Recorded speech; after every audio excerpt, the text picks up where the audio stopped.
Morning, Michael. Morning, Thomas. How you doing? I'm good. How are you? Very good.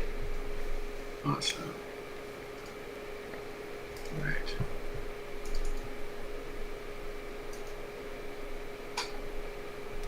Um, let's see here. Let me get the links to all of the important documents. Mm-hmm.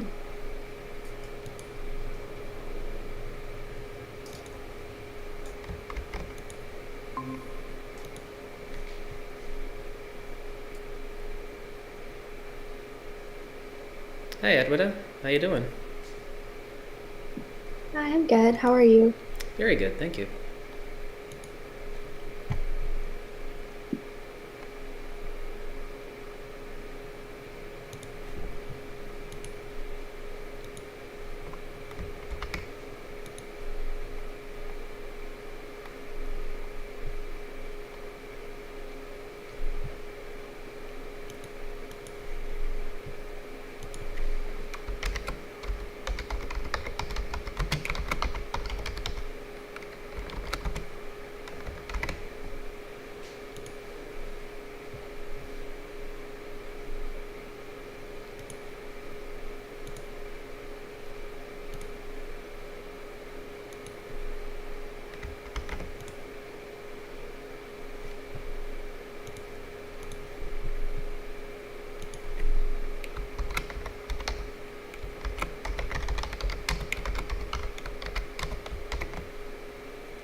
Okay, and so the live stream is going, but it's unlisted, so so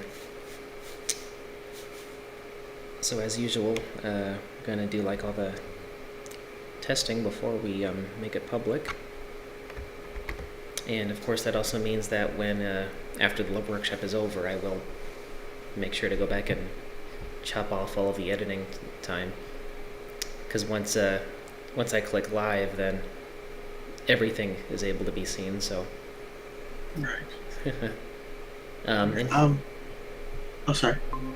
there's the link um, to the to the video. And please let me know if that goes to the right, if it actually goes to live stream. Morning, Bill. How you doing? Good morning.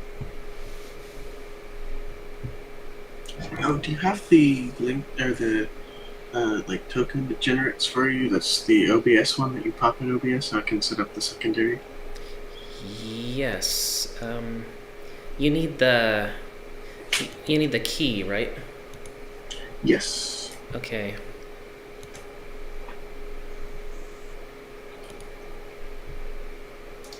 I had it, and now I don't. Although I think it might be a unique one for every. I would imagine it would, yeah.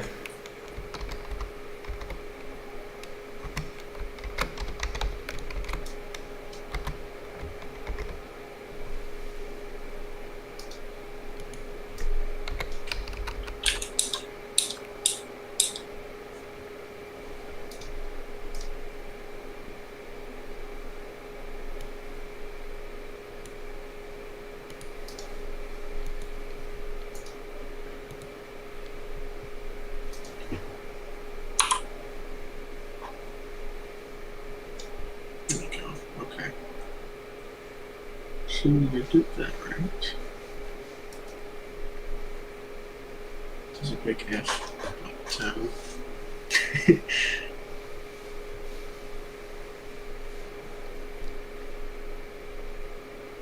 I Actually, hang on. I might actually still have it from the last time we tried to live stream. So let me see if that is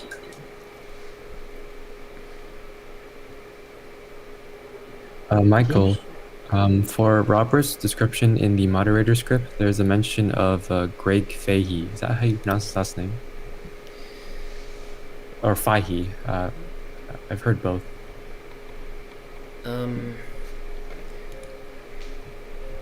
Let's see. Randall put that in there, so I'm actually not sure. So we'll definitely make sure to ask Randall. Let's see here.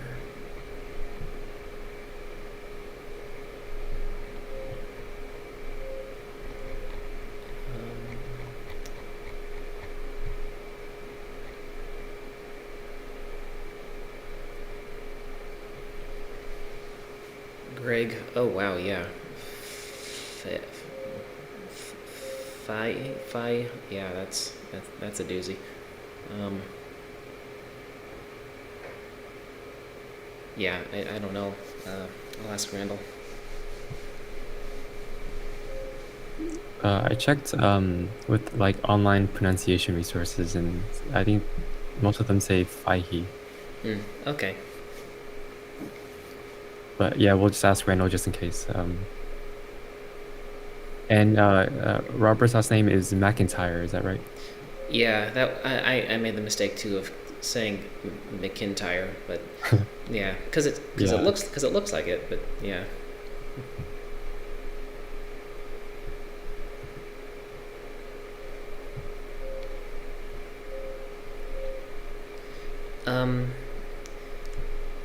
And when you get a chance, let's test the volume levels on all of the on all the embedded videos. Yeah. Do we do that now or when Randall comes? I guess when Randall comes, yeah. We still got what 54 minutes. Yeah, we're way ahead of schedule here.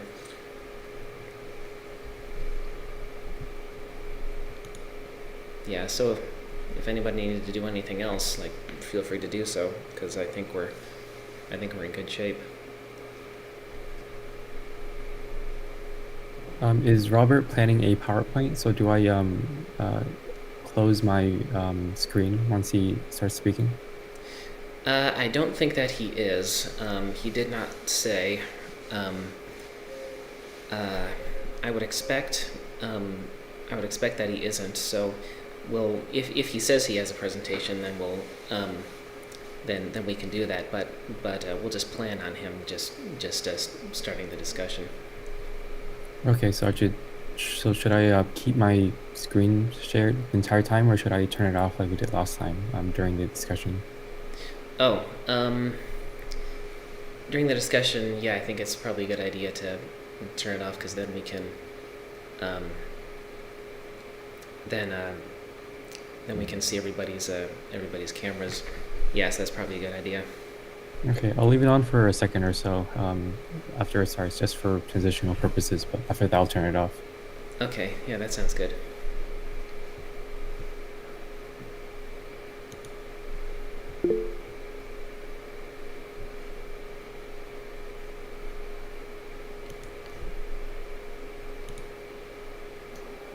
Just really quickly, I'm going to restart my browser because I'm trying to get the recording thing like I want it, so I'll be right back. Okay. Give me a second. Yeah.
And Edward, that back channel document, that's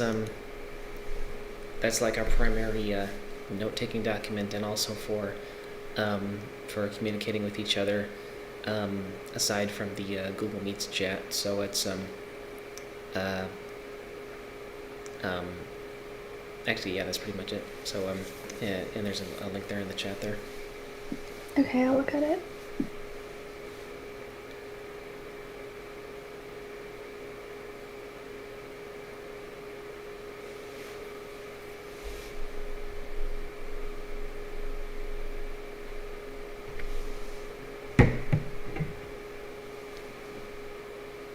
Let's see, I'll go ahead and give Randall a text.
Okay, now I've gotten the recording to where I want it, so I'm just trying to make sure that the live stream part is working how I want it as well. Should be fine, but you're still the primary one, right? Yes, yes.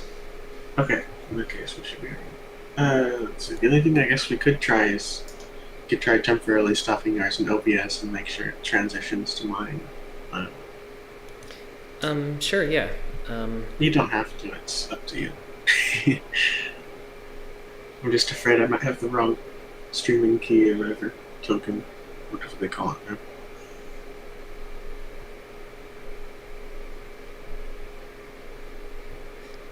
Well, we might as well just try it. Here, I'll go ahead and stop it now. Yeah.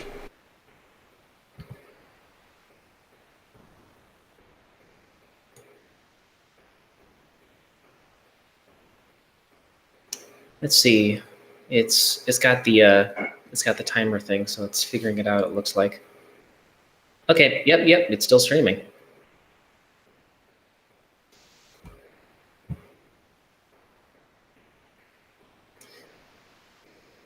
See, I've got it muted. Let me see here.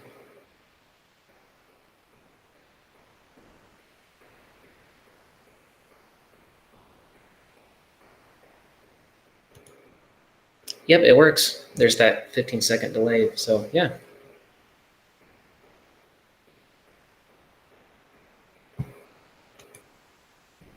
Let's see. And if I say start streaming, it should go back to me, I think.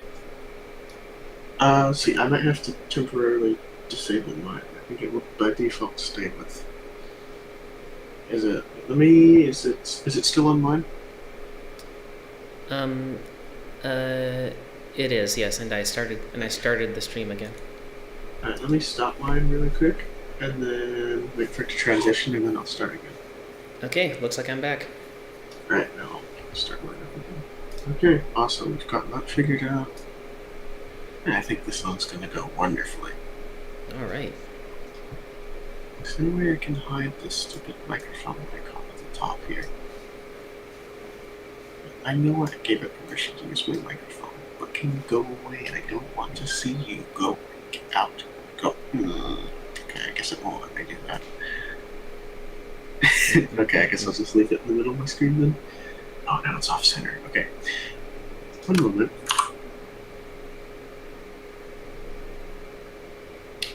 Can I just... That didn't do anything wrong. Well, you know what? We'll just have to live with that because that looks... I'm sorry. That's probably my OCD. Sorry about that.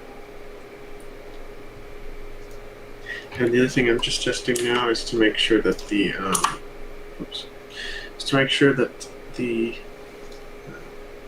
recording quality is good, because I have it recording onto a separate network drive rather than my local disk in case I run out of space.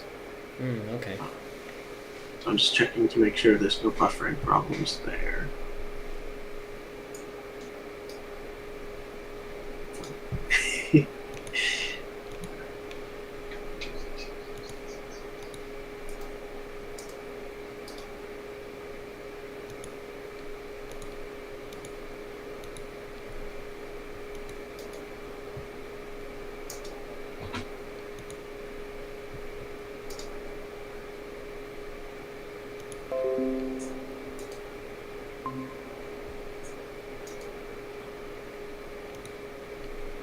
Morning, Randall. Morning.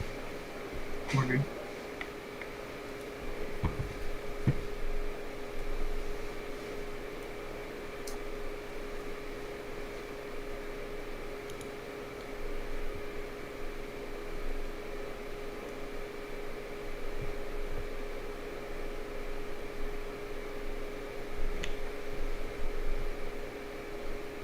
Okay, so let me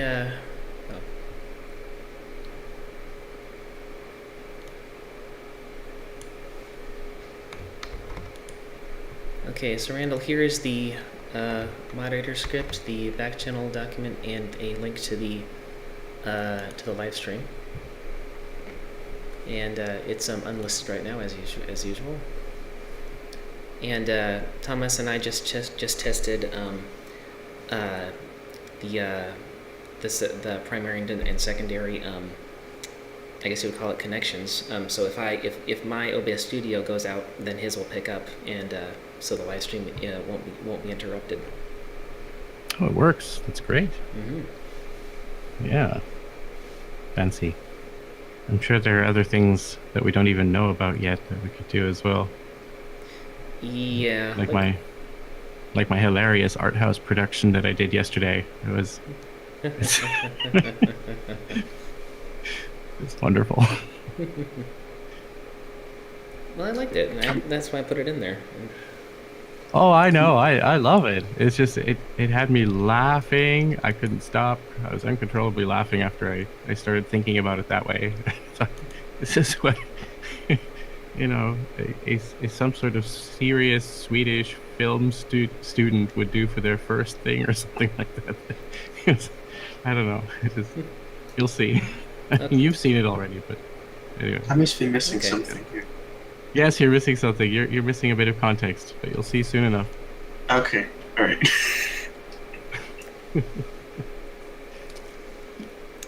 Let's see. So, Randall, I just wanted to test how the volume of my voice sounds, and then also how the volume of someone coming, how the sound from how just talking comes from the meat sounds on the live stream. Yeah. So let's see here. Okay, so I'll just so testing. 1, 2, 3. Ground control, calling Major Tom. I think it sounds fine. Okay. And how about the volume from like someone else talking in the meets? Because me talking and the meet is two different things in this case. Yeah. I heard myself talking just now. That seemed okay. Okay. Maybe we should try someone else as well, because microphones will differ. We want to get a little bit of a range. Okay. Yeah. I've noticed that it's Arseni's and your microphone Randall, your microphone tends to clip a little bit, but you have seemed to be good today. So I haven't noticed it clipping yet. It gets right up there in the red, but not quite to the end. So I'll shout more. How is my microphone? Did you say something again? Shout more. Okay, what would you like me to talk about? Oh yeah, that's perfect. How is my It's about microphone? halfway up to the red. Okay. Brilliant. I don't imagine I'll be saying anything, so I don't think it matters about mine. Should we test the slide audio now? Yeah, let's go ahead and do that. And that can also make sure that I have a good window for the slides when it's being presented.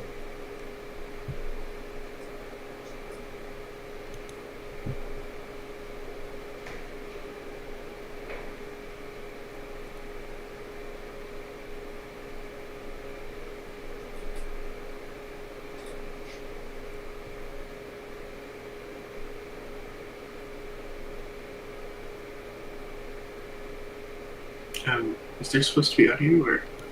There will be, yeah. Oh, okay, now here.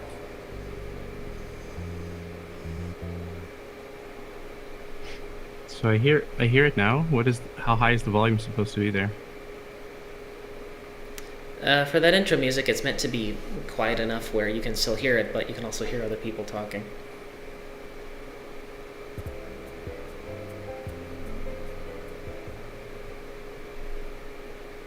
So, I noticed that you are showing something. Maybe it just hasn't popped up yet. Oh, here it comes. Okay. We are trying to use all the input of the model and population level input of the model as the matrix for the for the full scale magnetic or biological model. Yeah, it seems to be a little bit. Yeah, you'll have to crank that one up. I look at you. 10 dB low. That's the max volume on my end, so I don't know how to adjust that. Let's see. I can. Okay, I can crank it up here. Okay, try it again. Everything is stable. I look out at the world, I look at my screen. I look at nothing moves about. It's all very, there's a sun, there's a lamp, but it's all very steady. It still needs to go up a bit more. But the neurons, they fluctuate all over the place. So it's wait, Michael, what did you do? Should I update these slides? I can represent it.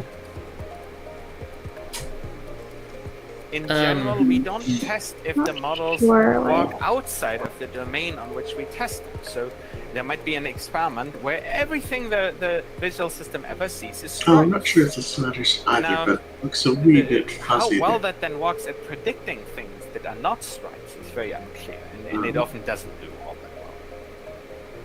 I think that was just that specific video. Never mind.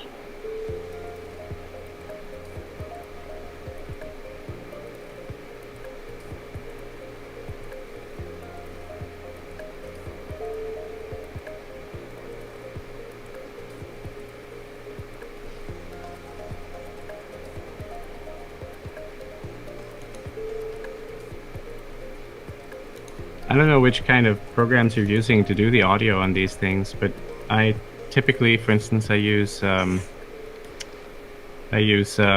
Audacity a lot, and because it's easy to see how high the amplitude is there, I try to get it like 10% under the max when I'm recording, because that way there's a lot of, you can easily make it more quiet, but it's harder to get things to be much, much, much louder if you're already on max.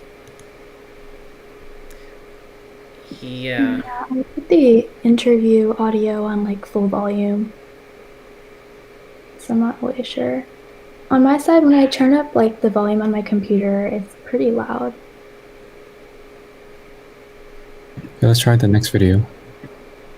I think the problem is just trying to and I'm equalize sure it. that people can certainly turn up the video. If we assume that the right way to On do their whole side, brain emulation for mind uploading is to use the we just have to so-called somehow scan make and sure copy that the procedure, difference isn't too jarring where between the a volume brain of is the put into a slides and state where it can people. be used as samples for electron microscopy, difference brain isn't too preservation jarring in a between sense, the volume. or at least brain preparation is Into a into a state where it can be used as And samples that for this electron microscopy has to be carried out at something like maybe up to 5 At for this electron maybe microscopy 1 has to be nanometer per pixel.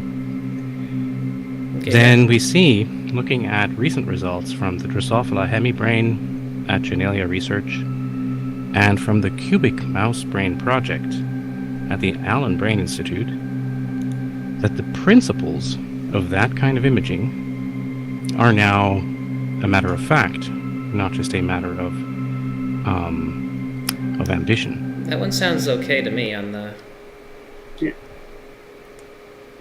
Oh, the audio is part of the video. I was wondering where that sound was coming from. Okay.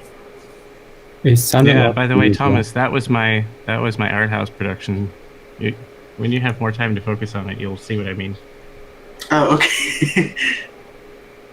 Sorry, yeah, I just didn't. I was. It's hilarious. Yeah, I mean, it's not terrible whether volume is a little lower or a little higher. We just need to make it so it doesn't seem like people are shouting and videos are really quiet, because then we get these complaints from people on the channel who say, hey, can someone crank up the presentation channel volume because we can't hear anything? And then we have to say, sorry, no, that's the highest we can go.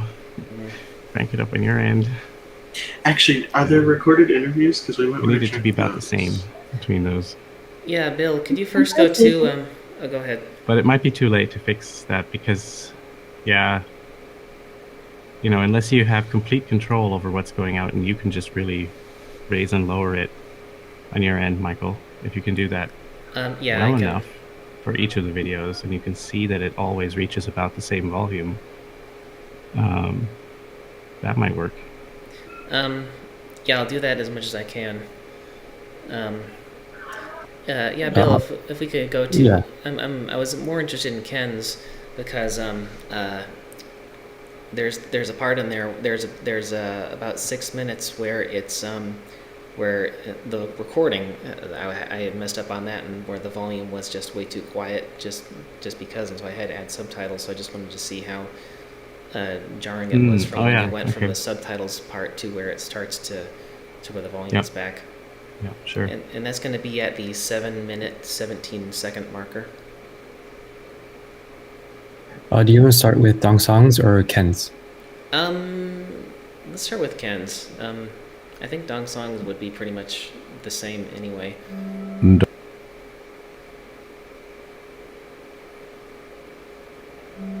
Dr. Kenneth Hayworth is a senior scientist at the HHMI's Genelia Research Campus and is president and co-founder of the Brain Preservation Foundation. Dr. Hayworth is exploring ways to extend focused ion beam scanning electron microscopy imaging of brain tissue to the volumes of mammalian and human brains. In the following interview, conducted if you by wanted Dr. to skip to like 7 minutes, then we can see where validation methods, the modeling priority hierarchy, and solutions oh, that's to the hard. loss The of structured slide data. thing is right on top of it. Oh wow, yeah, this is super quiet.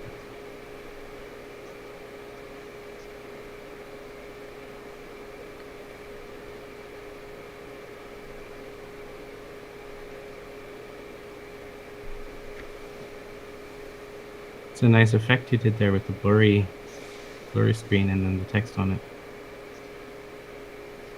Oh, that's so terrible. You can't get to the stupid thing. So you want to try full screening the YouTube video player? I figured that will. Yeah, that bar shows up. I know. I wish you could put that bar on a different side or something. You can if you use speaker notes.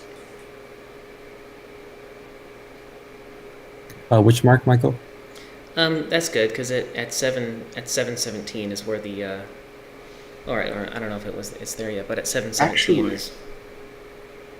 When you full screened it, it looks a lot better now. I don't know why that is, but it looks significantly better. Okay. In terms of quality. Yeah. Yeah. And this is what we're getting, right? We're gonna have these things full screen during these videos. I think so. Hopefully. I wonder if you could even set the quality on your side to HD from the settings, like the gear thing on the YouTube player. You can set like quality, 720 the highest you go. Oh, you can set it to 1080. Not sure if that makes a difference or not, but that looks a little better. I don't know.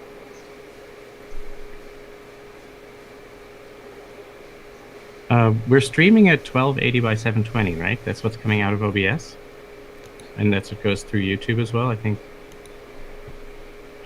Oh wait, yours is 1280 by. Let me check. I thought we changed it to 1080. 1080p. I mean, just asking. I know that we used to do it at 1280 by 720, so that's what I remember. For streaming right now, I have 6,000. What? Maybe I think that's your bitrate. Oh, what am I looking for? The frame size resolution. Let's see, it's probably under video. Okay, it's 1920 by 1080. Yeah. Oh, okay, we're at 1080 now. Oh, all right, good. Unfortunately, so I don't have a monitor with that resolution, so the backup stream is 3040 by 1440. So if Michael's machine dies for a moment. Journals on neuromuscular junctions. Oh, it is incredibly complex at the cellular molecular level, and yet from the level that we're interested in, it is a simple switch, essentially. Okay, there's not much more than just, if an action potential comes on the motor neuron, that action potential signals the muscle fiber to twitch. That's it. And so if you are not able to commit to it's just me. Is it getting a little quieter? Yeah, it got echoey for a moment, and then it got quiet. Then there's still something happening. To really get a handle on what you would even mean by a mind. I think that's still me trying to figure out how to do this. I think that a good way of defining what the mind is that we would be talking about would be to say, if you were going to replace something in your own brain, what would you be okay with replacing, and what would you not be okay with replacing? So, for instance, if I was going to replace muscular junction, it's fine, but I noticed that, for instance, your voice right now, when you spoke, is clearly louder than the video. Any of the same molecules or okay. And it couldn't, grow itself back and stuff like that. But it's too late for us to mix the video with different audio. So I could try popping it in Audacity and normalizing it. Well, we're 28 minutes to the start, so unless somebody has really fast upload speeds, I've got decent upload speeds. Well, you can try it. You can go ahead and start making it, and then if it's ready in time, you can plug it in. But don't change anything until you have it ready. Mm-hmm. Yep. Where's the slide deck? So I think that we could go down that road. Let me get that for you. Okay, given a connectome, given a structural I'm going to mute myself because I'm going to type in. How can you get, what is the mind that you're looking for, and how can you back off of it? So anyway, I'll just be right back. I'm just going to grab a coffee. Broad areas that I think we could go down. I'd love to go down both. Yeah. Which one are you? You're right. We should go down both.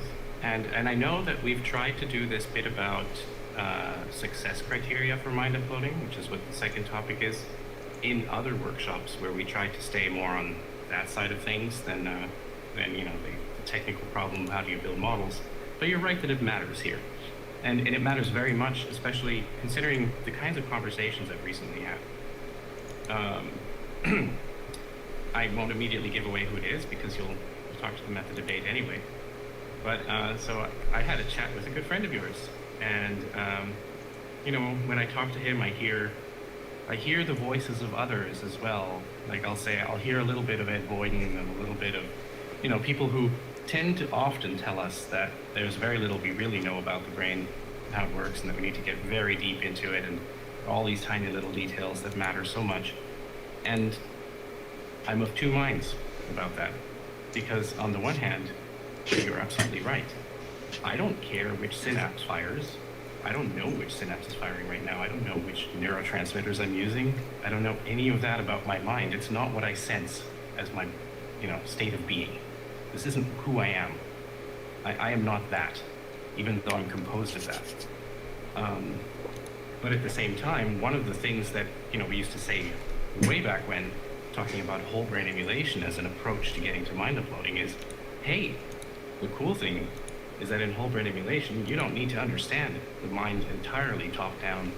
You can build the circuits from the bottom up. Every once in a while, the video starts to get choppy, but I don't know if that's the streaming or the recording. So, what are your thoughts about that? I think it's the streaming, so I don't.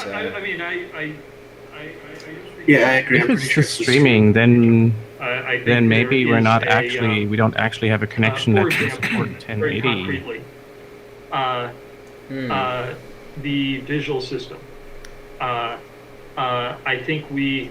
It usually does this when we finally emulate a visual system of a mouse or something. On all presentations. I think at one level we will understand very well how the visual system does it works. do that at every speed, or does it do it only at 1920 by 1080? From a does it at every point of view, from an what are the neurons it's that just are the way giving Google attention? handles What are the neurons presentations. that are how is it structured?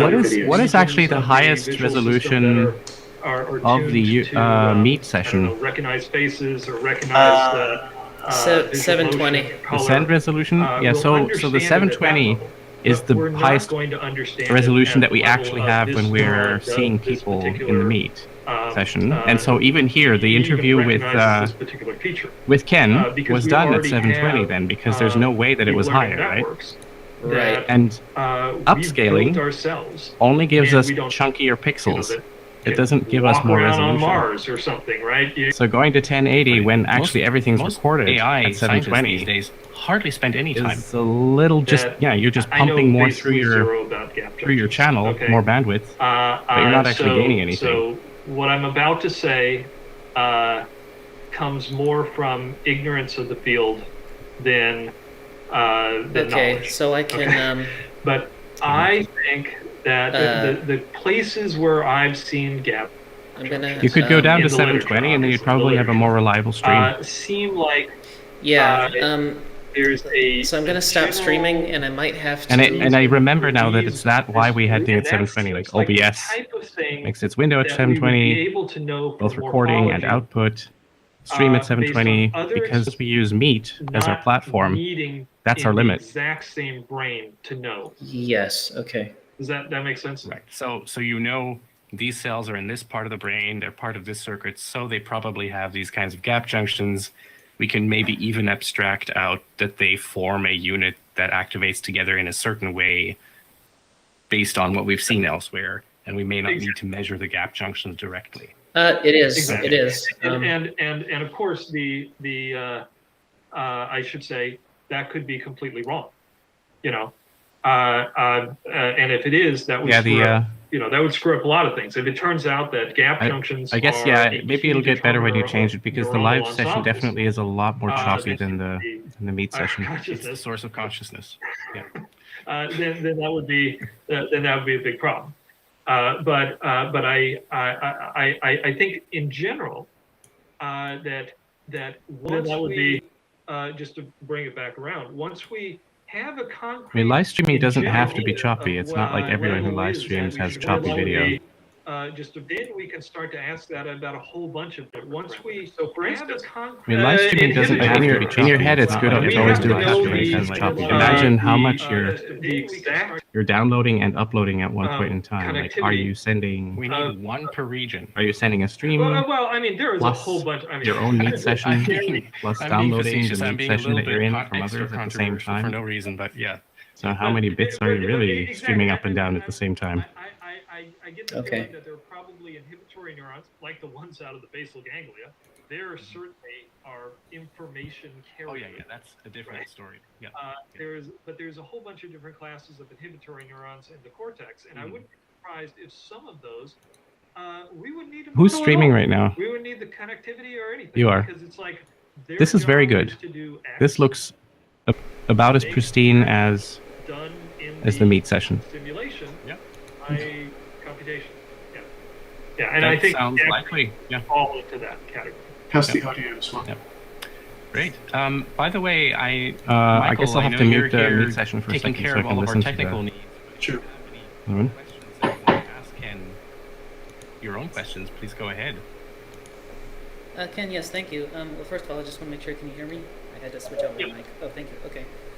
So I just want a little bit more clarification about when you said when we have a whole mouse connectome.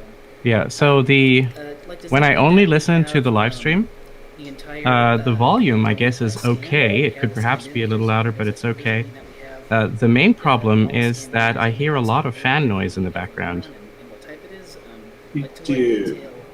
Yeah, so I'm wondering how you're streaming it. Are you including?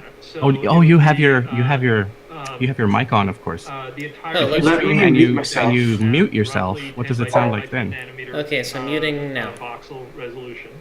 That would have. I mean, they're very concrete proposals, right? So that image goes through Corinne Jane's group at Google, probably. Or perhaps Sebastian Sung's group at Princeton. I don't know. There maybe both. To do a full segmentation and also to identify all of the different classes of synapses and where they are. That segmentation and that synapse identification would create the type of a graph that would, to first order, pretty clear that it was the fan noise in the background of Thomas's mic that was coming through. When Thomas muted, it became very clear. Okay, that's good to know. And I actually am. I was still muted. I was just muting my mic instead of on the meets window. Oh, okay, yeah, but I noticed that when you said I'm muting now, the fan was still there, and then Thomas muted himself, and the fan was gone. Oh, okay. Yeah, that's probably that. That is what I would constitute as the connectome that we would still, at that point, wouldn't understand. Okay, I think we kind of know how to do it now that it comes through fairly clean. That's good. Be exactly what all we've got no choppiness, and we've got good sound. To set up their experiment. Do you want to just leave it as it is right now, and Michael can be the backup in case my unit dies? Just remember to mute yourself whenever you're playing a video, and then everything will be fine. I'm just going to leave myself muted for the rest of the well, when we actually start streaming. Yes. Sorry, my dogs. Being able to, and I'm just. Okay, I'm going to mute myself now because I'm going to eat. And I'm just going to make a note in the back channel right now for next time. Make sure that everything is at 720, so you don't forget again. Data, like perhaps as a very crude example, if you have 100 slices.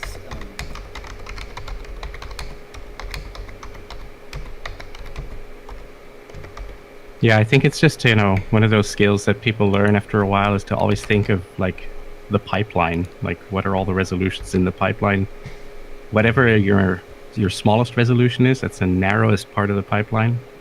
It's the slowest worker, basically, that determines your speed or your resolution. Yes.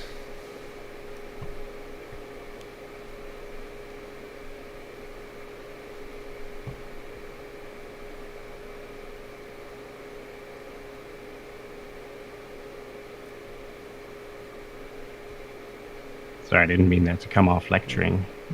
No, I know it sounded that way. Yeah, I don't know. I've had too much coffee. Yeah, I woke up like 5 minutes before this call, so I usually would be getting up in like 10 minutes from now, so I have no idea. I'm like barely conscious right now. So then if you're an emulation, like if the real world doesn't have a bit rate, but if what you're looking at always has a maximum bit rate, does that mean that everything is always going to be choppy? And like if it would. However, luckily for us, there's lossless video compression.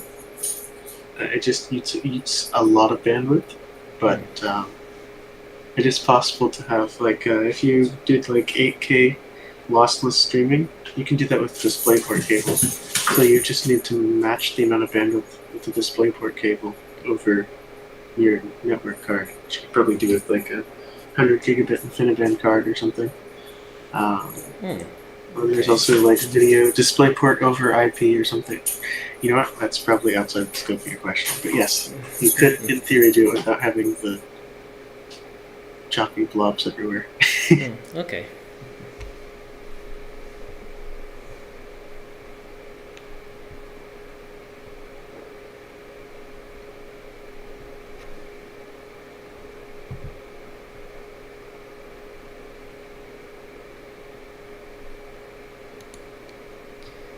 Let's see, I think everything else is good to go.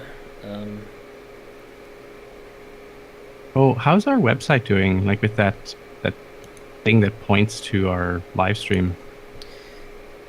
Yeah, it's time to look at that. Let's see here.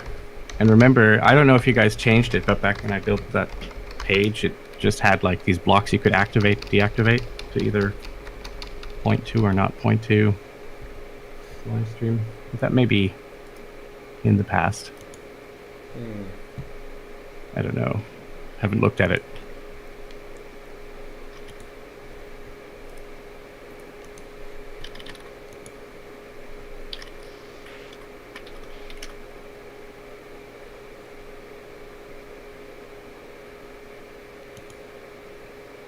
I'm gonna go. Oh yeah, it's pointing to March workshop. Yeah, it looks like it's showing the right thing.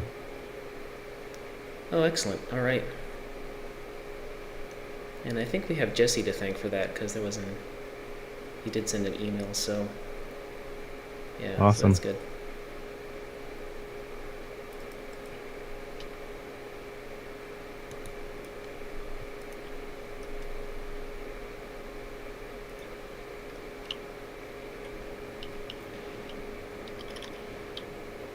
Okay, I was able to fix the audio and I have the video right now. Should I change it or is it too late? I don't think it's too late. If you if you upload it, it only takes a minute to just put it in the slides. Okay, I'll do that right now. And just make sure that at least Bill has permissions. Yeah, I'll share it with all of you. Oh, okay. Sorry, I stepped aside for a second. What were you talking about? Oh, I was able to fix the audio on the intro video, so I'm going to put that in right now. Okay.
And for our panelists, I know that Yoon-Suk Cho said he'd be here, and I would imagine Ken Hayworth would as well.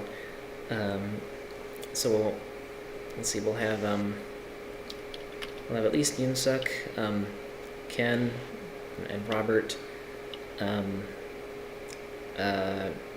don't know about Dong Song though, because I did send him an invite, but yeah. That's okay. We'll see. We'll see what happens. Yeah, even if it was a light turnout, that's not too bad of a thing, I don't think.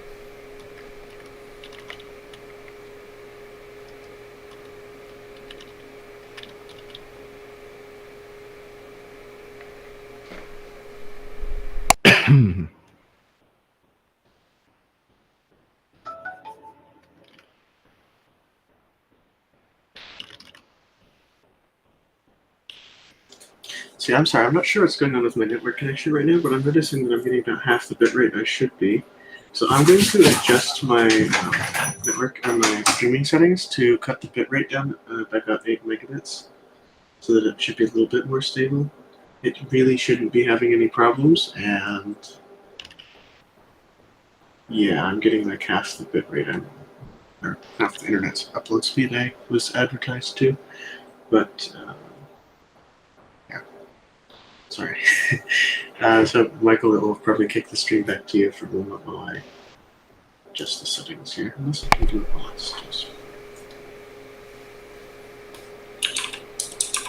Oh, it does. I can do it while I'm still streaming.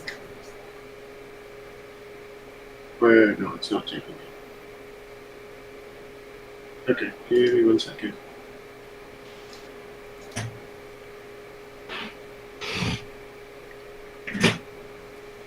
Now it's streaming again. Sorry. Is it? Does the YouTube live stream look right? Look okay? Or is it still on yours? It's still on mine. Let me cut my stream. And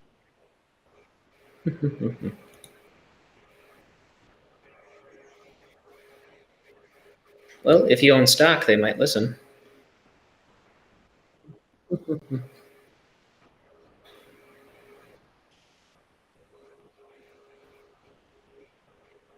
Oh yeah.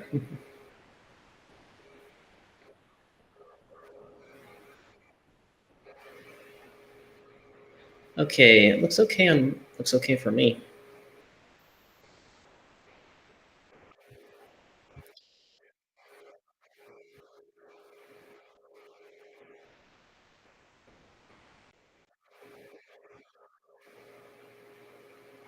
Yeah, it's hard to tell when there's very little moving because then the stream has very little to send through. Yeah, here I'm waving, so I'm giving it some movement.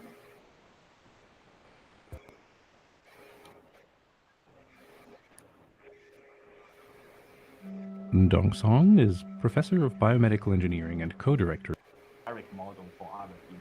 Yeah, it looks fine right now, but of course we still don't have much movement on the screen. But what you said is really okay, there's a bit more. Yeah. Okay. Completely done. Right? How do we help those people? Right?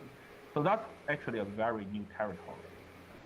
So one possibility that we can after we yeah, it's still impossible. more data from more patients. Okay, there you go.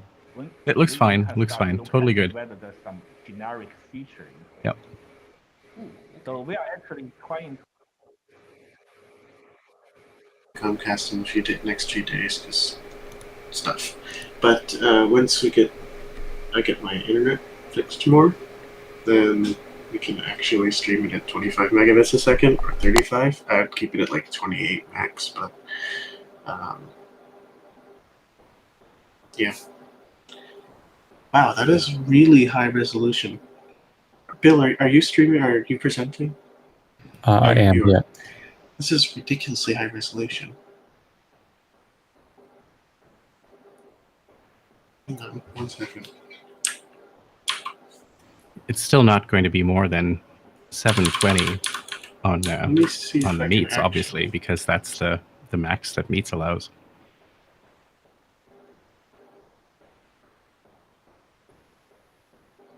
See, I've just zoomed in here and I'm just checking the resolution. I'm not... Are you sure it's 720 max? Because this looks more like it's 1080p. Based on when I just used a thing to measure the amount of pixels. Because I zoomed in, I found it's like a 1-to-1 ratio on my screen. It's not like blurring it. Are you talking about the YouTube video? Are you talking about the stream there? Or are you talking about the Meets the presentation in Meets? Well, I mean, you can take a look at your video upload options under settings and see if you can find anything more than 1280 by 720. Right. I mean, who knows? Maybe they've changed it. I've never seen more than that, but maybe they upped it. Let's see. So right now it's still going through my Meets, and my maximum is still 720. Yeah, it appears to still be 720. I'm pretty sure that that's about the video, like people's cameras, though, not presentations. You think it suddenly increases its video upload bandwidth when you are presenting something? Well, I know. I mean, you can Google it and try to find out. I would have thought that it would be the same, regardless of what you're sending through. But maybe that's not true. Okay, so Tom, I see now what you're talking about. It's probably not the actual meat, but it's the camera that's what the setting is for. In which case that would make sense if there was a higher resolution cable for the meets. Yeah, I'm then pretty how sure do you determine the meets resolution?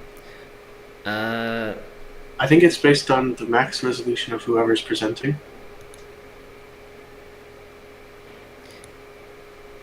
There doesn't seem to be anything on the meets that says what resolution it is, so I'd probably have to look it up. Yeah, you might have to Google that then. Also, what what resolution were we live streaming at before? 1080. Sorry, I mean, wasn't it like 1280 something or? Mm-hmm. It was 1280 by 720. Yeah. And that's the same as the max camera resolution on Meets. Okay. I see. Yeah, I guess the only reason I could think, assuming even if they did cap it at 720, it'd still be good to record it at whatever is the maximum your monitor supports, because presumably you're going to have the presentation, 720 plus the people, which are all 722. So, I don't know. So in case anyone did not yet, I guess I can send out a core team email saying, oh, you did. Oh, thank you. Okay. All right. Okay, I think we've got it all working. Randall, in the description for Robert McIntyre, there's a reference to Greg Fahey. Is that how you pronounce his last name? Fahey. Greg Fahey. Fahey? Okay. Yeah, Fahey. Thanks for asking. Yeah.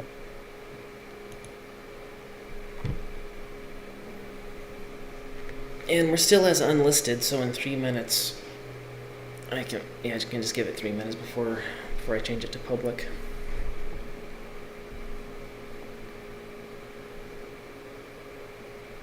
Oh, there appears to be something. Let's see. Now share higher quality video and audio content in a Meet video call. You can do this through a new presenter Chrome. Oh, hey. So, you are right, Thomas. When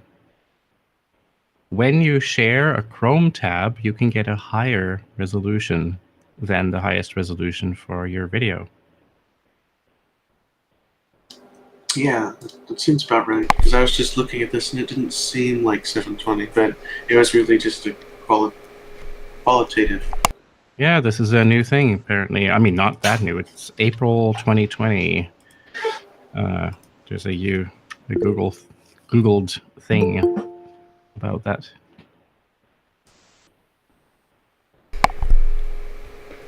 Hi, Robert. Hi, Robert. Nice to have you here. Oh, actually, this is the moment where I have to close a few things to get that light out of the way. Great to be here.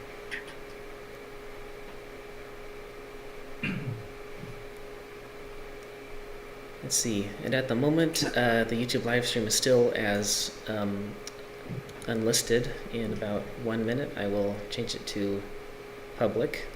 So then the live stream will be public, and looks like, oh, excellent, people are already showing up.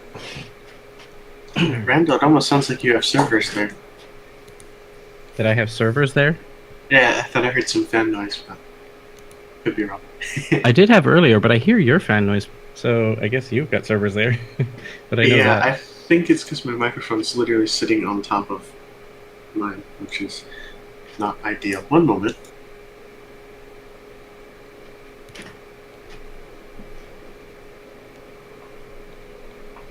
Okay, I'm gonna go ahead and change the live stream to public.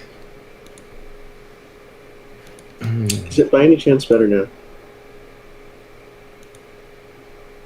Well, I can still hear it. I don't know. I think it's hard to get rid of. Yeah, whatever. I guess it's not a big deal. Yeah, just put it back. Okay, sorry about that. When do you think I should start recording? You can do it now if you'd like. Alright, sounds good.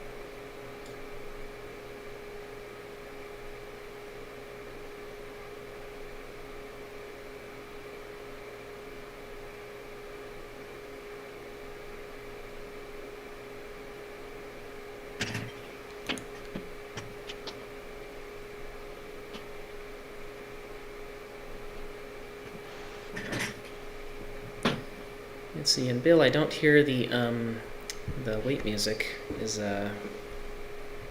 see here. Oh, it's still there. I don't see it streaming, actually.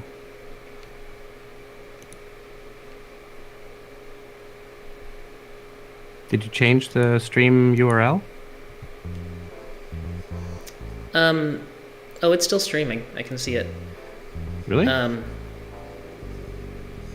How come I'm not seeing it anymore, even though I'm connected to neural modeling from Connectome to model?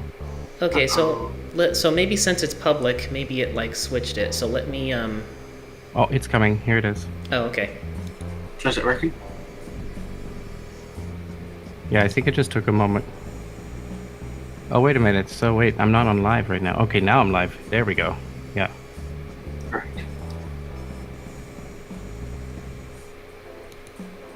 Oops. It went away again.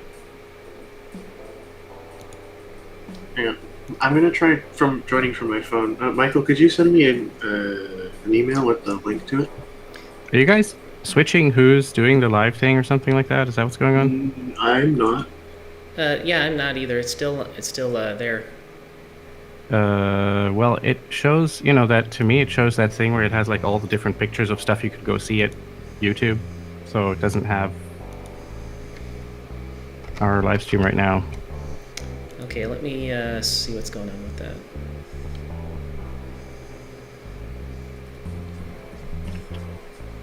This is the right one, right? The one that I just pasted into the chat.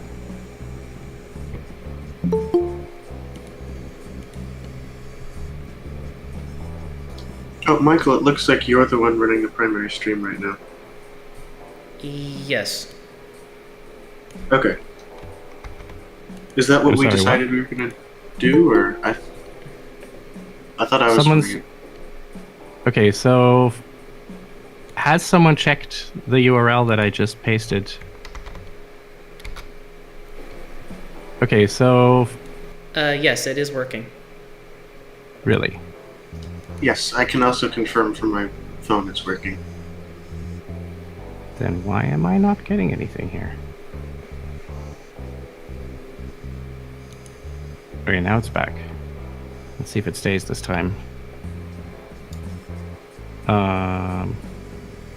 Oh, but it's just showing a video. Oh no, now it's live, and okay, now it's live. All right, I have no idea what was going on there. I'm glad it's here now.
Okay, so it's 5 minutes past. Randall, do you think we're ready, or do you want to give it a minute?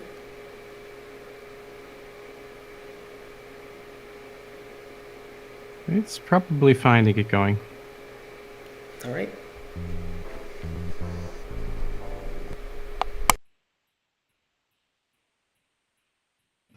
Ready? Yes. All right. Hi, everyone.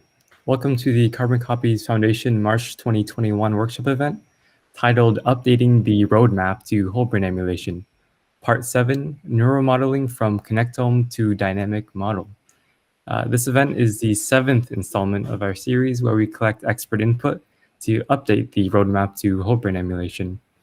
The event is produced entirely online with the help of our generous patrons and donors, as well as our team of talented volunteers.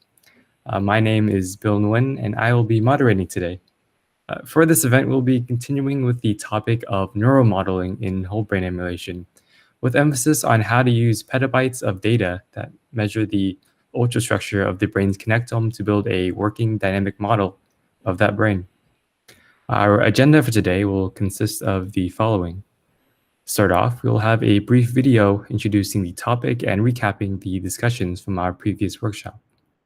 At approximately 8:15 a.m. Pacific time, we'll stream our first interview recording. The first interview is with Dong Song, professor of biomedical engineering at the University of Southern California. At 8:45 a.m. Pacific time, we'll begin our second topic interview with Dr. Ken Hayworth, president and co-founder of the Brain Preservation Foundation. And at 10:15 a.m. Pacific time, we'll begin our live discussion. Robert McIntyre, CEO of Connectome, will lead into the discussion with a short keynote structure. And finally, at approximately 12:15 p.m. Pacific time, Dr. Randall Kuna will close the session off with a few summarizing remarks. Our workshop welcomes participation is open to all of our international attendees and viewers.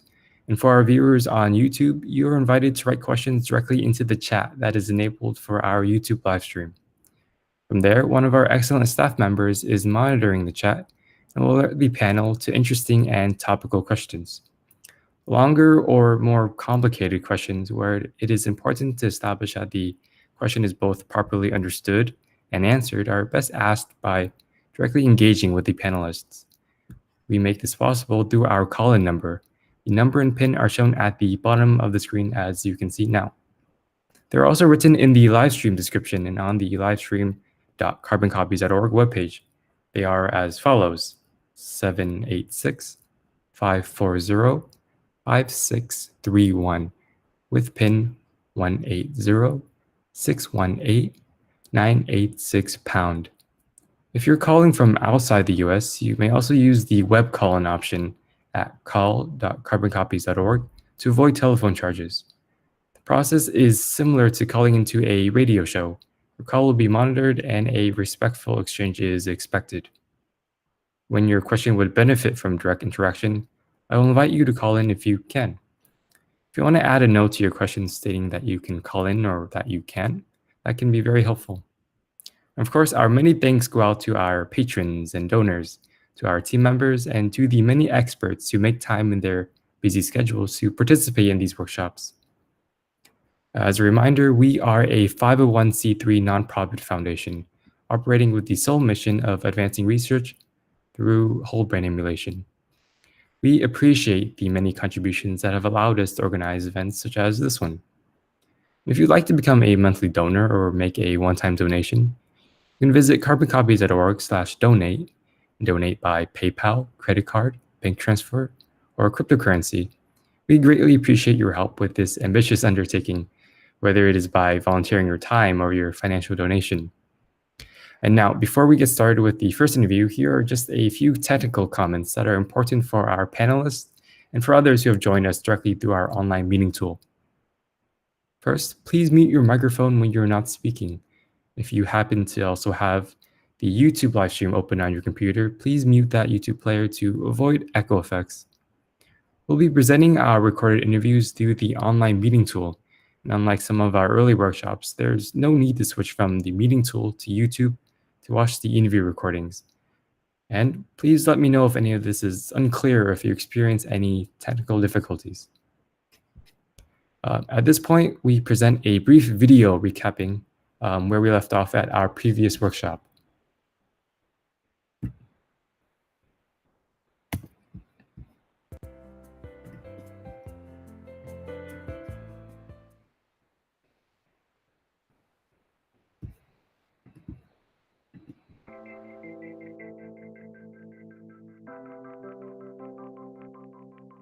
We are trying to use all the input-output model and population level input-output model as the matrix for the full-scale mechanistic or biological model.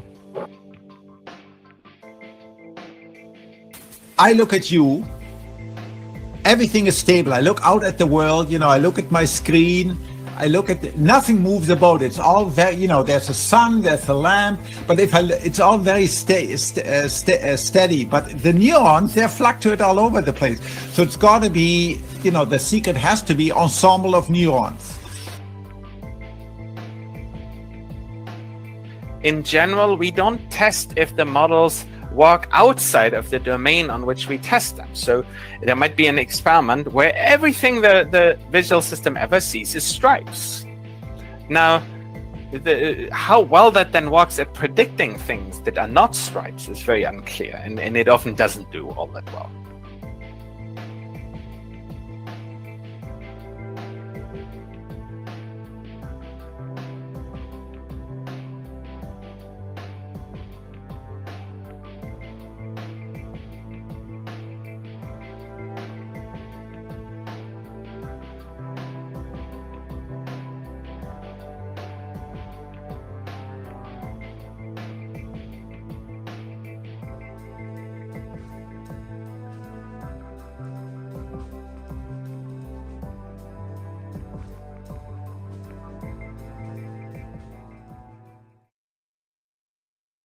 Okay, and now before we proceed to the first interview, Dr. Kuna has prepared an introduction video for today's topic. I'll play that now.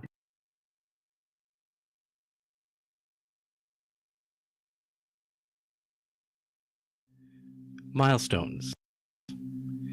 If we assume that the right way to do whole brain emulation for mind uploading is to use the so-called scan and copy procedure, where a brain is put into a state where it can be used as samples for electron microscopy, so brain preservation in a sense, or at least brain preparation is necessary there, and that this electron microscopy has to be carried out at something like maybe up to 5 or 2, maybe 1 nanometer per pixel.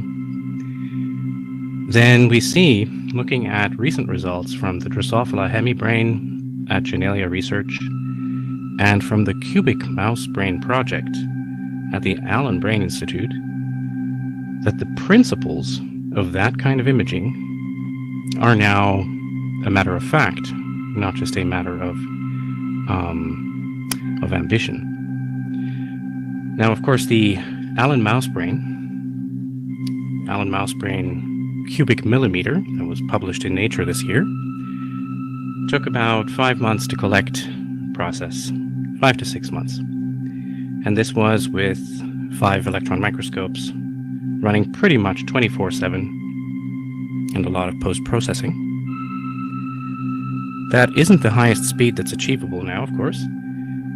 If you look back at how many pixels per second that actually involved, I think the average throughput was probably under 100 megapixels per second. By comparison, the most up-to-date technologies, for instance, that the company Voxa provides for its grids of microscopes, go up to 4, maybe 500 megapixels per second, and that's not very far off from the claimed top speed of the multi-beam Zeiss, which claims to be able to go to a gigapixel per second. So in any case, we can talk about a speed up of perhaps, well, let's just round it off to about 5 times. So the cubic millimeter of mouse brain could be done in 1 month. today. Now, of course, if we look at the human brain is about 10 centimeters by 10 centimeters by 10 centimeters in volume. So that's 100 times more in each direction. In total, that means we're talking about a volume that is 1,000,000 times greater than the mouse brain. Than the cubic millimeter of a mouse brain, sorry. So if we take the current top speed of, say, 1 month to do the cubic millimeter, then doing 1,000,000 cubic millimeters would take approximately 83,000 years. Still, even though that's a long time, this means that, practically speaking, that problem of gathering data is no longer really a scientific problem or scientific question.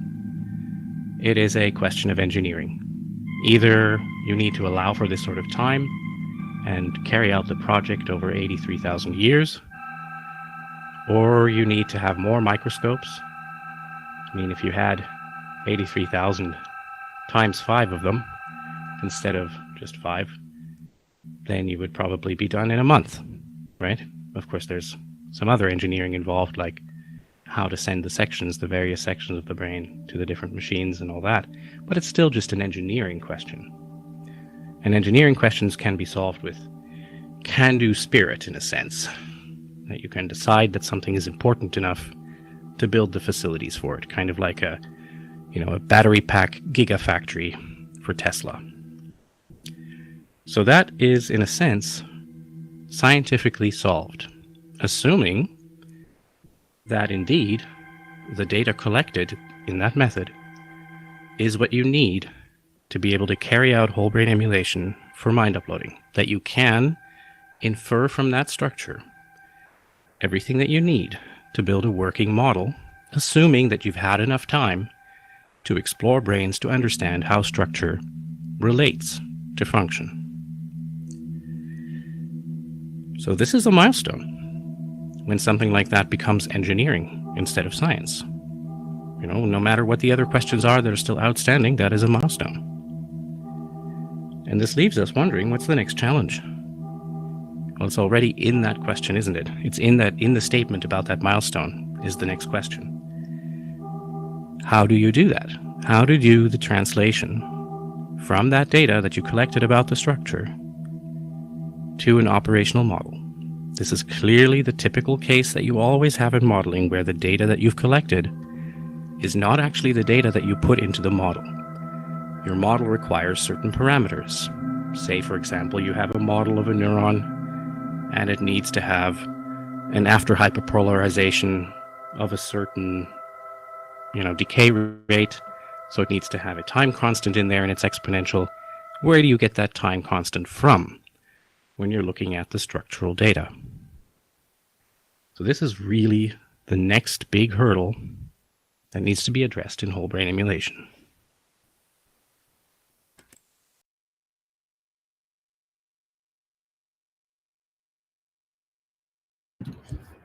Okay, thank you, Dr. Kuna. At this time, we present our interview with Professor Dong Song as conducted by Dr. Kuna.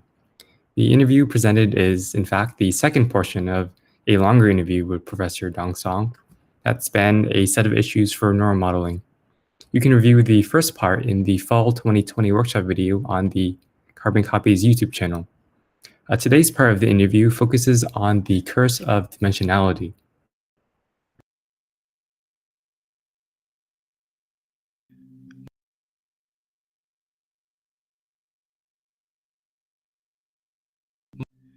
Milestones. Dong Song is professor of biomedical engineering and co-director of the Center for Neural Engineering at the University of Southern California. He is a lead in the hippocampal prosthesis project at USC, developing a neural prosthetic system that aids in the long-term memory encoding. Dong Song co-invented the multiple input, multiple output nonlinear dynamical model of spike transformation. In the following interview conducted by Dr. Randall Kuna, Professor Song presents his interpretation of the curse of dimensionality. Right. So I guess let's see, we have a few more minutes left, and I think maybe we can try to tackle the curse of dimensionality a little bit. Yeah. Because, yeah, this is, no matter what we do about validating and metrics, even just the problem of trying to fit very large models with very many parameters and train them and test them, it's not hard to make up a calculation where you quickly say, oh, the problem is going to explode to where we can't finish computing this in the time available in the universe. That sort of thing happens very easily when you get to, exponentials of billions and quadrillions. So, when we discussed this with Conrad and with Christoph Koch earlier, one of the things that we talked about was how to decompose your problem into pieces so that each piece is a much smaller problem, and then of course the square of that isn't as big, etc.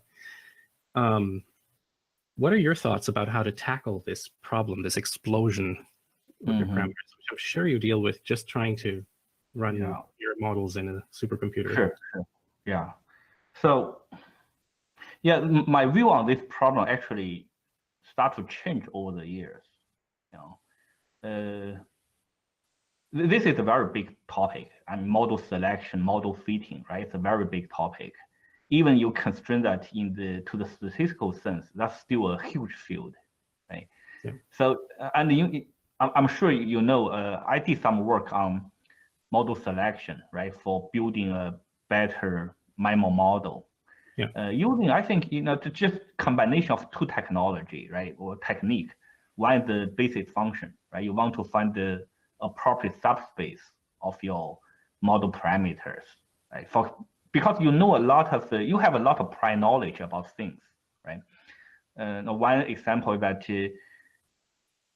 when you estimate kernel functions, those temporal kernel functions, the value of those kernel functions at like a time 10 milliseconds, it's probably very similar to the value at 9 or 11, right? So there's some kind of continuity right, in the function. So you don't have to estimate every point of the function totally independently, right? So you can take advantage of the smoothness to design some kind of the smooth basis function, right, to reduce the number of coefficients. Right? So that's one very standard technique.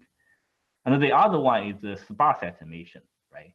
That's also based on another intuition people have. It's very unlikely every neuron will influencing every neuron, right, at any given time, right? So the connectivity or the influence should be in some kind of sparse form, right? And the mathematical techniques for doing that, for including that, would be using like regularized L1-based regularization, right, to get sparse representation. So by combining those two things, you can reduce the whole problem, right? You don't have to exhaustively try different combination of parameter, right? You do model selection and the model estimation all in single step. It's still an iterative process, but you do that collectively, right? Simultaneously. So that's actually something very traditional, classic, right? A lot of people are doing that. I guess my contribution to that is using this in the modeling of the spectrum transmission, right? But none of these techniques was invented by me. I just combine them in that problem, right? So that's like my old view on the problem, right? It's in the context of very specific estimation problem. I don't think this is generalizable to everything, right? It's probably generalizable to spiking neuron modeling, right? But not. I'm in no way implying that's a general solution for every biological estimation problem, right? So that's what I did, and that's basically my understanding many years ago, right?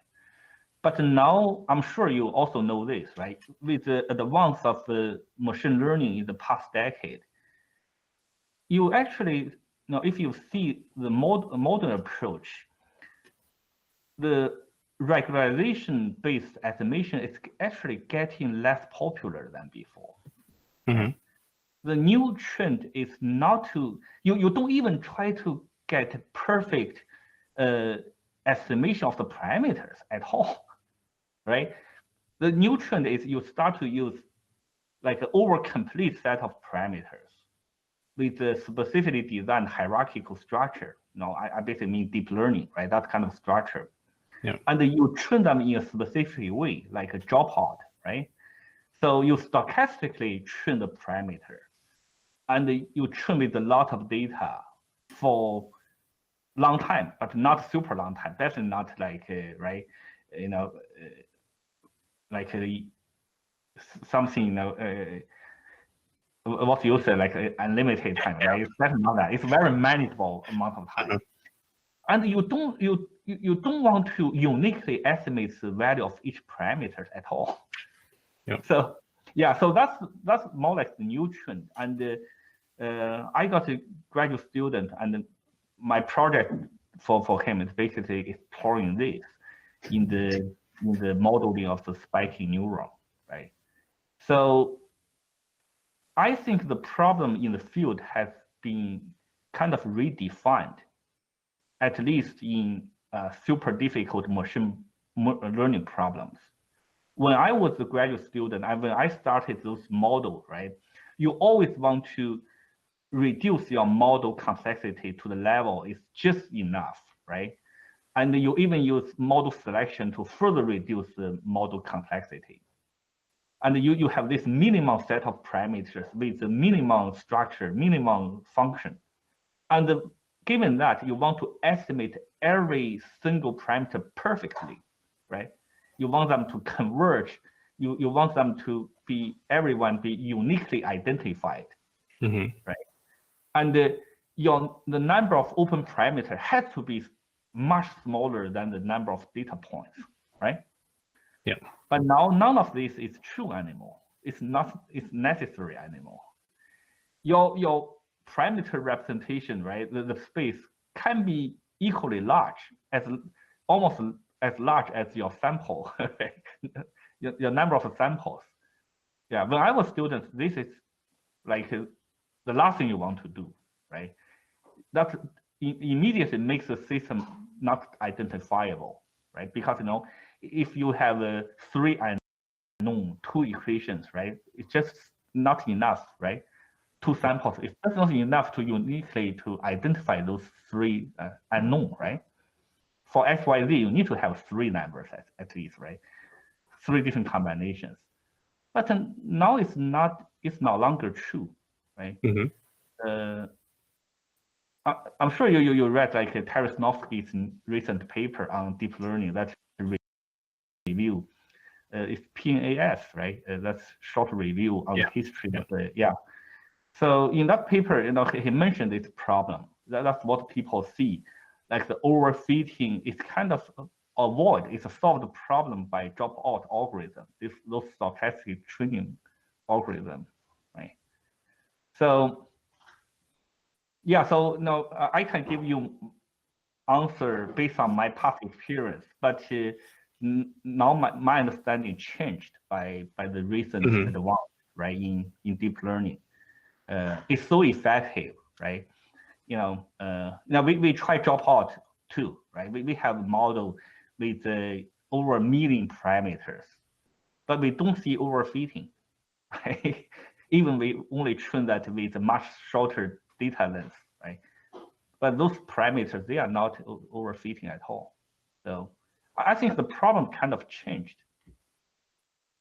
Yeah, that's a very good observation. Although I guess maybe I'm a little bit more skeptical than you are, and I'm very curious to see what your student comes up with.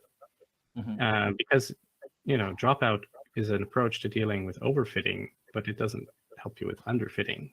And underfitting is a problem, especially because we start with something that's a huge number of parameters, and we need to collect enough data to be able to fit it at all. It feels to me mostly, and I'm not saying that it's bad, I'm just saying it feels to me like it shifts the burden of building a system that will properly represent to be a model for your original system, it shifts it more towards picking the right way to build your deep learning network, for instance, the right way to build your layers and choosing how many elements in each one, and whether it's reducing the data or not, and that sort of thing. So then you're starting to make guesses or assumptions about things that I think are relevant to trying to fix the curse of dimensionality, which is namely to say, for instance, okay, it is very plausible that in this part of the brain, not every part, but in this particular part of the brain, we don't really need to deal with the activity of individual neurons. We can deal with the activity of large ensembles of neurons because it's an attractor style network or something of that nature.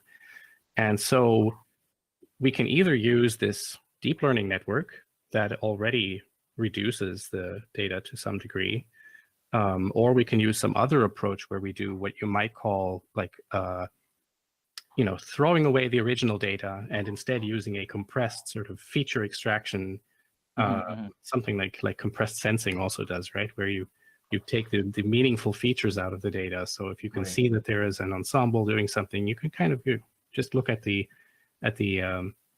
sort of the blurred version of that image instead of the full version, and you get fewer data and still the right function.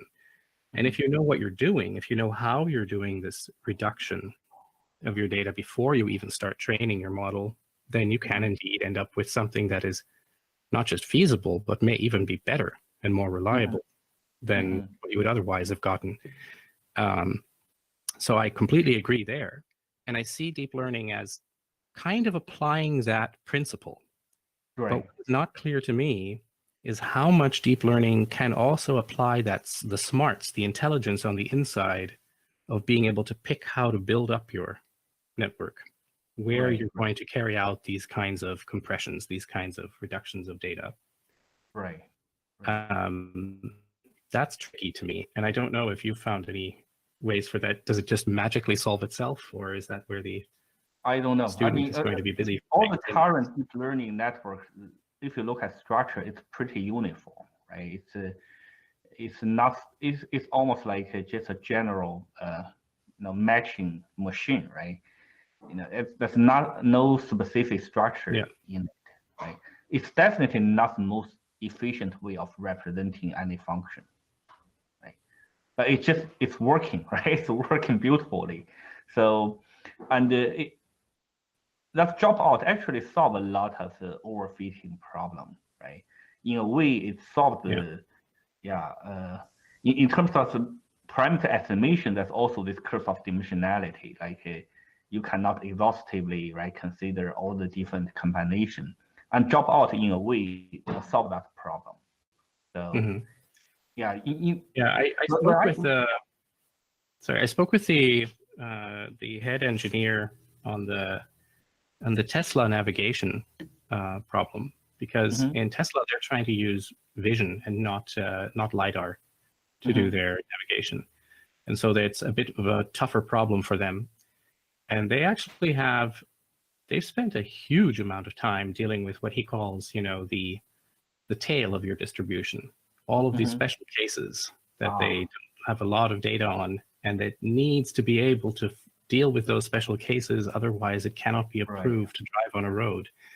And that's where even feeding this into a deep learning network, they've just been working on it for years. And he says that it's almost very stupid work because he spends almost all of his time just basically checking data rather than really coming up with smart models. So then it's that to me is an indicator that if you're going to apply this method to, let's say, capturing episodic memory in the brain, that then again you're going to have to worry a lot about the data that you capture, which is not bad. That's just reality, probably, that you have to worry about that. But anyway, that was an insight that he gave about their use of deep learning that's in a realistic situation. One possible reason of that, it could be the deep neural network doesn't have the biological system like common sense, right? Because it's using different structure. Now, a lot of things are not properly constrained, right? So they don't have this built-in, right, tendency to make sense of to make common sense out of things, right? They can be easily tricked by those, right, special cases. Yeah. But for human, for the real, no, not human, just real biological system, there's a lot of constraint. It's built in the system. It's not a generic learning machine, right? So a lot of things can be easily avoided by this type of system. So that's actually a very good reason why I still think, right, deep learning is not the final solution, right? It's an intermediate step, right? The real solution should be, make the model structure even more biological inspired. Yeah, this actually does give me hope for even dealing with the curse of dimensionality and all of our other problems, because we can not only hope that the system has all sorts of things built in at the lowest level to try to keep itself reliable with attractors and all of that, but even at the higher level where, let's just say, take the example of driving a car. Normally, you can see a stop sign and you can recognize it under all kinds of weather conditions. But now there is a tree branch that's obscuring it. The Tesla vehicle doesn't get enough data from that, and this is an outlier, and it can't recognize that there's a stop sign there. But as a human, you realize, oh, there's something obscuring it. I'll check again in 2 seconds when I'm a little bit closer and when the branch isn't quite in the way. And then you can see it again. So that's using this other contextual knowledge about what you can do about the problem. And so in that sense, perhaps even the little mistakes that we make in building our prosthesis, our emulation, can be compensated by what the brain can do with the rest of its system. Right. Yeah, actually, what you just described is there's something more than that, right? You are also talking about this kind of closed loop recognition, right? You see something, you are not sure about it, you pay extra attention to that thing, right? So your vision is also driven by your recognition. It's influenced, right? So it's a very iterative process, and I don't think that's a feature exists in any of the like a convolutional neural network, right? Those are all static mapping, right? Yeah. So there are still a lot of things that can be added into AI, right? Learn from biological system. Indeed, yeah. So we've reached our hour, and there's plenty of material here to even cut this up into 2 parts. It's not going to be a problem at all. So thank you very much for helping us out again. Is there an important part of this conversation that we haven't touched upon, that we've forgotten, that you think should be mentioned? No. No? Yeah. No, I don't think so. Yeah. Those are all great questions. Now, this one and also the previous one, the skill separability. Those are great topics, great questions. That's also something my group spend a lot of time on. When you try to large scale model, right? So those are all great topics. But the only thing that those are also very big topics.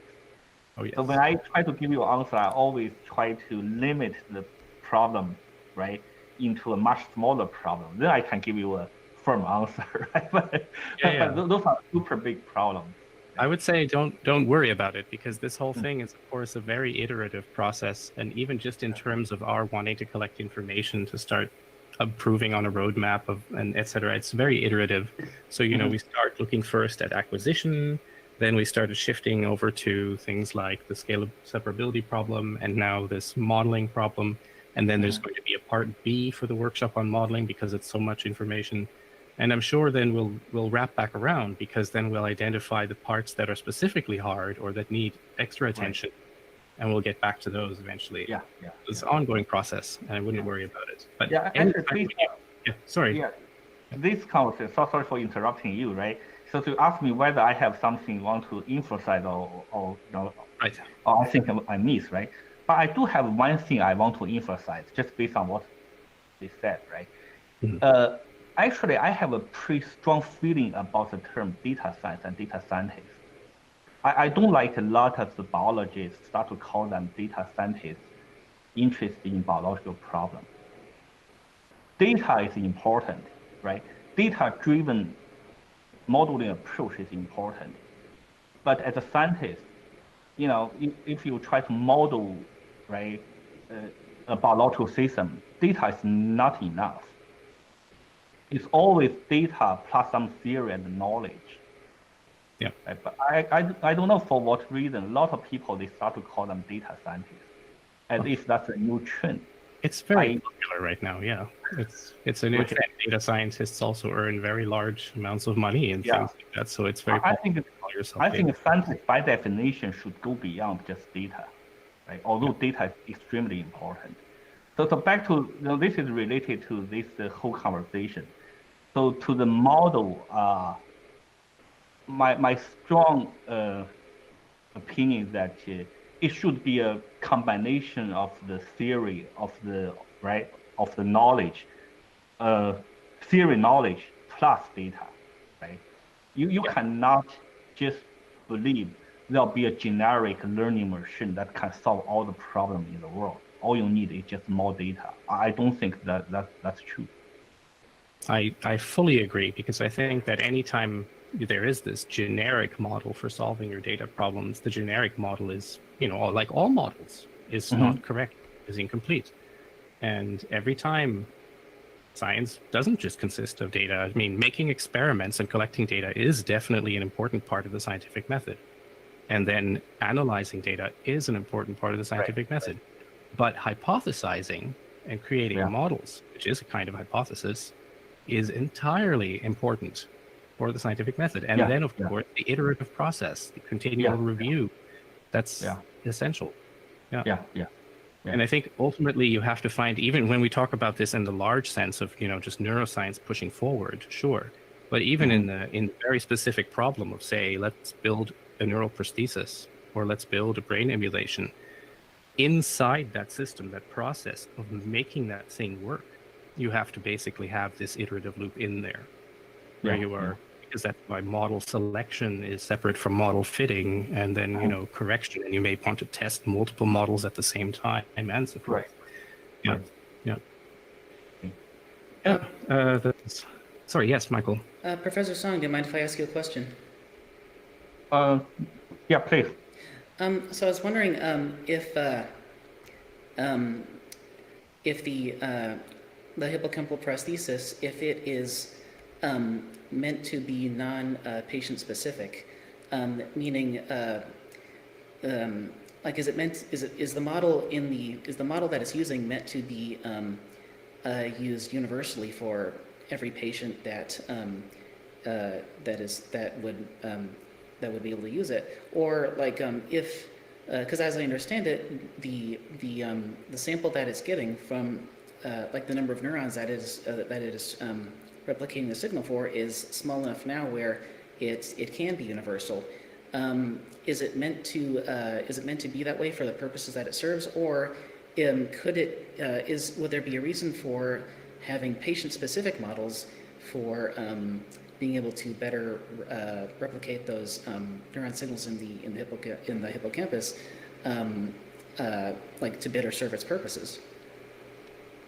Yeah, I mean, I had this question all the time, right? Oh. So what we did in the past are all patient-specific models, and we did that for obvious reasons, right? Because for in animals, you were able to get perfect, normal data from the same animal, and so allow you to build the model, and then you disrupt the circuit and then apply your model to see whether that can restore, right?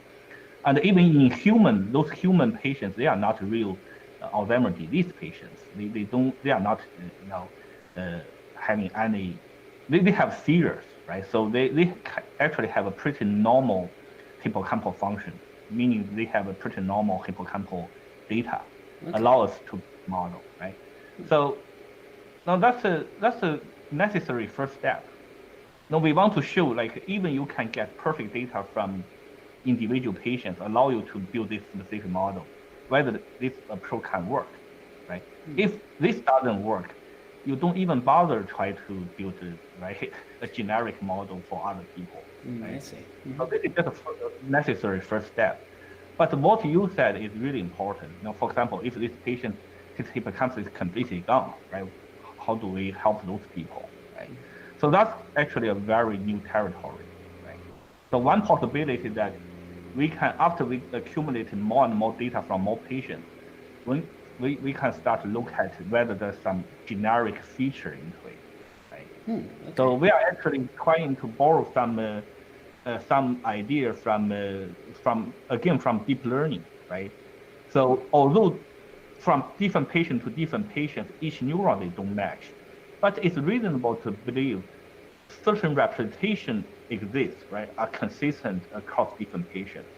Like if you are familiar with the convolutional neural network or visual system, every animal, every people, if you look at intermediate level, their feature will be Gabor filter like feature, right? That's something you can share across different patients, right?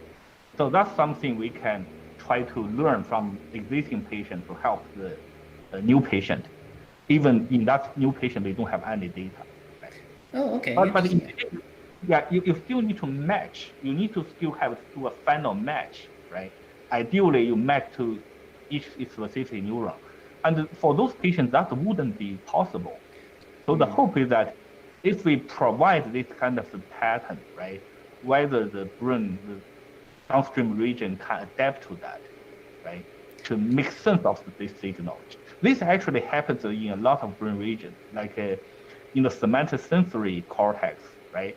There are a lot of famous neuroscience experiments. You do some surgery to their fingers. It can remap, right? In a sense, like the depth field of those neurons, they start to remap if you change, you alter, right, your input. And maybe we can hope that can also happen in the hippocampus. Okay. So you provide information and let the hippocampus try to make sense of it. Okay. Yeah. Okay. Thank you. Yeah, I understand. Thank you. Okay. All right. Thank you very much. I think that for the purposes of the interview, this is certainly sufficient. And the panel that we're doing is on the 20th, and then the part B, yeah, we'll see when that happens. It's going to be in the winter. I had a separate question, completely unconnected to the interview. This is because Carbon Copies has been working on some research projects.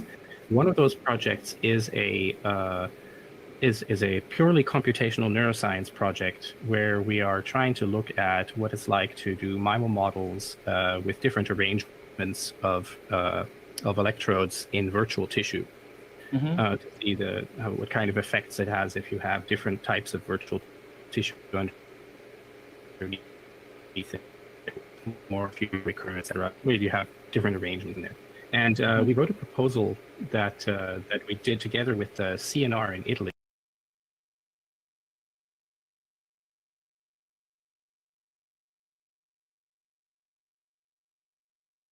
Many thanks again to Professor Dong Song for that great interview. Next up is our interview with Dr. Ken Hayworth.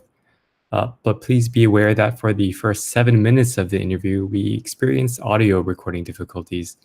And to compensate, subtitles have been added during those 7 minutes. The sound will resume normally for the remainder of the interview.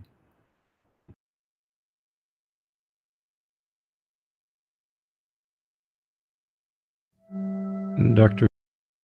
Kenneth Hayworth is a senior scientist at the HHMI's Genelia Research Campus and is president and co-founder of the Brain Preservation Foundation. Dr. Hayworth is exploring ways to extend focused ion beam scanning electron microscopy imaging of brain tissue to the volumes of mammalian and human brains.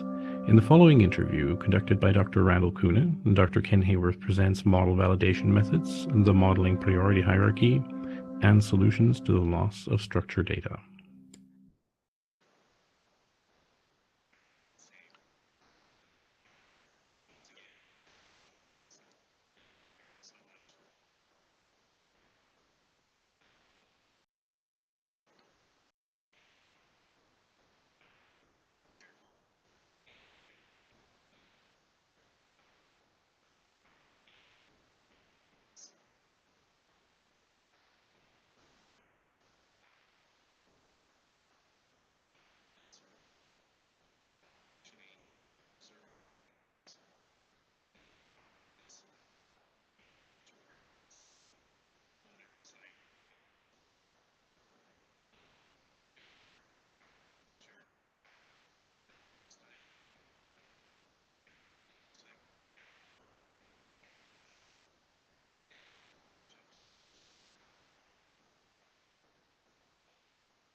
synapse by synapse basis that is easily seen within electron microscopy. So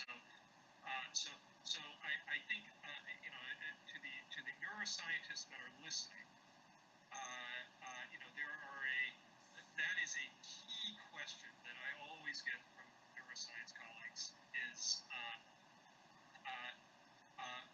how do we really know that we're going to get something from these structure-only images? And so we can do a deep dive on that. The other completely different conversation, I think we should have both, okay? But I'll leave it up to you what we do first. Let's say the other is to say, what does mind uploading mean anyway, right? I was actually looking. It was a wonderful question that somebody asked on Twitter. How would we even know if we successfully uploaded the mind of a sea electron? How would we know? And I didn't jump in, but what I would have said is you have to pick the level of computation that actually constitutes a mind. And so if you can model at any level. So for example, let me take a neuromuscular junction. So a neuromuscular junction, there's whole journals on neuromuscular junctions. It is incredibly complex at the cellular molecular level. And yet, from the level that we're interested in, it is a simple switch, essentially. Okay, there's not much more than just, if an action potential comes on the motor neuron, that action potential signals the muscle fiber to twitch. That's it. And so if you are not able to commit to a particular level of representation that constitutes the mind, then you are unable to really get a handle on what you would even mean by a mind upload. Mm-hmm. And so I think that a good way of defining what the mind is that we would be talking about would be to say, if you were going to replace something in your own brain, what would you be okay with replacing and what would you not be okay with replacing? So for instance, if I was going to replace a neuromuscular junction with a little, circuit that did the same thing, but it didn't use any of the same molecules or complexity, and it couldn't, grow itself back and stuff like that, but it twitched the darn muscle in the right way, then I wouldn't mind. I wouldn't even notice, right? But if I had a childhood memory and I was replacing part of my brain and that childhood memory was lost in that would be too hard. That would be an example of not successfully uploading a mind. Mm-hmm.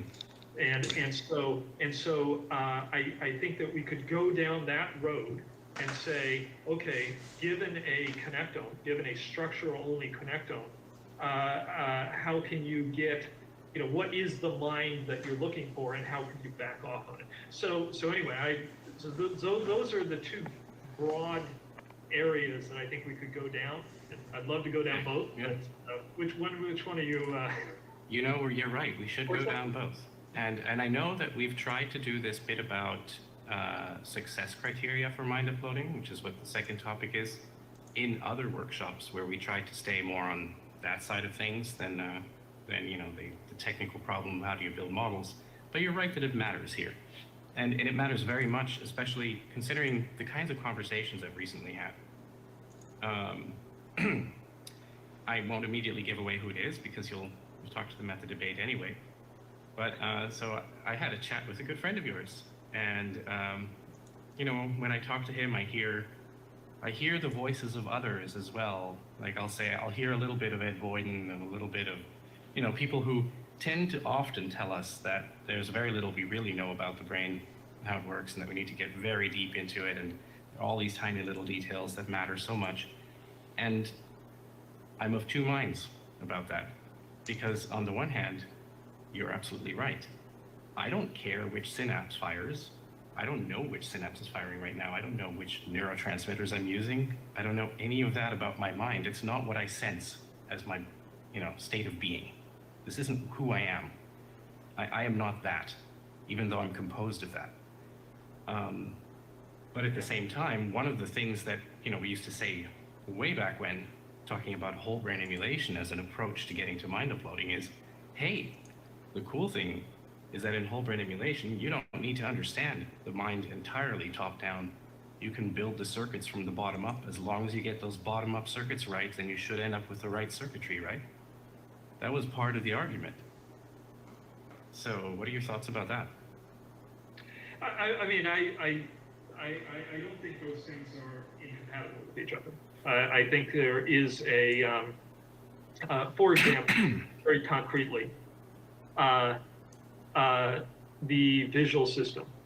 I think when we finally emulate a visual system of a mouse or something, let's say, I think at one level we will understand very well how the visual system works from a learning point of view, from a representational point of view, from an, what are the neurons that are doing attention? What are the neurons that are, how is it structured? Why are there regions of the visual system that are tuned to, recognize faces or recognize the visual motion or color? We'll understand it at that level, but we're not going to understand it at the level of this neuron does this particular, even recognizes this particular feature. Because we already have deep learning networks that we've built ourselves, and we don't understand them at that level. Mm-hmm. And so I think if you take the perspective of we'll know the right level, we'll understand in general that level, but we will be emulating a connectome without some kind of almost impossible understanding. I mean, I'm literally thinking of what would it take to understand a deep learning neural network that has learned how to recognize a whole bunch of objects or something. I mean, even if you you have a deep learning network that recognizes faces, and you can map that deep learning network onto a some kind of space where the distance between the eyes are represented, and you can do a principal component analysis. So that's not understanding at the level of causality, right? There is no understanding a deep learning network at the level of causality, and we just have to accept it. Can I push back a little bit? Please. I mean, I generally agree, but I want to push back a little bit just because I see this sort of, I see a potential conflict there. And it's you'll have Conrad Cording saying something like, we don't really need to do understanding in neuroscience the way that we have in many other sciences before. Instead, we should be looking for general principles here, such as this is how the neuron learns, this is how we have pools of neurons doing this or doing that, and that's what we need to get at. And so, yeah, it's tempting to say it doesn't matter how you recognize a car. It's okay if it's a deep learning net. It's okay if it's a human visual system. And so then we have cars, and we have grandmothers, and we have our dream scenery, the way we put dreams together when we're asleep based on things that we have seen, patterns that we know. That's where it gets interesting, because the stuff that we construct, because memory is all reconstruction, it's not actually a photograph, right? The way we put together the world we live in is based on how the patterns that we have come together. So you have, in our visual system, there are feature detectors of certain kinds and dynamics detectors of various kinds, and they come together in a certain way, and they have some noise and some reliability and so forth. And it sort of shapes how we detect the universe around us. And so what it looks like to us, or what we imagine it's like when we reconstruct it in our memories or in our dreams. Now, a deep learning net could be somewhat different. And true, we have seen things now coming out of vision in deep learning where we say, oh, hey, that looks similar. I can imagine how that's similar to how our visual system works. But at the same time, there are lots of things that are different where we go, hey, that's weird. So I wonder how do you determine to which degree you have to build up the architecture the same way that it is in the human visual system, as opposed to just plugging in something else that sees cars? Yeah, so let me, I think the best way to answer that question might be to go directly to what I think is the level. And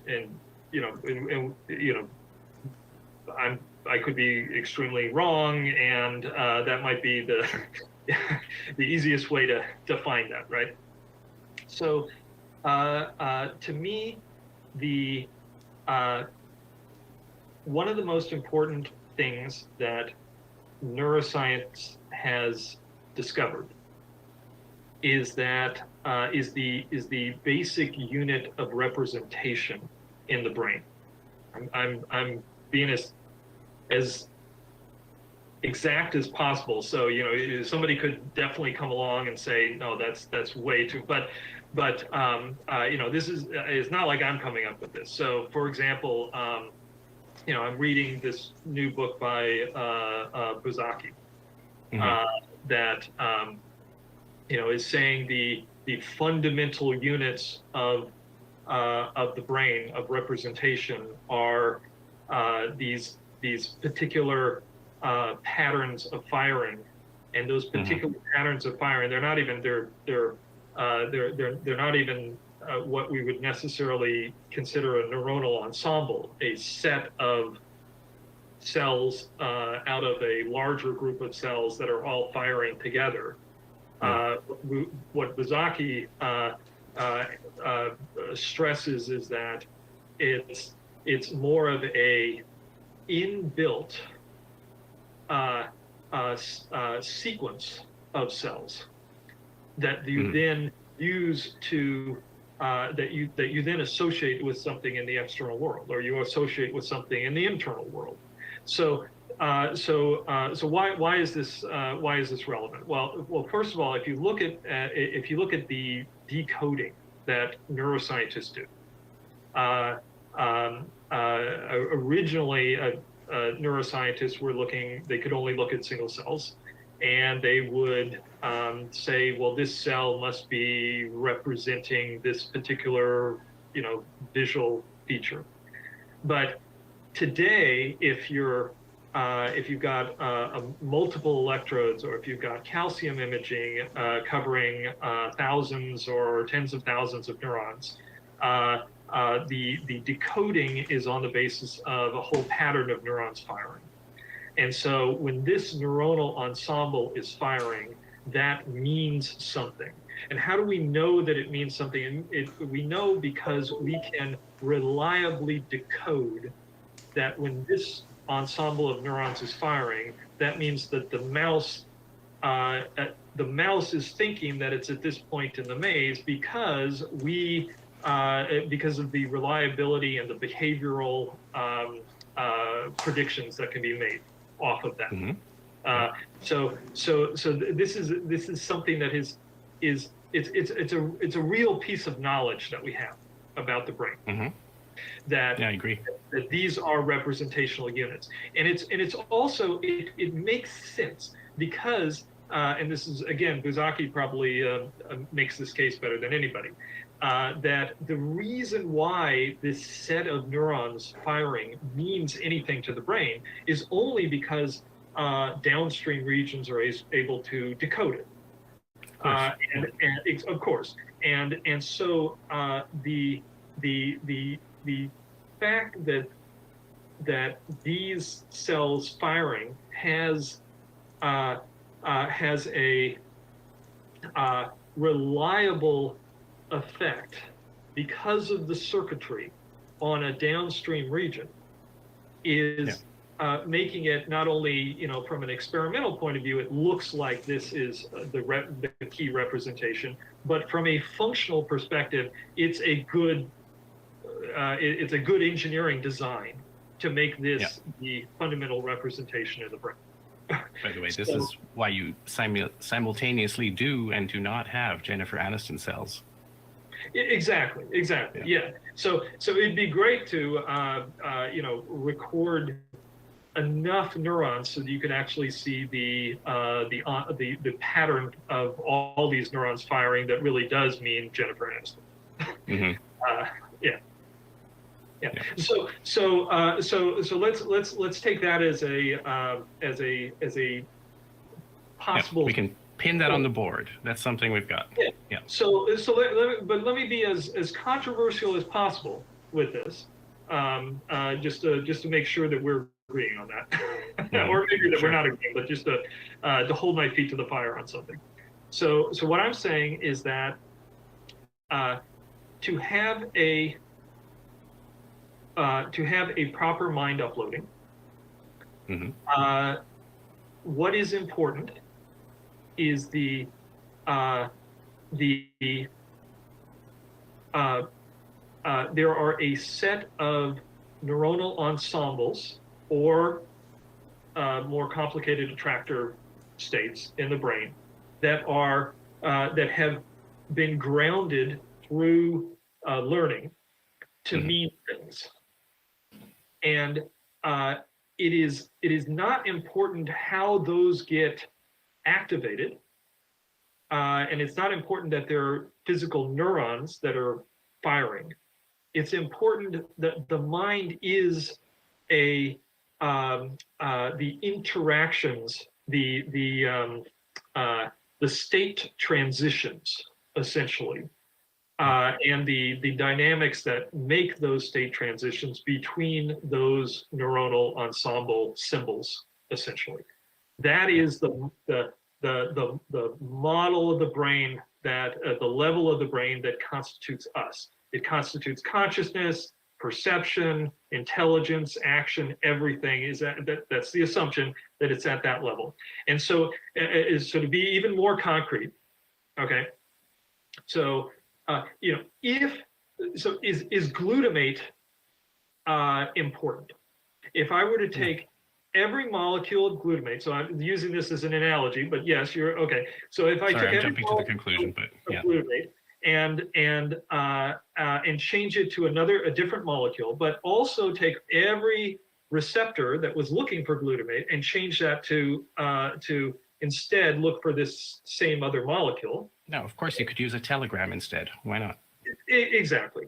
So I think most neuroscientists would do that, would go from there.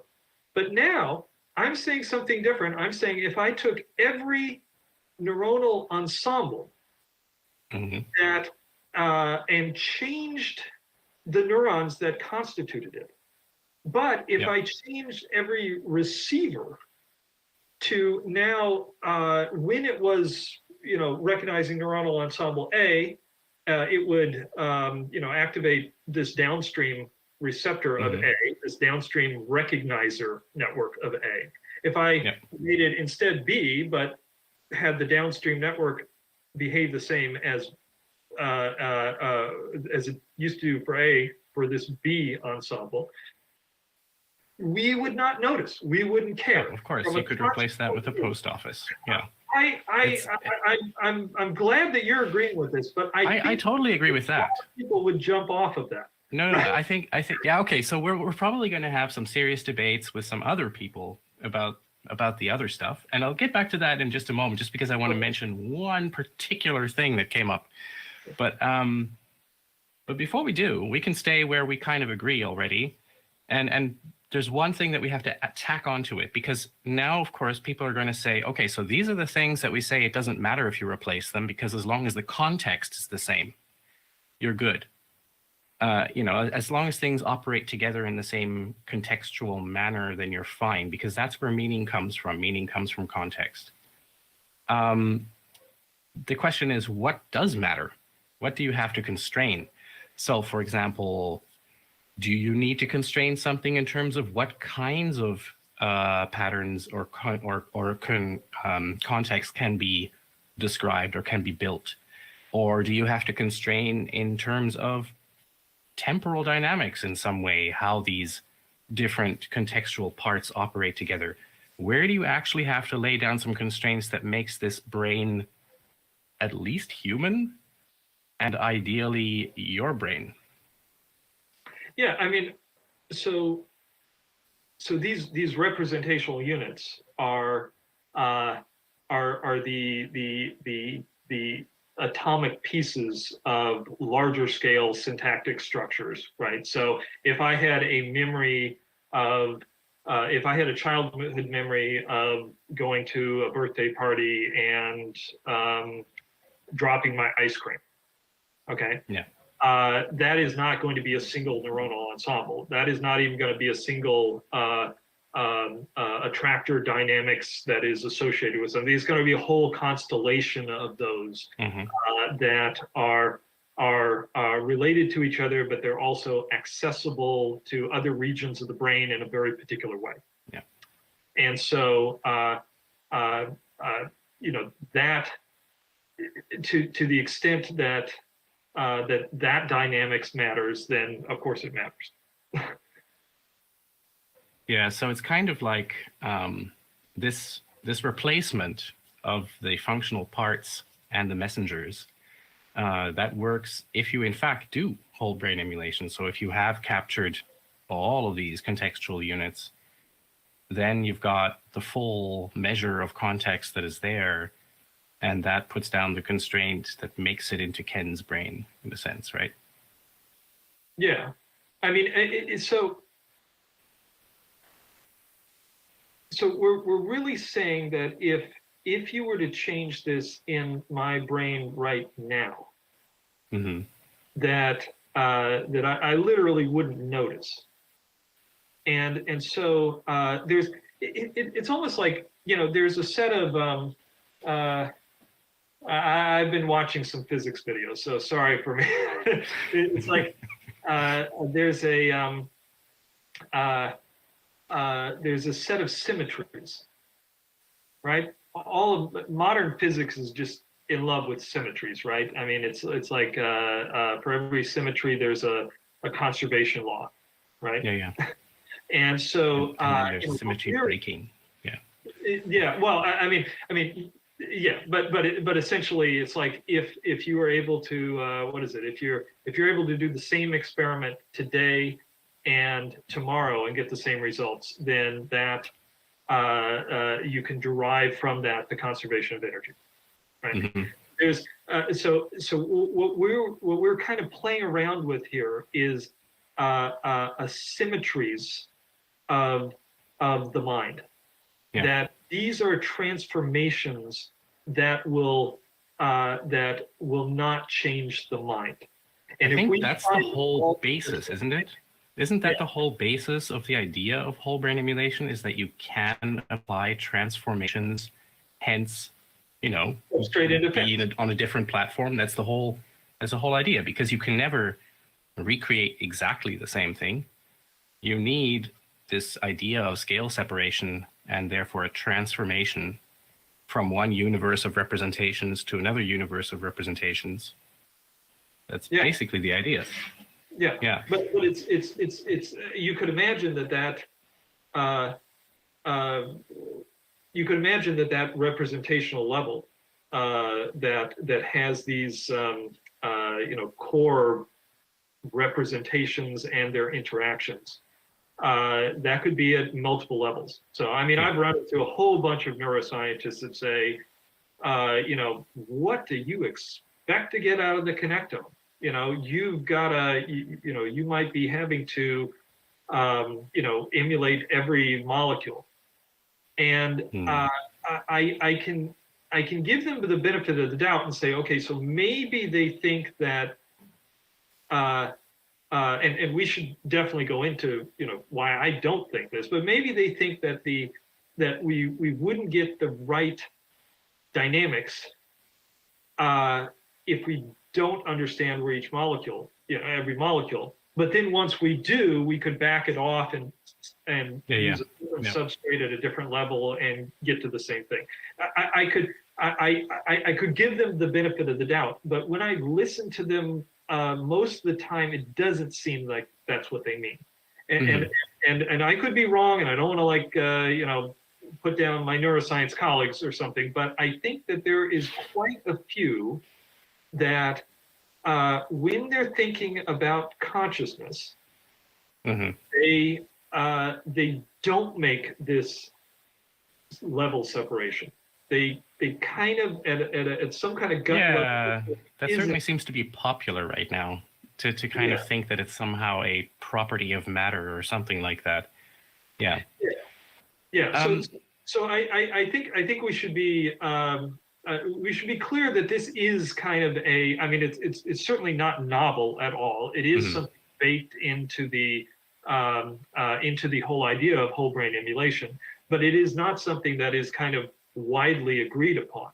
I think it would be. I would say though that what whole brain emulation and what we're talking about is based on is actually the more conservative consensus neuroscience, as opposed to these other popular ideas that are kind of a bit more fringy to say, oh, consciousness is based on some particular property of a certain type of matter or something like that, because that's not how we usually think about it. I want to point at two things that I'm a little bit worried about. One of these is you were talking about in physics how it's all about symmetries, and how if you can do this experiment today and you can do it tomorrow, well, then this tells you something about the correctness of your model, basically, or your assumptions, your hypotheses. In physics, one of the things that I guess maybe this is more fringy, some worry about is that if over time constants change, then because that's changing, then your perception of the differences changes as well. What you're measuring isn't really what you're measuring. So in that sense, it becomes difficult to tell whether something has been exactly the same if you do the experiment then and do the experiment now, because your constants have been changing as well. Similarly, in whole brain emulation, one of the things that you said early on was, if I change this thing about how my memory is represented or how my visual system is represented, I won't notice at all. Now, the problem there is that you are your own judge. Your own circuitry is the judge of whether or not things feel normal. But do you know that you would feel it if things were not normal? Actually, we know that you wouldn't, because we've got plenty of cases where people have something as extreme as hemi-neglect, and they don't realize that they have hemi-neglect. They've got half of their body is paralyzed, and they're not seeing half of the visual world, and yet still they're kind of like, well, nothing's wrong. This is where we get back to this bit about, let's say, whole brain emulation 10 years ago and how we used to talk about it. This notion that you can benefit from the fact that you only need to understand mechanisms at the lower level and you start putting things together, and that way you don't have to understand the brain top down. I know that's simplification, but that sort of had that beauty built in that you could say, if you built things from the ground up, then let's say your model of the brain, you could produce a virtual MRI of that brain, and it would show you if the regions are interacting the way that they normally do. And so even if the person says, yeah, I feel totally normal, but if you can see that it's not normal, then that would be an indicator that perhaps the whole brain emulation isn't quite correct. So there's another sort of objective way to verify whether some things are correct, whether you've succeeded with those mind uploading success criteria. But I see exactly what you're saying. I think that even before that, there needs to be a blanket statement that there is success is relative. Mm-hmm. That there is no further fact about whether this really is you or not, besides saying how much is of the computation is similar and how much of it isn't. Yeah. So and given that you could argue that, okay, well then it's meaninless. Any outcome is correct. Any outcome is correct. But that's why I think the actual true criteria should be the most obvius. Okay, it is what you would be willing to do. So, for instance, some people often say they're like, well, look, if you get your mind, you preserve your brain, you upload yourself 200 years in the future. Number one, you're going to be 200 years in the future, so that's like, you've lost all your context and everything. So that's, how can you say that is really you? Yeah. Or that far out. Stu Blackmore literally wrote an article like that against brain preservation. Okay, so that really is an argument. She's great, by the way. It's too bad that she was negative there, but she's wonderful. Absolutely.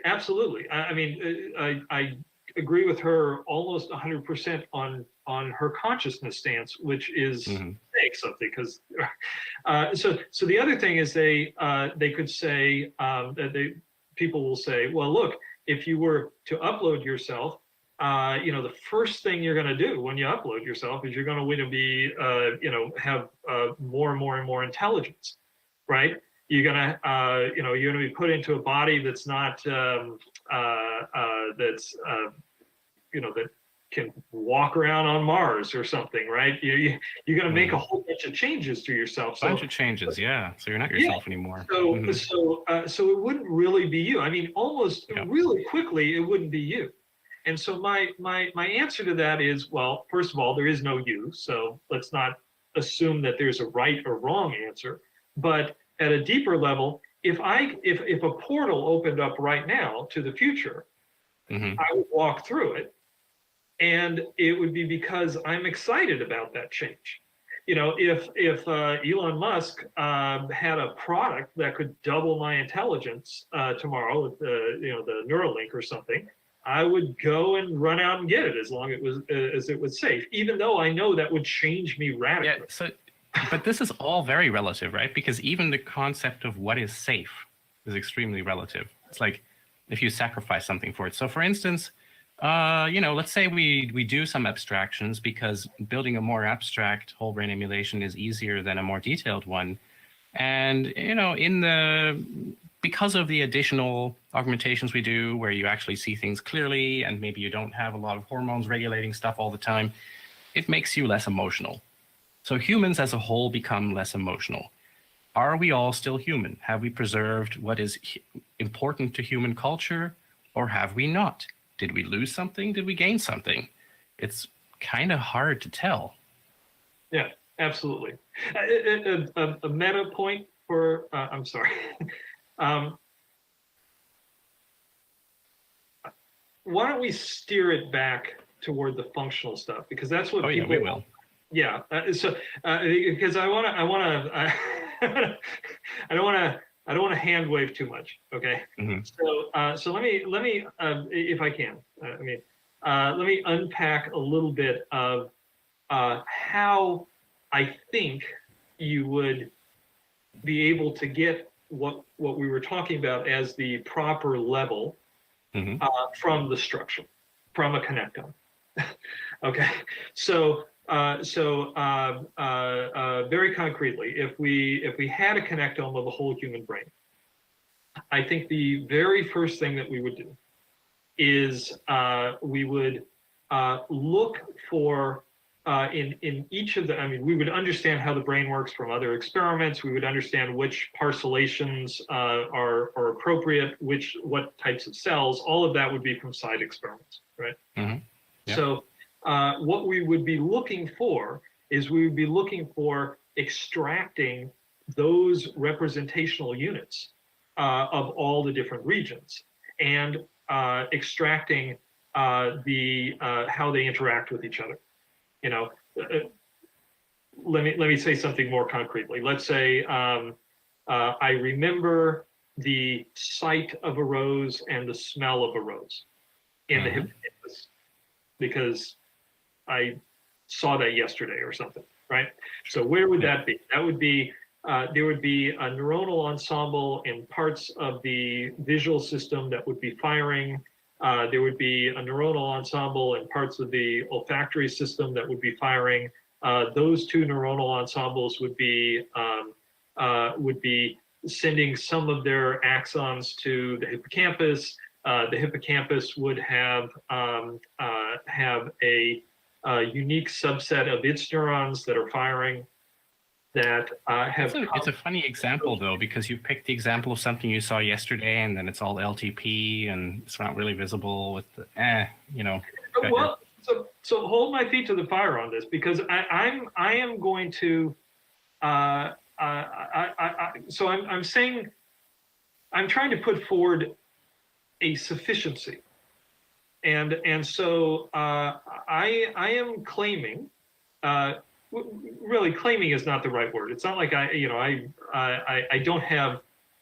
I read a bunch of neuroscience. The bunch of neuroscience that I've read seems to me to support this, and it seems to me like most of the neuroscientists are kind of agreeing on this type of model. That's where I'm getting this from. This is none from me. Mm-hmm. Yeah, I don't have a problem with the model. I'm only saying, to say that you're getting this from electron microscopy of a connectome, this example that you had, yes, could be a little bit difficult. So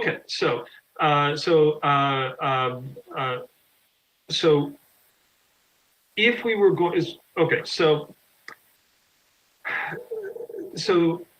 the brain is broken into different pieces. This is an assumption, okay? There is a module in the brain that is going to represent.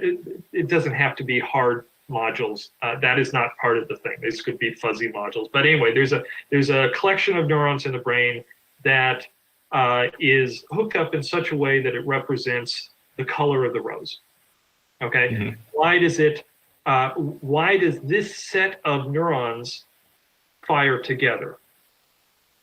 What Buzaki and others would say is that it fires together because those neurons are mutually interconnected with excitatory synapses.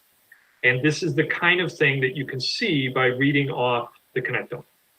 Mm-hmm. So it is a hypothesis. But let's slow down for a second so that we're not getting too far away from being really concrete, because typically when you create a new pattern, you're not going to want to rely on generating new connectivity in the brain, because that takes a while. So typically you're always dealing with cells that are already wired together. Yeah. And you're just applying some LTP or LTD to get some of them to fire more together or less together. So you're kind of associating two existing ensembles. So the connections exist. It's kind of a pool of resources you have, and then you can make them a bit stronger and a bit weaker.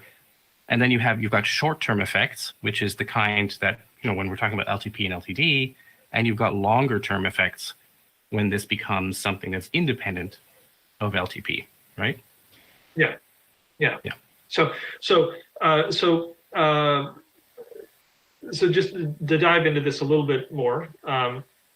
So the idea is that you take the brain, you would take the connectome of the brain, you would figure out the different regions of the brain that are modular to a certain extent. You would look within those regions, and you would find the network connectivity based on the connectome, and from that this is the hypothesis, you should be able to find the attractor states that are within that area. Those built-in attractors And they're not just, these neurons fire together, but they're also these neurons, then these neurons, then these neurons, then these neurons. It could be a dynamic attractor as well. We would catalog all of those. Now, cataloging all of those basically means we're going to find all of these symbols within one region of the brain, or all of the potential symbols within one region of the brain. Mm-hmm. And then you would find, but that doesn't say what the symbols. They're kind of your feature detectors, right? It's sort of like in the visual system. So I would disagree with that. Because they have an existing wiring, they can create. I mean, okay, we often talk about the visual system as if it's feed forward. It's not. It also has recurrence, so we have attractors there too. Yeah. But just to kind of abstract it a little bit, is to say, like, you have your set of resources. There is a connectivity there. So in a sense, they're your feature detectors in a way. It's cute that the brain can also create new connections, actually new connections, and thereby create new feature detectors in a sense. But, you could probably even survive if you didn't have that. Yeah, if you just have the resources you've got. The point is that these are very top-level features. These are not, so these aren't feature detectors like a photoreceptor. No. Feature detectors goes all the way up. It's like you keep on making them more complex. It's more, and they can be temporal as well, and not just sort of. Exactly. So the next level step, and so I'm trying to describe this from the perspective of this is how mind uploading will work. Okay. Mm-hmm. So mind uploading based on a connectome, we'll start with parcellations and then figuring out all the different attractors in those modules. And then the question becomes, can we ground those? Can we figure out that this particular ensemble means red to the rest of the brain? Mm-hmm. And the way to do that is to say, okay, well, if this neuronal ensemble is in these visual areas, then we would have to trace them all the way back to the periphery, or all the way back until we have enough information, maybe to the LGN, maybe to the visual cortex, something that allows us to use our existing knowledge to say, yes, this is representing Jennifer Aniston. And I suspect that this is going to be very much possible, and I see the evidence already in an adjacent field, not using the same technology at all. If you look at Jack Gallant's work with MRI, mm-hmm. and the ability to reconstruct what people are thinking about or seeing, even videos of that is an example of being able to interpret the meaning, of course, with in an experimental setting. I mean, he has the advantage that he can show something. And absolutely, but why wouldn't you be able to show something to a whole brain emulation that has? I'm saying from structure alone, though. So I'm arguing that if you were given the brain, and were not able to do all these side experiments to say, okay, this is the representation when the person sees Jennifer Aniston, right? Yeah. Can you still figure out that these cells mean Jennifer Aniston to the person? I suspect that you can, and that's because of the regional specialization and then sub-regional specialization. Dong Song, for instance, is looking at how the hippocampus has different parts of CA3 and CA1 that are used when you're working on memories about different things. Okay, so I suspect as well, but I think that this is a legitimate, both of those assumptions that I've made are legitimate targets for people that are skeptical. Mm-hmm. Okay, it is a legitimate target to say, I mean, everything is a legitimate target. You could say this is not the right level. You could say maybe that is the right level, but you wouldn't be able to find these attractors based on only the connectome, the physical connectome. You need ion channels and receptor protein maps or something like that. You could say that you might be able to find those neuronal ensembles, but you wouldn't be able to figure out what they mean unless you go all the way back to the eyeball, or maybe there would be some kind of chaos theory where unless you got everything perfectly right, you would be so confused at these high levels that you wouldn't be able to figure it out. There's plenty of legitimate arguments I want to lay out those. Yeah, no, that's clear. That's clear. And then there are counter arguments too, of course, because the brain has to keep itself interpretable to itself. So, you don't want chaos. Yeah, that's right. And there's counter arguments, though. Yes, exactly. So just one more level would be if you were to do this in all the regions of the brain, okay, even top level and motor regions, and you can ground everything that way. That is the assumption, okay. You would also need to take the connectome and say this region that is representing an apple, and this region that is representing hunger is going to interact with this region that is moving the arm, et cetera, right? Mm-hmm. What you would be doing is, instead of coding the neuronal ensembles and saying what are the neuronal ensembles, or decoding how they are grounded in the real world, you would be decoding the state transitions, the readers, if one area of the brain is reading what's flowing into it, you would be decoding that reading function.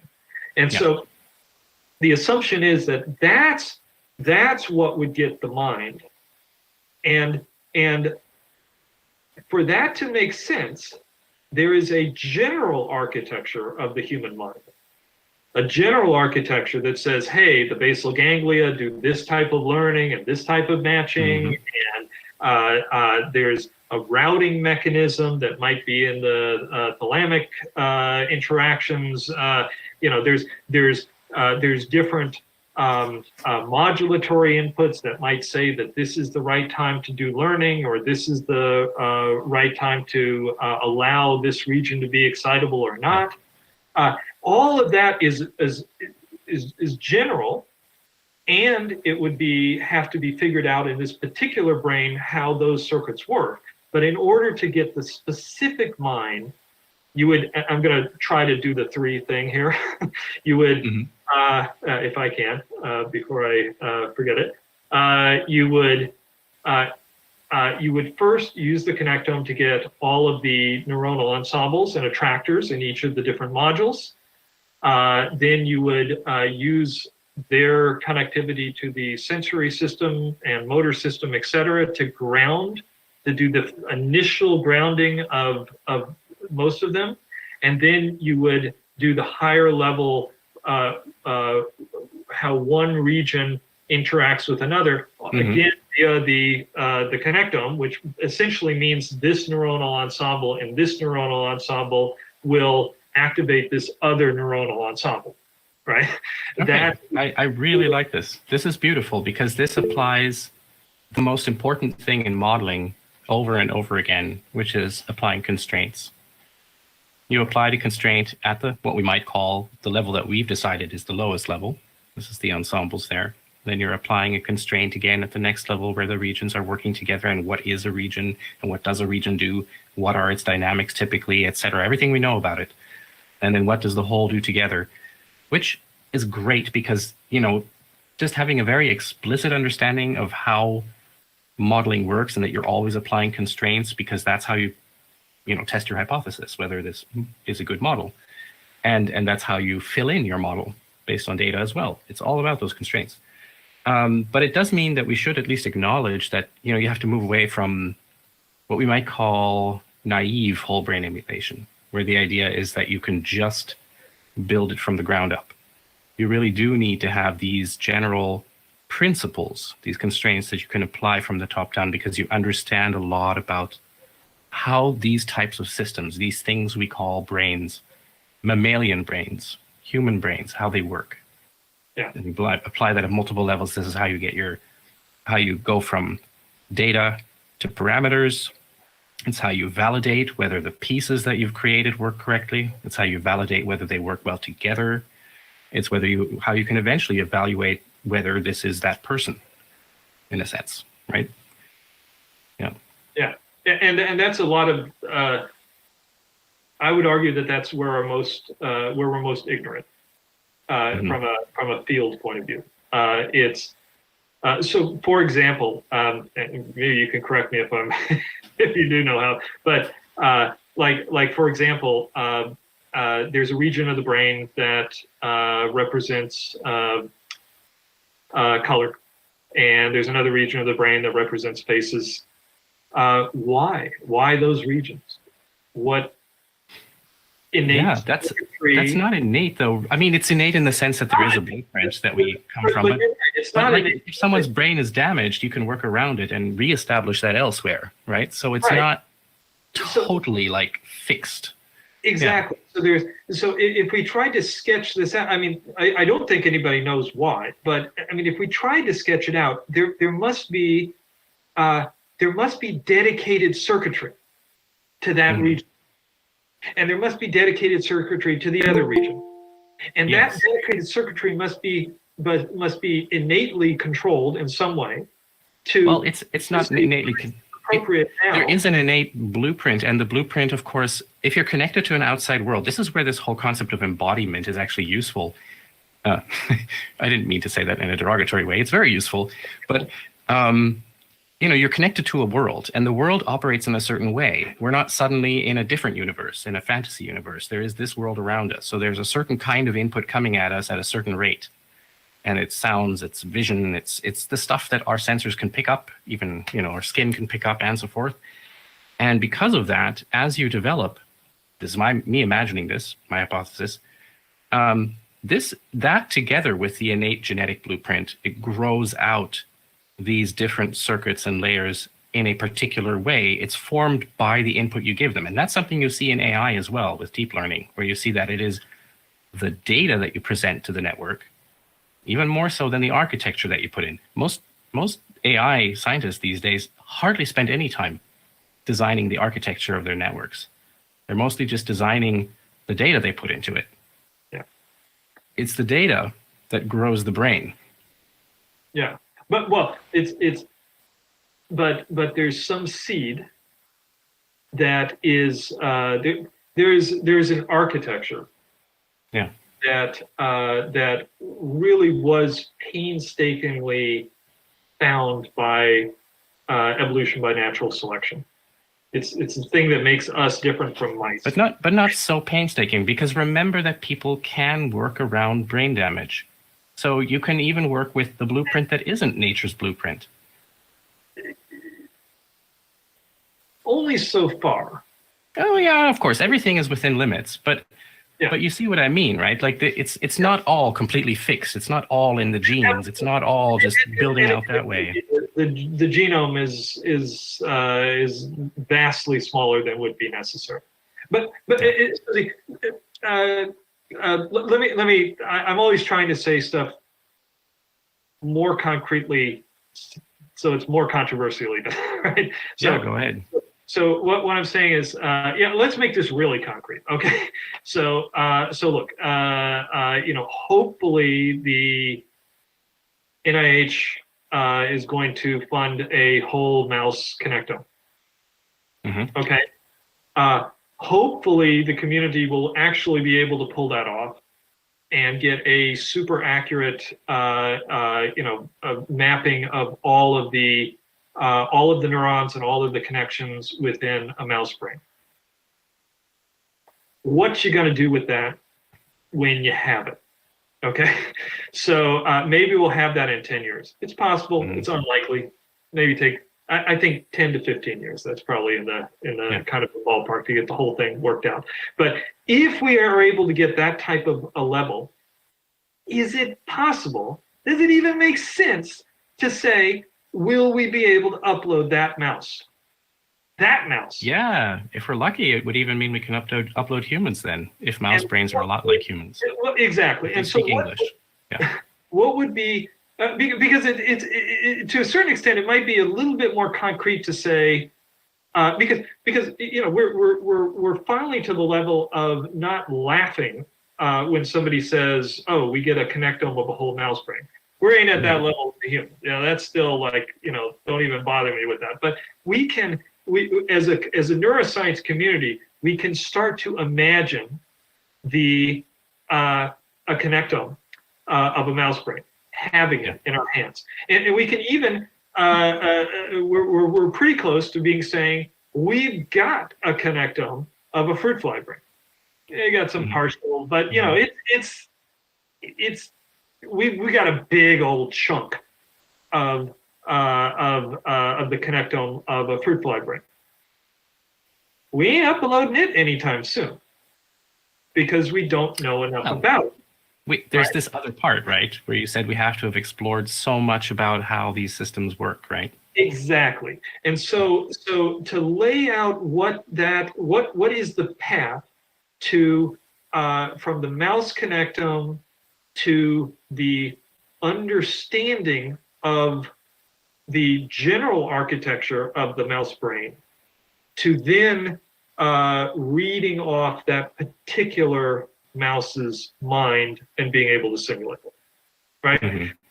Can we try to maybe flesh out some of those details? So, I mean, in a different discussion, we could talk about how you get a connectome, but forget about that. Let's just say we got it. So, what would it look like to flesh out the details of the general mouse brain? Well, we would need to know. So here's some questions that I would love to have answered that I've looked all over the neuroscience literature, and I cannot find this answer because we simply don't have the. I want to know how many discrete, if there are, how many discrete channels are there in the output of the basal ganglia? Yeah. Okay. So there are models going back 30 years, 40 years saying that there should be discrete channels from the basal ganglia that the inhibitory channels that the basal ganglia is set up to turn on and off and modulate. Okay, and we can identify some of those, like if this module is going to if it is activated, it disinhibits the locomotion and the mouse walks. If this other one is disinhibited, then the mouse is scratching or something. So there's some serious evidence that there should be discrete ones, but it's also like, are there discrete ones? Do we really know? I don't know. I've seen papers back and forth, and the only concrete thing I can say about it is we don't know. We don't know because we don't know the circuitry well enough. And this is a type of a circuitry that it's even small. You would think that we would be able to get this with tracer injection studies, but it's too fine to get with tracer injection studies. And so this is something that the mouse connectome will absolutely get, that we can't get any other way. Okay. And there are a whole bunch of different things like that. Like how many different, what is the exact relationship between the thalamus and the cortex?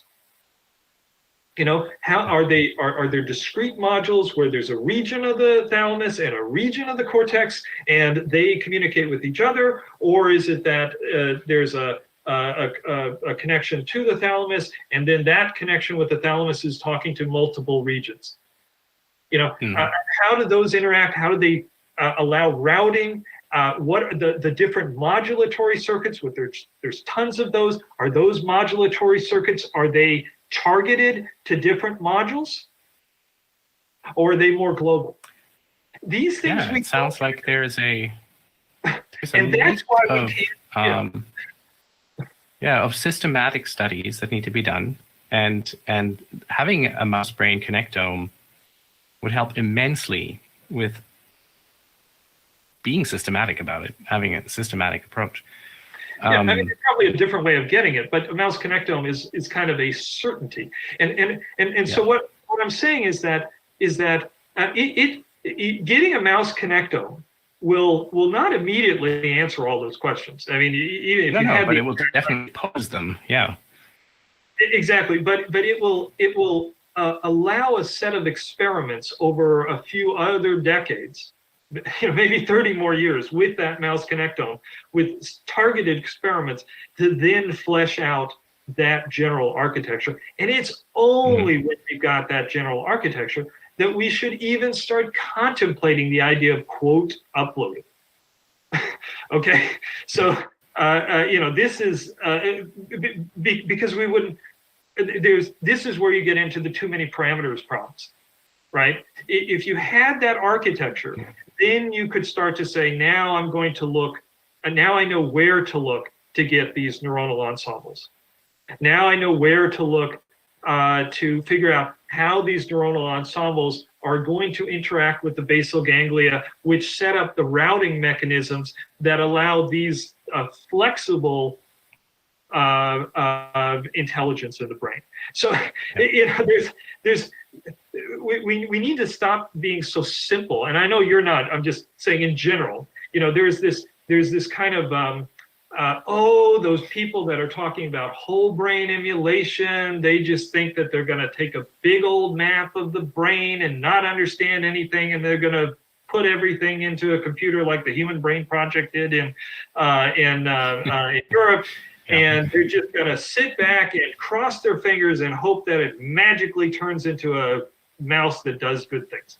And that's not anything. It is a systematic progression of the exact way that neuroscience is going right now. Neuroscience that's exactly the reason we're having this workshop, of course. Yeah, because we're trying to point out that once you have your three-dimensional reconstruction, that's not everything. I'm sorry, I got animated there. I'm having a few internet issues. I don't know if that's happening on your guys' side as well. I hope not. I hope it's just me. I want to throw one more thing at you right now. I know that we've been at this now for over an hour, and we probably have to bring it to a close soon so that the interview isn't so long that it makes the entire workshop too long. We will have more of these discussions, but I want to ask you one big question, just because this is what came out of a previous conversation. Gap junctions. Gap junctions. Okay. I mean, let me put a disclaimer that that I know basically zero about gap junctions. Okay. So what I'm about to say comes more from ignorance of the field than knowledge. Okay. But I think that the places where I've seen gap junctions in the literature, obviously in the literature, seem like there's a general reason for this group of cells to activate together. And that seems like the type of thing that we would be able to know from morphology based on other experiments, not needing in the exact same brain to know. Does that make sense? Right. So these cells are in this part of the brain, they're part of this circuit, so they probably have these kinds of gap junctions. We can maybe even abstract out that they form a unit that activates together in a certain way based on what we've seen elsewhere, and we may not need to measure the gap junctions directly. Exactly. Okay. And of course the I should say that could be completely wrong, and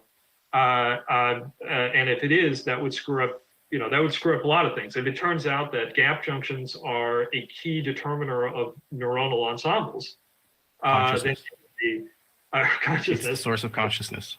Yeah. then that would be a big problem.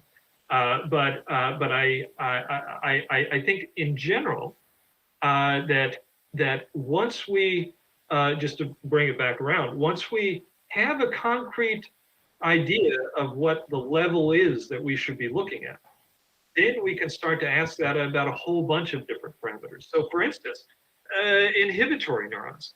Do we have to know the exact connectivity? We need one per region. Well, I mean, there is a whole bunch. I mean, I'm being facetious. I'm being a little bit extra controversial for no reason, but yeah. But exactly. I mean, I get the feeling that there are probably inhibitory neurons, like the ones out of the basal ganglia. There certainly are information carriers. Oh yeah, that's a different story. Yeah. There's a whole bunch of different classes of inhibitory neurons in the cortex, and I wouldn't be surprised if some of those we wouldn't need to model at all. We wouldn't need the connectivity or anything, because it's like their job is to do X, make that done in the simulation by computation. Yeah, and that I think sounds likely. Yeah, fall into that category. Yep. Great. By the way, Michael, I know you're here taking care of all of our technical needs, but if you have any questions that you want to ask Ken, your own questions, please go ahead. Ken, yes, thank you. Well, first of all, I just want to make sure, can you hear me? I had to switch out my mic. Oh, thank you. Okay. So I just want a little bit more clarification about when you said when we have a whole mouse connectome. Like, does that mean that we have the entire connectome scanned and we have the scanned images, or does it mean that we have all the scanned images and we also have labeled every neuron and what type it is? Like, to what detail do you mean by a whole connectome? Yeah, I think it would be somewhere in between that. So it would be the entire electron microscope image at roughly 10 by 10 by 10 nanometer voxel resolution. That would have, I mean, they're very concrete proposals, right? So that image goes through Garen James' group at Google, probably, or perhaps Sebastian Sung's group at Princeton. I don't know, they're maybe both, to do a full segmentation and also to identify all of the different classes of synapses and where they are. That segmentation and that synapse identification would create the type of a graph that would, to first order, qualify as a connectome.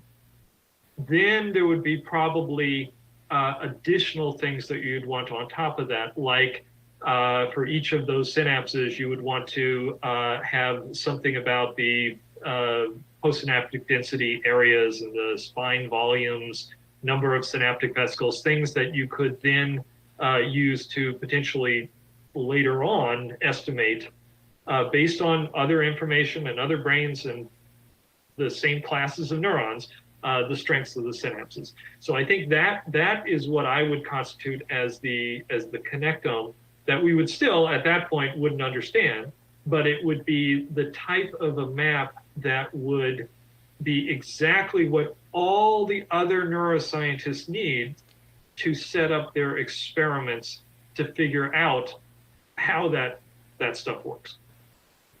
Okay, understood. Yeah, thank you. And I just have one other question, which is in regards to correcting for missing information. Because like when you're especially talking about being able to when you're talking about patient-specific brains, we can even go to like specific mouse brains, I suppose. When it's very, very possible to have like missing or corrupted data, like perhaps as a very crude example, if you have 100 slices of a cortex and you're missing like a random 12 slices, I would imagine that there are ways where you could like make assumptions that could connect those pieces of information. But could you maybe give a little bit more of insight as to like what is the what is a reasonable barrier between how much information you can lose before you start having problems and like there is no way of like filling in the gaps. Like is there like a type of structure that you say, well, if we're definitely missing this, there's no way that we can just assume what it might be? Like is there like is there maybe some kind of like constraints that we definitely know about? These are awesome questions, by the way. Yeah, these are very relevant to the entire project. In fact, one of the things that I was it's the difference between having a pretty picture at the end of a $100 million or more project and having something that actually revolutionizes neuroscience. And what's really scary about this is that it takes a real expertise, and it ain't me, okay? It's people like Moritz Helmstetter and Varen Jain and Michal Januinski and these people that look at Steve Plaza, people that look at connectomes all day long, and they understand the reliability. Okay, and so I can look at a pretty picture and say, "Ooh, that is gorgeous," and not know that that has zero quality to neuroscience. So this is something that, if I was the NIH, I would be putting in real hard milestones to make sure that they don't fund a project that at the end of the day is just pretty pictures. And I'm sure they are. This is one of the workshops is all about talking about that in general. So to directly answer that question, if there is a let's say 200 nanometers of missing material in whatever imaging technology we use, the next question is, how many axons does that scramble? How many axons do we get wrong? And that's the type of a thing that we can actually figure out, because we can take a complete data set and remove a certain number and then run the whatever correction algorithms we would do and see how close we get to what we know. And those are the types of experiments that we would that you would have to do quality assurance on the data, to know that yes, a 100 nanometer gap is survivable, a 200 nanometer gap is survivable if it's in this region, and a 300 nanometer gap is, I don't care how many hundreds of millions of dollars you spent, it's wasted, start again. And I speak from experience because we've done that on fly. Okay. And of course, it comes down to what you're interested in. So if you're interested in doing something that is essentially a tracer injection study, right? And you're saying, well, these classes of neurons generally project to this region, then maybe you're okay with that. Mm-hmm. But if you're interested in the real, like, can we read off memories, then it comes down to, does this screw up enough to get to make the neuronal ensembles, which have redundancy in them anyway, does it screw it up so much that even that level of redundancy doesn't help you? Is it okay to explicitly separate, say, statements about what is survivable in terms of the data sets that we need in order to learn about brains versus the data sets if you were doing a whole brain emulation for someone? Because my feeling is that, say, surviving whole brain emulation is probably possible with getting away with things that you wouldn't get away with during the learning stage, in the sense that understanding how these circuits all connect and where those axons go is very important while we're still extracting this knowledge that we need to be able to do better at abstracting what we're getting out of our data. But once you've done that, then you're probably okay with some things, and other errors are survivable in the same way that, we can survive forgetting something. I think it would cut both ways, though. I mean, I think there are you could find. I think you could find the opposite as well, right? Where, that this type of loss is going to retain identity, but it's going to screw up knowledge, and this type of loss is going to screw up knowledge, but it's going to retain identity. With the added statement that I know you've heard me say too many times, but there is no you in that. So you can't lose identity. Exactly. so there, you know, there, it is a fuzzy concept. So of course you can lose a certain amount, and the same is true of knowledge of the brain. So it's like even a really partial connectome could probably tell us something more than we know today if we lost a whole bunch of different regions. Yeah. Right. Yeah, I mean, I can imagine that even in cases of severe loss, let's say you lost the entire cerebellum, that could be not as bad as, say, having a brain where the cerebellum looks great, but you lost the prefrontal cortex. Yeah. Yeah, and we have these great examples from neuroscience. You know, it's like if you cut the optic nerve, you go blind. But if you cut, I think it's 100 times more the corpus callosum, you hardly know that that is occurred. So from a behaving animal point of view, let's say, it is very particular what regions are important and what regions are not. Yeah. If we're talking about plasticity, does the same way plasticity applies to a living organic brain? Is that the same for an emulation? Because like thinking about like what an emulation is when it's just a code modeling modeling all of the functions.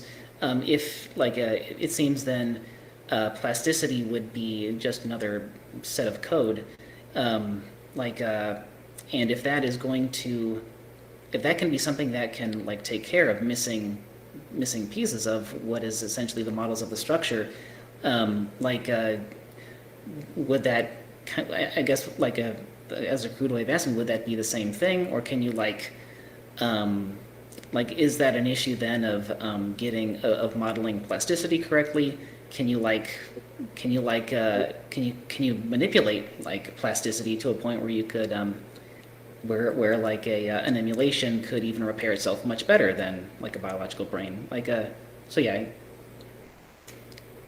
Yeah, I think. Yeah, I mean, I think it's from the point of view of, I mean, definitely you could start from scratch and have something that works better than the original in some sense, but you don't have the memories.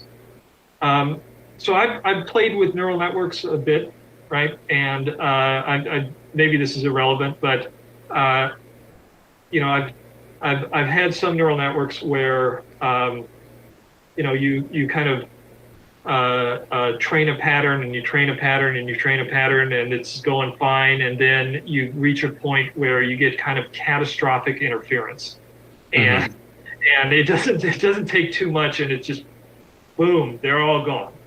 And I can imagine that the types of errors, you know, it probably has this type of catastrophic fall off where it's like you don't notice it, you don't notice any. It's kind of digital, right? You know, if you've got these ensembles, then the ensemble it's like a multi-dimensional flip flop. It's you know, it is either on or suddenly not. You don't have enough of a cue to bring back that attractor. And exactly. So it's exactly. So it's kind of like it's good until it's gone.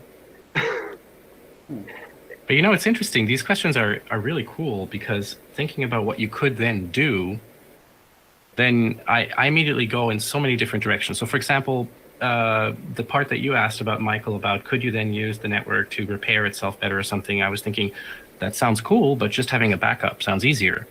You know, that's the sort of like the go-to is like, why not just have a backup? So you could never really lose something. On the other hand, you know, making plasticity better, people would think of something like, for instance, well, what if instead of having to sleep on it, my memories were instantly encoded? But Ken is already pointing out an issue here, which is that learning is delicate in some ways, in the sense that maybe if you suddenly remembered everything, that wouldn't be so great, because then there's no filter for what you're encoding, and it starts to clobber one another, where it just kind of gets lost. So there's probably a reason why, since we were built to survive, our brain is evolved to keep us alive, that in this universe, in this world that we live in, with these challenges, that a certain layering of different types of learning and memory that happen at different rates and so forth. Some of it is just, this is all nature could do in some cases. But in other cases, it's an adaptation to the problem space. And so we'll have to be careful about teasing out which parts are important and which parts are kind of just, oh, this is the patchwork nature had to use. Yeah, and I want to each one of these questions, I think it comes back to, so once we've identified the level and things like that, then we get to the heart of the question, and it comes down to very specific details about how the mammalian brain architecture works that we currently don't know. Okay, so if I could ask, the gentle viewer of this video, when somebody says, when a neuroscientist or somebody else says, we don't know anything about how the brain works, let's unpack that a little bit. I tend to almost agree, but this is the part of the brain that we don't know anything about, or almost nothing about. This type of, the general architecture of intelligence, where we don't even know what are the brains that are in, what are the parts of the brains of the brain that is in charge of routing between other parts of the brain. This would be like the first thing you would know in a computer, and we don't even know how stuff is routed in the brain. Okay, what are the circuits that are involved in turning on and off the modulatory signals to different regions so that they learn at the right time and don't learn at the wrong time? There are some really good starts of that work in the entorhinal system, and there's some great stuff there about some parts being turned off while other parts are on during certain activities or stages or parts of the day, and then even phases within every theta cycle, so that you have different kind of gates that are opening and closing. That's some really great work. Absolutely, yes. And I don't want to give the impression that it's like the neuroscience community understands that. The neuroscience community understands that this is, that these are the real interesting problems that they should be working on. But whereas we have a really good understanding of like how ion channels work and single neurons, and we're starting to get an idea of how perceptual areas like the visual cortex works. There's just general architecture stuff that it's very hard to get. There are examples of people getting this, and I love those papers. I like, oh my God. I would say those are the most important things to find, because if we go back to this bit where we talked about how if you're going to reconstruct a working brain from the data that you have to keep on applying these constraints to it. That's exactly what these things are, because these are constraints around how does the system operate? How does it actually work at different levels?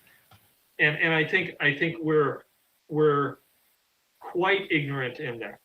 It's like we know less than 10% of what eventually will look like. It's like nobody can go to the blackboard and sketch out that architecture of the brain. They could sketch out Hodgkin-Huxley equations, no problem. But sketching out that type of architecture of the brain, we don't know. And I would say that's what a mouse connectome will give us. A mouse connectome with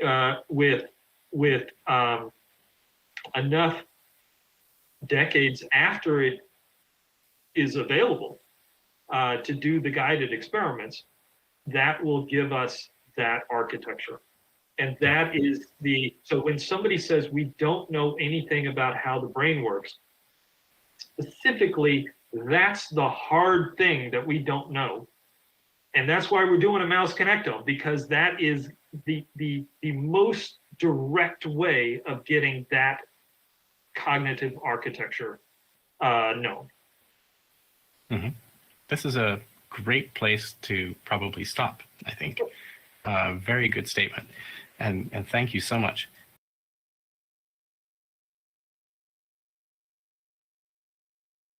Okay, everyone. We're going to have a 2-minute break. See all of you in 2 minutes.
Welcome back, everyone, and thank you to Dr. Ken Hayworth for that detailed and thoughtful contribution. Next up, we will commence our live panel discussion with a lead-in keynote by Robert McIntyre. And as a reminder, for those watching and for those just tuning in, here's how the discussion will proceed. Our workshop is fully participatory and is open to every one of our international attendees and viewers. One way to participate is to write questions directly into the chat that is enabled for our YouTube live stream.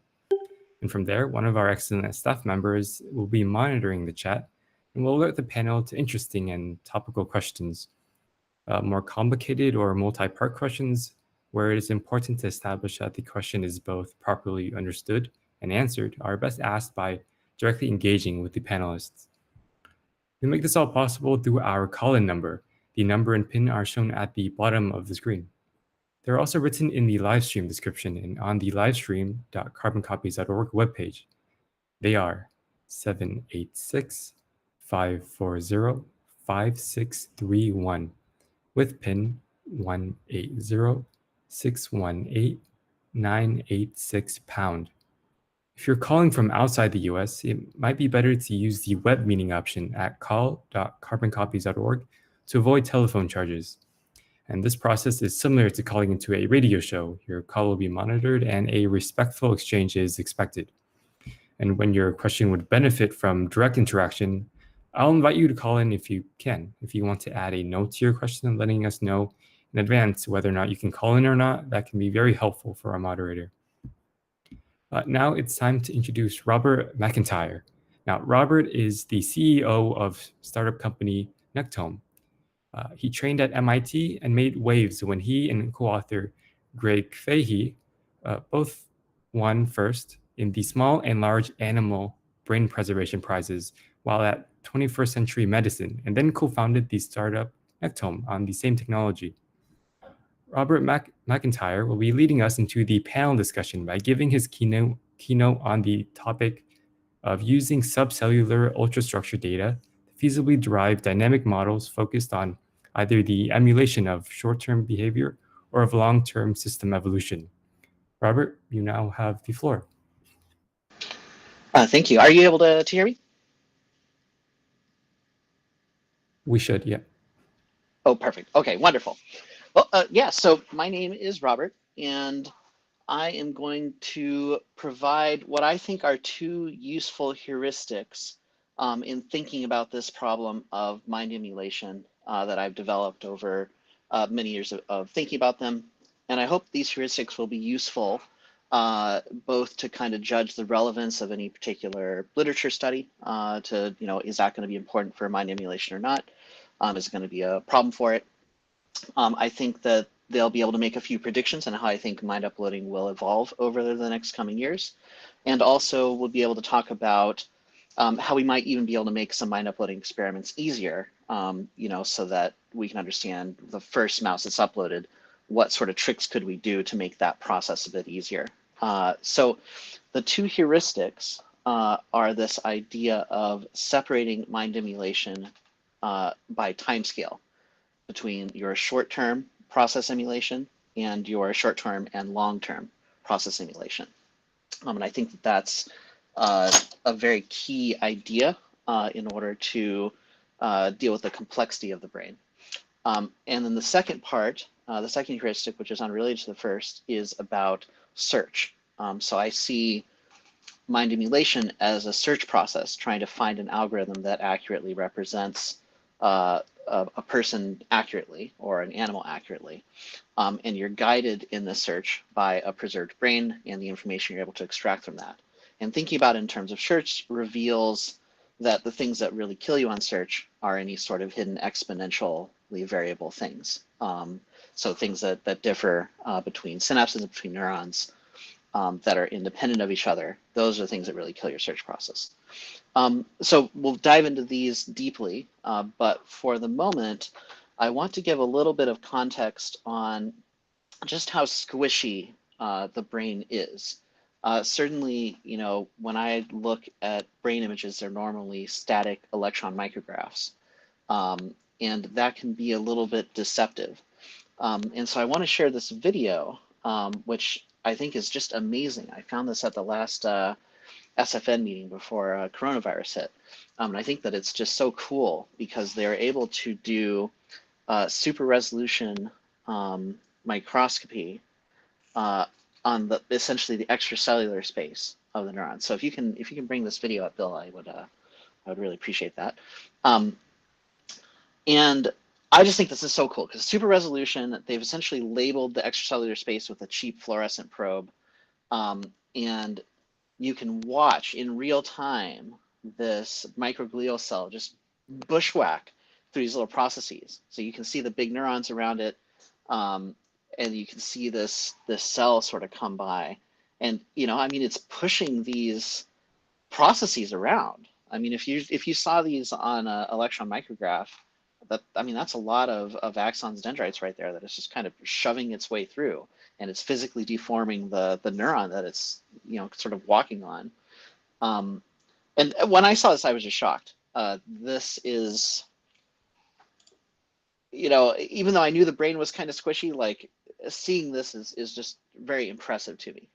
And there's movement at all levels throughout the brain. So one thing I don't think is fully appreciated is like the nucleus of a neuron spins around. It's like a star sort of slowly rotating.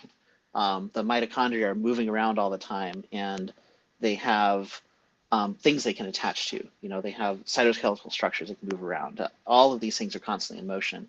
And the extracellular space of the brain is inflating and deflating over the day. You know, when you wake up, it's a different size than when you go to sleep than when you're sleeping. The ventricles are changing size. The neurons themselves are constantly growing out little philopoda. And if you watch, you know, a process over, say, a day or so, you know, the big synapses will remain the same, but it's constantly growing out these little processes that are tentatively connecting, and sometimes they'll make neurons, sometimes they won't. So, you know, when you talk about simulating this, going from a static image, you know, there's a lot of dynamic complexity that's involved. And so that gives us to our first heuristic, which is, you know, to what degree is that dynamic complexity relevant for a brain emulation? And I think the most important dividing line by far that naturally occurs in the brain is the distinction between fast processes and slow processes. So if, as a thought experiment, imagine what would happen if you only needed to simulate a brain for 60 seconds, all right? It's just gonna need to work for 60 seconds. You know, what sort of things could you ignore? What sort of things would be critical for such a simulation? Well, first of all, if you're simulating for 60 seconds, I would say that's amazingly useful. You know, even as limited as that is, if you imagine a simulated person, for example, and they're only able to have that simulation be reasonable for 60 seconds, still, you can ask that person essentially any question, and you could construct an entire biography of that person if you talk to them for long enough. It would essentially be like a person that had anterograde amnesia. They wouldn't be able to create new memories, but the existing memories and the existing recall is a very fast process. So an initial simulation that only works with these fast processes, I still think is immensely valuable. If we do a simulation like this, then, you know, essentially every single process in the brain that's slower than about 60 seconds, the dynamics of that can essentially be completely ignored. So what are things like this? I'd say all of memory consolidation, everything to do with growing out little philopoda and creating new synapses, that essentially could be ignored in a short-term process simulation. You know, pretty much all of the things involving cleaning up waste at different degrees can be ignored. All of the things involving these, you know, ARC communication, where neurons are able to package up mRNA and send it to other neurons to these virus-like particles. In fact, basically everything to do with DNA could be ignored, and everything to do with sleep could be ignored, and you'd still have a functional brain. It just, you know, wouldn't be capable of memory consolidation. And one way to think about, you know, if you have a given process, is this going to matter for emulation? Would be to say, well, let's say you had a person walking around and that system was magically disrupted instantaneously. Would you notice that it had been disrupted over the next 60 seconds or not? So for example, with DNA integrity, you know, if you imagine someone receiving a fatal dose of radiation, right? Well, that's essentially damaged their DNA at a profound level. And yet that person can still think, and they can still talk, and they can still function for a while. It's just over the next few hours, as the protein synthesis starts to go awry, then the cells start to self-destruct, you're going to have problems. You know, similarly, if you just stopped the motion of the nucleus or stopped the motion of mitochondria, you know, would that be a problem? Well, I'm sure it would eventually build up to be quite a big problem in a real person, but would it be a problem within 60 seconds? Probably not. So I think this is a really key idea here. And I think that if we're doing mind emulations, my prediction here is that the first kind of full-scale emulation of a mouse that's based on electron microscopy will probably be limited to about 60 seconds or so. That we may get to the point where we can actually simulate an entire animal, but we will have a situation where that animal is not able to sleep on things and learn new things. And that then once we have a base of this, that then we can add sleep and add these other things to it. But we can have an initial sort of process. One thing that I think is good to explore the types of things that we might have to simulate to do these slow processes is this amazing video by Michael Levine. And it says what bodies think about, bioelectric computation outside the nervous system. And anyone that's interested, I would recommend watching that video because he goes into kind of what the slow processes might look like and why they may have, how they've evolved over time. And essentially his argument is that the way that bodies are able to form into shapes is a type of thought process or type of engram. And it actually uses electrical communication and analogs of neurotransmitters, except they're somatic transmitters, to kind of coordinate the growth of a body over time. And his proposal is that brains might have evolved by co-opting this mechanism that's originally there to calculate over a period of days body shape and sped it up so that you can calculate over a period of seconds something related to sensory input. Because it's the same basic idea of you have an ion channel, you have depolarization, it creates genetic expression, that sort of stuff. And so the important thing here is that as evolution worked to create these processes that can think, it's actually a lot of work to make a process that's biological, it's fast enough that in only a few milliseconds, you can recall information.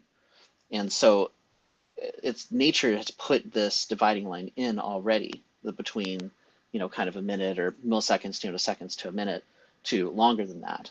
And we see that in the memory literature. So, consolidation tends to take 2 hours and, it's got clear timelines to it, whereas recall is more instantaneous. So this is, I think, a key deal. Whenever we're considering, is there a thing that's relevant for a simulation, is what is the time scale this process evolved? If it was disrupted, would it affect a creature immediately being disrupted? And I wish we would move from just talking about mind emulation to talking about short-term mind emulation and long-term mind emulation. And then we can think more clearly about, if we want to do the short-term thing, which is going to come first, because it's probably hundreds of times easier because you can ignore so much, then what are the things that kill that? In my mind, those are the most interesting things, because the things that would disrupt long-term or short-term processes, that stops you having any type of meaningful emulation. Whereas the things that, make it complex to emulate long-term processes, you can still get a lot of work done. So moving on to the second heuristic is this idea of a search process. So if you are trying to do a mind emulation, one way to think of that is that you are trying to discover an algorithm that closely approximates the original creature. And that would normally be a ridiculous proposal, because there's so many different algorithms that finding one out of all the different possibilities is essentially impossible. So it's a virtually impossible task to begin with. But you have as your guide the preserved body of that organism and whatever types of imaging you can extract from it. And so that suddenly might make it into a much more reasonable problem to solve. Now, thinking about it as in terms of search process is acknowledging that there may very well be some guesswork involved in sorting out this algorithm. And it's really the nature of that guesswork that matters as to whether, it's something that's computationally trivial to do, or something that becomes so difficult to do that you can never do it with all the computers in the entire universe, even if you made a universe-spanning computer and ran it for like the age of the universe. And what is the nature of things that will be a bottleneck for that? What are the nature of things that will make that difficult?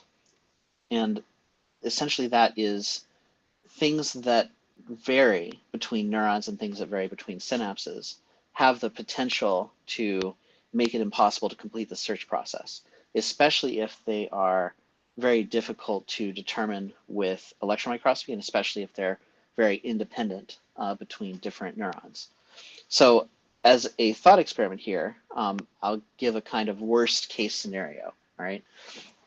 Let's suppose that every single neuron has an intrinsic firing threshold, right? You know, a certain amount of input needs to get before it will decide to fire. And that this threshold is randomly determined for each neuron genetically when it's forming. And it varies independently between each neuron in a way that's very subtle, that's not really obvious from the level of an electron microscope. So you could imagine that this would be equivalent to having a normal neural network where all of the neurons have the same firing rate. And then you've essentially applied a sort of cryptographic salt to these neurons and shifted around their firing thresholds. Now, that organism is going to be fine. You know, as it's learning and growing, the neural network's encoding information and it's implicitly taking in these variable thresholds into account. You know, so an engram that's encoding that network, you know, extracting it and learning new things and dealing with it is fine for that network. But then when you go in with a electron micrograph and you're looking at these neurons, you're hopelessly lost because you can't figure out what the firing threshold is for each of these neurons. And then searching for it is essentially impossible because there's hundreds of billions of them and it doesn't resolve into anything coherent, you know, unless you essentially get most of them right. That would be like a worst case scenario, something that's very variable between different neurons, something that's invisible to electron microscopy, and something that actually impacts the fast processes. So when I think about what are the interesting things that will give us problems with uploading, I'm looking for things that sort of have that character to them. And the more they have that character in these different dimensions, the more likely they are going to be a problem. Now, what do you do about this type of problem? You know, if you do find that there are things like this, well, I'd argue that in probably all cases, it's something that can be solved, because if there's something that impacts a fast process, it's going to be doing that through a protein somewhere. In fact, I'd argue it's not really possible to have a computationally meaningful fast difference between neurons that isn't somehow mediated by a protein. And proteins can be preserved and proteins can be labeled with antibodies or other mechanisms and detected and disambiguated. So each of these things is not so much that it might make this process of uploading impossible. It's more that maybe it adds another couple of years to the process because you have to be careful about labeling them. And for the initial work in uploading, these are the things we might be having to deal with. So what are the things like this? Well, there's a few things. One would be gap junctions. So gap junctions are these membrane-to-membrane connections. They're also called electrical synapses. And they allow ions and, in some cases, larger molecules to move between one neuron and another neuron, or in general, one cell and another cell. They're generally made out of 6 subunits, and there's multiple different types of subunits. I believe that mice have about 27 different types of subunits that are slightly different variants of each other. And a gap junction can form from you know, a homogeneous number of subunits, right, where they're all the same subunit, or it can be heterogeneous where some subunits are different than others. And they do, to some degree, impact the ability of that channel to transmit different molecules. And the gap junctions, you know, they are fast enough to matter for firing, for recall even, right? If you have you know, a neuron that's depolarized and has a gap junction with another neuron, then it is going to influence that other neuron. In the actual brain, there's extensive gap junctions between glial cells and neurons. And it's thought that there's a lot of gap junctions between inhibitory neurons and maybe not as many gap junctions between excitatory neurons. But one of the main problems with gap junctions is that they're almost impossible to see with traditional electron microscopy. You know, they don't really accumulate heavy metals super well. And so from most electron microscopy, you can see 2 membranes next to each other. and it's not clear if those membranes are next to each other, if they have a gap junction between them, or if they're really just next to each other. And yet the presence of that gap junction is a huge component to, what is the conductivity between those membranes. It can change it essentially from insulating to conductive. And so, it'd be a pretty big deal about the dynamics of that system. And gap junctions even more they kind of worry me for certain long-term properties, because there is a thing called the panglial syncytium, which is essentially that virtually all the glial cells in the brain are connected to each other through gap junctions.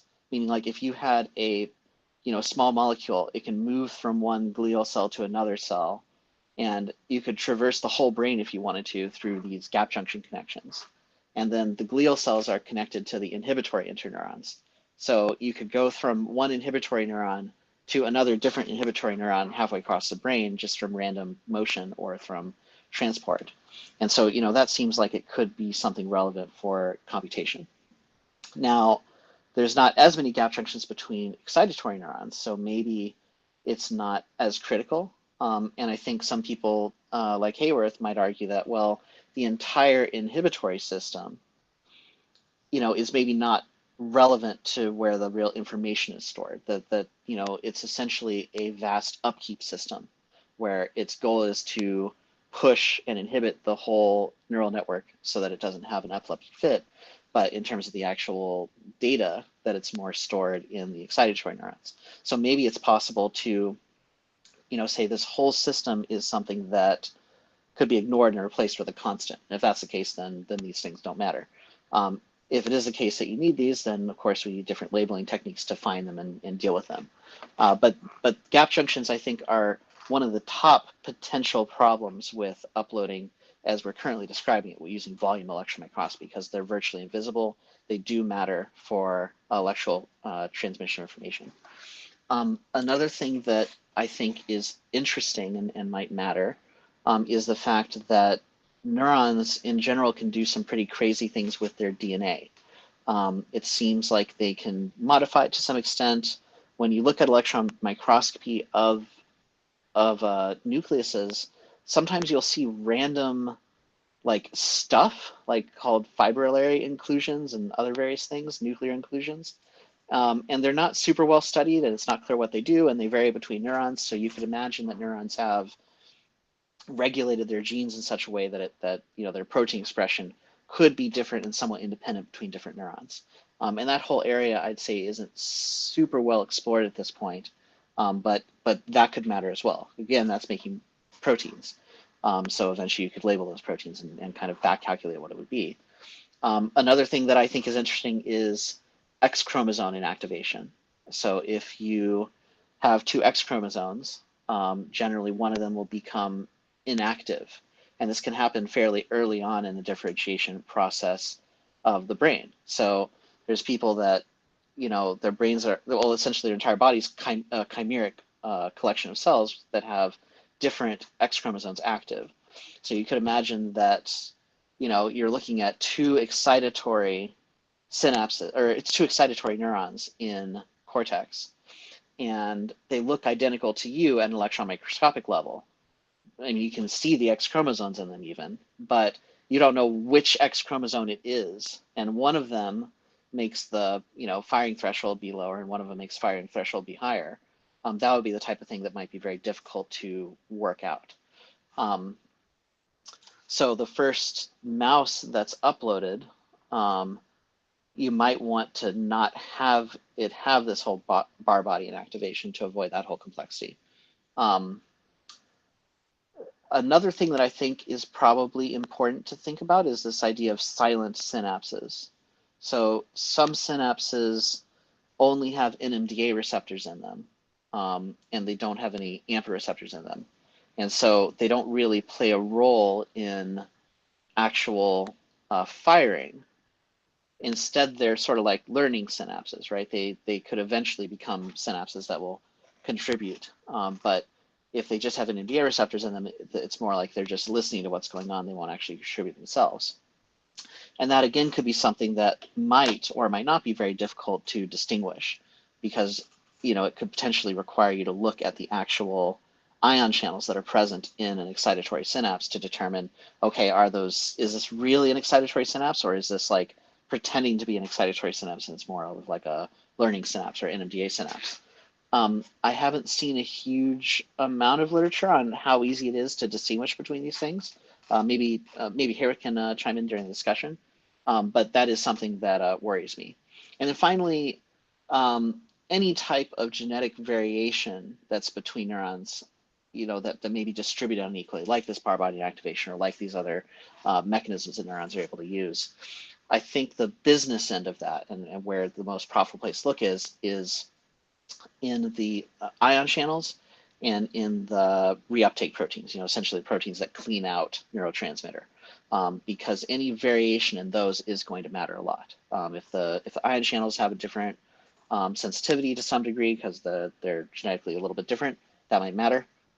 If the concentration of reuptake proteins is different at different synapses, that could matter as well, because that will influence the firing rate over a scale of milliseconds to seconds. And so the idea of a cryptographic salt, I think, is the key here. If you're thinking about, is this process that I'm reading about in some paper relevant to mind uploading, to the extent that it is more like a cryptographic salt, in that it's kind of invisible and that it's tweaking parameters in a way that would be very hard to search for, then it's more likely to be relevant, more likely to be something that we need to take into account. And if it impacts fast processes, then doubly so. So what predictions can we get from this? I think one is that if I was running a project to try and upload the first mouse, I'd want to use every trick in the book that I could to make it easier, right? You don't want to have, oh, we've gathered this whole set of data and now it's all useless because we didn't label this one particular protein. And you can't deal with everything, but it is possible in some cases to have knockout mice where they don't have a certain gap junction at all available to them, a certain gap junction subunit. If you get rid of all the gap junctions, they just die because you need gap junctions for all kinds of somatic cells. But you can kind of homogenize the mice to some degree. You can get rid of some of these problematic elements or things that might potentially be problematic, and then that mouse is still going to be fine. It grows and it's built its gap junctions out of a more limited repertoire of materials, but for some of these cases it doesn't matter very much. And so my prediction here is that the first uploaded mouse, I would suspect, will have extensive genetic engineering, and the genetic engineering will be of at least two kinds, one of which is outright removal of things that might be ambiguous, so connection subtypes being one of the main culprits here. And the second one would be modifications so that the things that do matter are clear at an electron microscopic level. So if we modify the gap junctions to have a tag associated with them, that would make it very, very easy to label them and then view them with electron microscope. I think that could be quite useful. So, if taking anything away from this, the two things are basically, I think we should be talking more about fast process simulation and slow process simulation. That's a more kind of sophisticated look at this. And where I think the first main benefit comes from is fast process simulation, and I'm a little more interested in that. And then the second thing is to be aware that you run into problems just where you would have problems completing a search algorithm to find a good mind emulation. And the nature of that is, if there's ever an exponential thing that you have to search for that varies by the order of synapses and neurons, that kills your entire game. So that being said, the thing that really keeps me up at night for doing an actual upload from a fixed brain is the part where you might still need to do the slow stuff to get the fast stuff to work. And my reasoning here goes like this. If you fix a brain with glutaraldehyde, what that brain looks like after it's fixed is similar to what brains that have suffered a short ischemic period look like. In particular, docked vesicles that are, kind of vesicles that are ready to go and be released at a moment's notice. Those tend to get released when cells are fixed. And the extracellular space is ingested by the glial cells. So there's less kind of space between different neuronal processes. It looks a lot like you've starved the tissue of oxygen for a brief amount of time, essentially. Now, in real life, this is recoverable. If someone suffers a minute of ischemia or 2 minutes of ischemia, their brain will start looking like this. I mean, you lose your extracellular space after only about a minute of ischemia, which I think is crazy. And it comes back, as long as that person's blood flow is restored. Over time, their extracellular space will return to normal and they will be none the worse for wear for it. But this process of sorting themselves out can take some time. People don't just instantly recover from ischemia. It can take, a few hours to kind of piece themselves back together. And that sorting out might involve some pretty computationally gnarly long-term cellular repair processes to get the brain back in order so that it is able to function well. Or it might be a fairly simple process of just kind of reinflating the extracellular space and more just synthesizing the appropriate neurotransmitters to get the docked vesicles cocked and ready again. And that overall it's a fairly simple process. But because there's a few hours involved there, you may potentially drag in the entire evolutionary biological heritage of all the slow processes to get the brain repaired again, before you could get into a state where it would be able to respond to questions, right, or respond to fast recall, to where it could get to the conditions where it could do that. And so, do I think this is likely? I don't know. Some days I think it's likely, some days I don't. I think one of the more likely candidates for it would be either the docked vesicles or the extracellular space, because those are the two things that get the most severely disrupted by chemical fixation. And they will be disrupted in mice that have been fixed. And so if I was going to be doing a mouse uploading project, I would try to figure out, to the extent I'm hosed by that, like, is it likely that the brain has been salted by the extracellular space going away, and I have to know the mysteries of how all the glial cells like interact with neurons to reinflate it to be able to simulate the brain.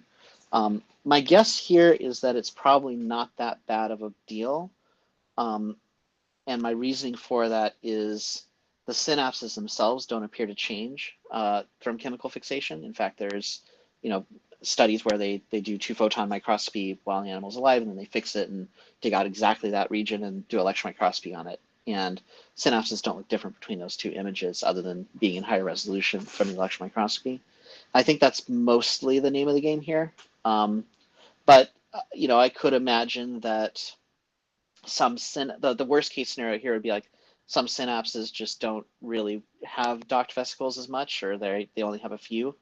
And some synapses have like a full complement of them, and then all of them release all of their docked vesicles when they're preserved, and then it's very difficult to figure out which one should be reset. The answer to that lies in some subtle protein variation between the synapses that you might have to label or investigate. I have a thing of notes on this. That's mostly all I want to say on this, and then just open up to discussion. But if you want to check in the literature on this, or see some of the stuff, that's good.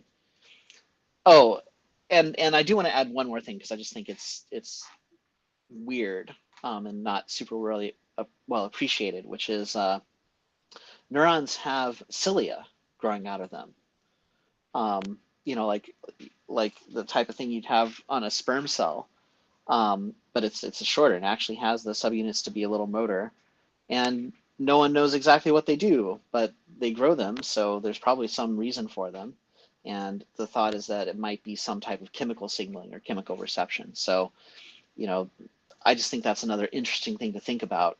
And as an example, when I'm thinking about that, I'm thinking, okay, well, would that be relevant for simulation? Well, probably not as a fast process, but potentially as a slow process. And so right then and there, if all you're caring about is fast process, you might be able to discount that by looking at the time scale involved. So yeah, I'll answer questions. That's all I have to say.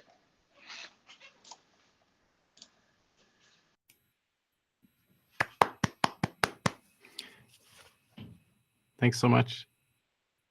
Bill, I don't know if there's any more intro that you have to do, or if we're already in the debate portion now. Yeah, I think we can just transition to the debate now. Then that'll be it. Fantastic. Okay. Ken, I'm sure you have absolutely no comments on what Robert just said, right? That was an absolutely fantastic talk, Robert. I find it very difficult to disagree with anything you said, but I'll work myself up to it, though. Yeah, we'll disagree anyway. We'll find ways. Well, but yeah, so you think that the inhibitory neurons, they're trash, forget about them, just put a constant, good enough, right? Or what do you think? I think this is, we're looking at this at the exact same problem and hopefully the exact same literature, although there's some things that you mentioned that I should look up, definitely. But we're looking at it from slightly different points of view. So I'm looking at it from the point of view of what is our best guess at what the appropriate level is, how could we, what would the level of resolution be needed to get to that level, and I am assuming that there's that we are really mainly these short-term processes, as you put, yes, and that the long-term processes are more general, and it doesn't have much. I think what you're doing is you're looking at exactly the same thing, but you're looking at it from the point of view of everybody that's saying, well, it might not work because of this, it might not work because of this, it might not work because of this, it might not work because of this, and you're taking into account all of those and really trying to give a comprehensive view of does this particular method of brain preservation, does it cover all of the or most of the potential gotchas? So I don't see any real disagreement on those. I just think it's looking at the same thing from 2 points of view.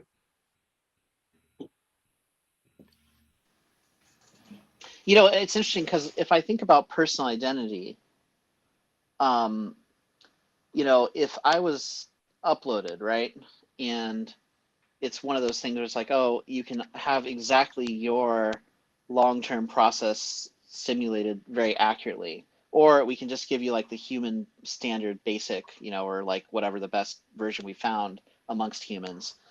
You know, I don't think I necessarily consider my specific learning processes to be core to my identity, you know, because what we're talking about here is, oh, you want to learn a new sport. Okay, well, you know, while you're learning the sport, you feel the same way. But when you go to sleep that night, to what extent do you favor, like, you know, remembering most of that or throwing most of that away, right? That to me does not feel like it's core to personal identity. I feel like that could go to a wide variance and change, you know, amongst many different styles, and I still consider myself to be me, as long as it wasn't, you know, seriously impairing me. So you know, I do think the fast processes are most of the core of what we already consider a person to be. I you know, sometimes I think I agree with that, and sometimes I think I don't, because I think that what a person considers to be most important to themselves is probably a very personal decision, and often we're looking for a consensus idea here, because I can imagine, for example, that certain kinds of memory or using your memory in a certain way is something that is particular to, say, the preferred activities or skills that a person has. Let's say that in order to do programming, you often need to keep a lot of different things in working memory at the same time because you're working on this and that, and you have to remember to do that variable here and that. And there are probably a lot of other activities like that. So someone who has a really easy time working with their their working memory and they can easily remember a lot of chunked items and stuff, may feel an aptitude for that and may feel that that's part of their personality. Whereas someone else may say, no, I don't want to deal with any of that kind of stuff. I want to live in the moment. I like just kind of taking things in and then reflecting on that. And I don't know, something like that. So well, yeah, there but may if someone be told me, if aspects someone of a told me person's I'm gonna, character, right? yeah. Go ahead. Yeah. Well, if someone told me I'm gonna give you better long-term memories, okay, let's replace the long-term memories you have with better ones. I'd be resistant to that because I consider that part of my personal identity, right? If someone said, we're going to give you a better memory consolidation algorithm, right? Where like stuff just sticks better in your mind than it used to, I'd be all for that, So I feel like that's maybe a little more universal than you're getting at. Interesting. It's funny. I think Ken and I had a similar conversation during the interview.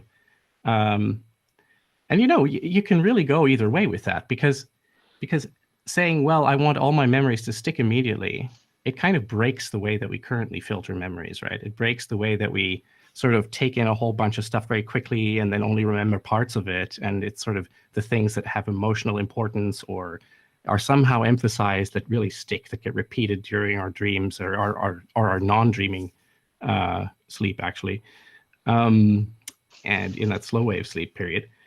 And so the consolidation process and all those different stages we have, right, that are kind of there partially to make memory possible in the first place, but also partially as a process in the filter that deals with some of what you see in deep learning, for instance, where you get competing patterns that will clobber one another and just kind of cause a failure of the ability to remember the things you're trying to remember. So that's a consideration, right? But at the same time, I do want better memory. And I imagine that it would be useful to have longer or better working memory. And I also imagine that it could be better to have really good long-term memory where I really remember things that actually happened and not just the things as I reconstruct what is plausibly something that may have happened based on how I've normally experienced the world around me. Working on developing these types of changes would be something I'd be really interested in doing in the far future. And you do it like any other clinical trial, right? I mean, you'd see, do people actually like it? Is it useful for them, et cetera? But I feel like the way I remember stuff almost has to be a trade-off between something that's computationally good and something that doesn't use up too much energy, and makes my brain only use 10% of my power instead of like 40% of my power. And so I feel like there's probably some fertile ground there to just toss out the energy saving parts of it to the extent they can be tossed out and just reap the benefits immediately. Like how much of your mind is limited for being in starvation mode all the time, essentially. But don't you think it would, in a sense, change you as a how you are as a person? We can get into this whole other discussion about whether personal identity is a real thing or not later, but just in terms of So you treat it like any other. It would change. You'd have to treat it like any other drug, and I'd want to see another 1,000 people who already did it before me, and how do they feel about it, that type of thing. Yeah. Okay, cool. So yeah, there are actually two things I wanted to ask that still kind of relate to the same question. I'll go for the really sort of overarching one first, which is about I'm calling it competing philosophies. And this is about the types of answers that we get when speaking with other neuroscientists. And there is a group of neuroscientists who will tend to want to abstract. You talk to, for example, I'm just going to mention Conrad Cording here. You talk to him, and he'll say something like, yeah, we shouldn't study the brain the way that, you try to identify every little piece and build a whole block representation of it. Instead, what you want is you want to understand pools of resources, the functions that govern how they work, and that's how you understand how a brain works. And that's also what you should apply if you're doing whole brain emulation somehow. And then there is, I'd say, the other camp where if you talk to them, they'll say, well, we're not going to really know how to tackle whole brain emulation or something like it, or even a partial emulation, until we dig really, really deep and we get through all of the various patchwork of physiological processes that are there. A lot of the things you mentioned in your talk, Robert. And I hear this a lot kind of from what I would call the MIT school. So, Ed Boyden and everybody who's studied with him and everybody around that sort of that circle, And you know, I mean, maybe part of it is because they work on mapping technology, so it's very good for the lab to tell everyone that you need to map everything. But at the same time, it's probably also a real philosophy. It's a real belief that we're nowhere near understanding what we should abstract. So you kind of get these two answers, and it's interesting to me from the point of view of, well, how do we plan going forward? Like, let's say you have a mouse connectome project coming up, or we can choose to look at C. elegans or some other invertebrate, or we can begin to try to make small models where we try to learn, is this working, if we put together some kind of emulation. So where does one put the emphasis? Is it which philosophy? What should we take from each of those two philosophies? And it's not a question for just Robert or anybody in particular. I'm just throwing that out there because that is a main sort of branching point that I get when talking to neuroscientists about all of this. This is why I wish we talk about fast process emulation, because what I bring to that is, say, look at heuristic number one, right? It would be useful to simulate just the fast processes of neurons, and I think everyone can agree that's definitely simpler to a huge degree, and it helps you not get tied up in, oh, I'm going to study like the ARC system for the rest of my career, and we somehow need to figure that all out before we're going to do simulations, or we need to study DNA methylation, right? I think naively the MIT view that you've expressed here would say, like, yeah, we need to totally understand how DNA methylation works for neurons and how it changes over time for the neurons to regulate their behavior before we even tackle a simulation, because you can't know whether DNA methylation is required for the simulation. And my argument would be, like, you can know that it's not required for the fast emulation because it's too slow. You could delete all the DNA in all the cells and they'll still work for 60 seconds. So we can just ignore it. And so that would be my answer to that. And so let's go for the fast simulation stuff first.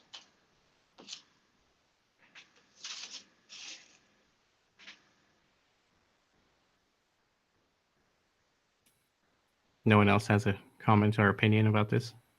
Oh, by the way, just to say, I wouldn't mind if anyone of our team who is here today just chimes in when you have thoughts about this. This is not reserved just for people who have already been interviewed or who've given a presentation.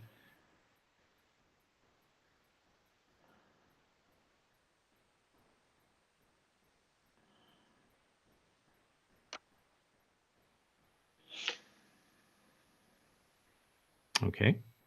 Well then, if there are no further thoughts about that competition of views, I guess. I wanted to ask one more thing about gap junctions, even though we've talked a lot about them already.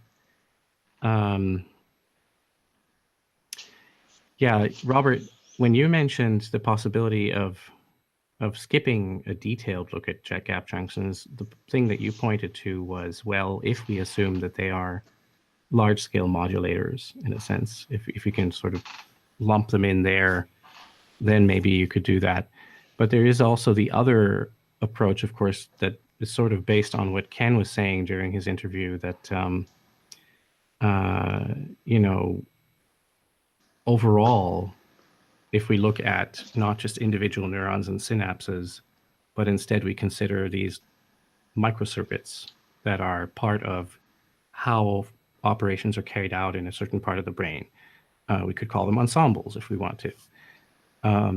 That if we know something about how these ensembles work, that perhaps there's some way of abstracting over them where you don't need to know, you don't need to measure, you don't need to record where every gap junction is, even if they're not just a large-scale sort of aid in some kind of up or down regulation, maybe, and the same potentially for the problem of varying thresholds between different neurons, that if you know within the circuit how that circuit normally operates, that then you can somehow abstract over it. This leaves, of course, the question how you do that abstraction, right? There's that question because you have to apply that somehow. But does that seem feasible? To some degree, I think so, because it's a search process, right? And the brain, I think the self-organizing criticality stuff by like the neural avalanches and stuff by David Sue. Heard of that guy? Whatever. Anyways, No, I haven't. I think that stuff is probably for the most part right. That in order to compute anything, the brain essentially has to have extreme levels of amplification, like have the capability to amplify things to extreme degrees. So like if you recognize a face, right, there's just a few neurons like moving a few ions like a little tiny bit. And that's got to get amplified to the point where it moves your hand or causes you to utter something different, right? And so the all the circuits of the brain are like on this knife edge balance between like degenerating into epileptic fit and dying from like excitotoxicity and being in a coma for forever and never doing anything useful. And it's only right in that sweet spot of it being able to essentially do avalanches that can allow you to amplify a grain of sand or a single synapse firing to like something big. So if you're reconstructing like a cortical column or something, right? You know, I think that informs a search space, right? A search space is, even if it's very high dimensionality, right? This curse of dimensionality can to some degree be solved if you can do hill climbing on that search space. If the search space tells you, like, you can make a guess and it tells you, okay, your guess is wrong, but if you improve it in this vector, it'll be less wrong, okay? Then that can convert even a daunting exponential search process into something that you can solve in a few steps, right?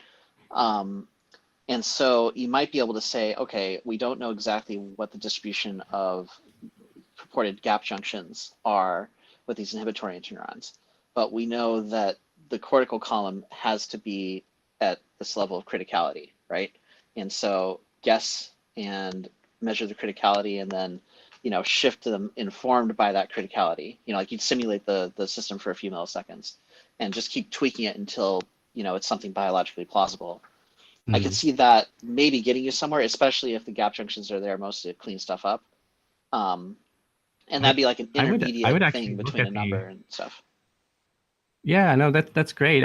I think that we have to be careful when we talk about systems being in criticality, so basically on that knife edge where they're going to evolve rapidly down one slope or another, because it gives the impression of a system that could do anything at any moment.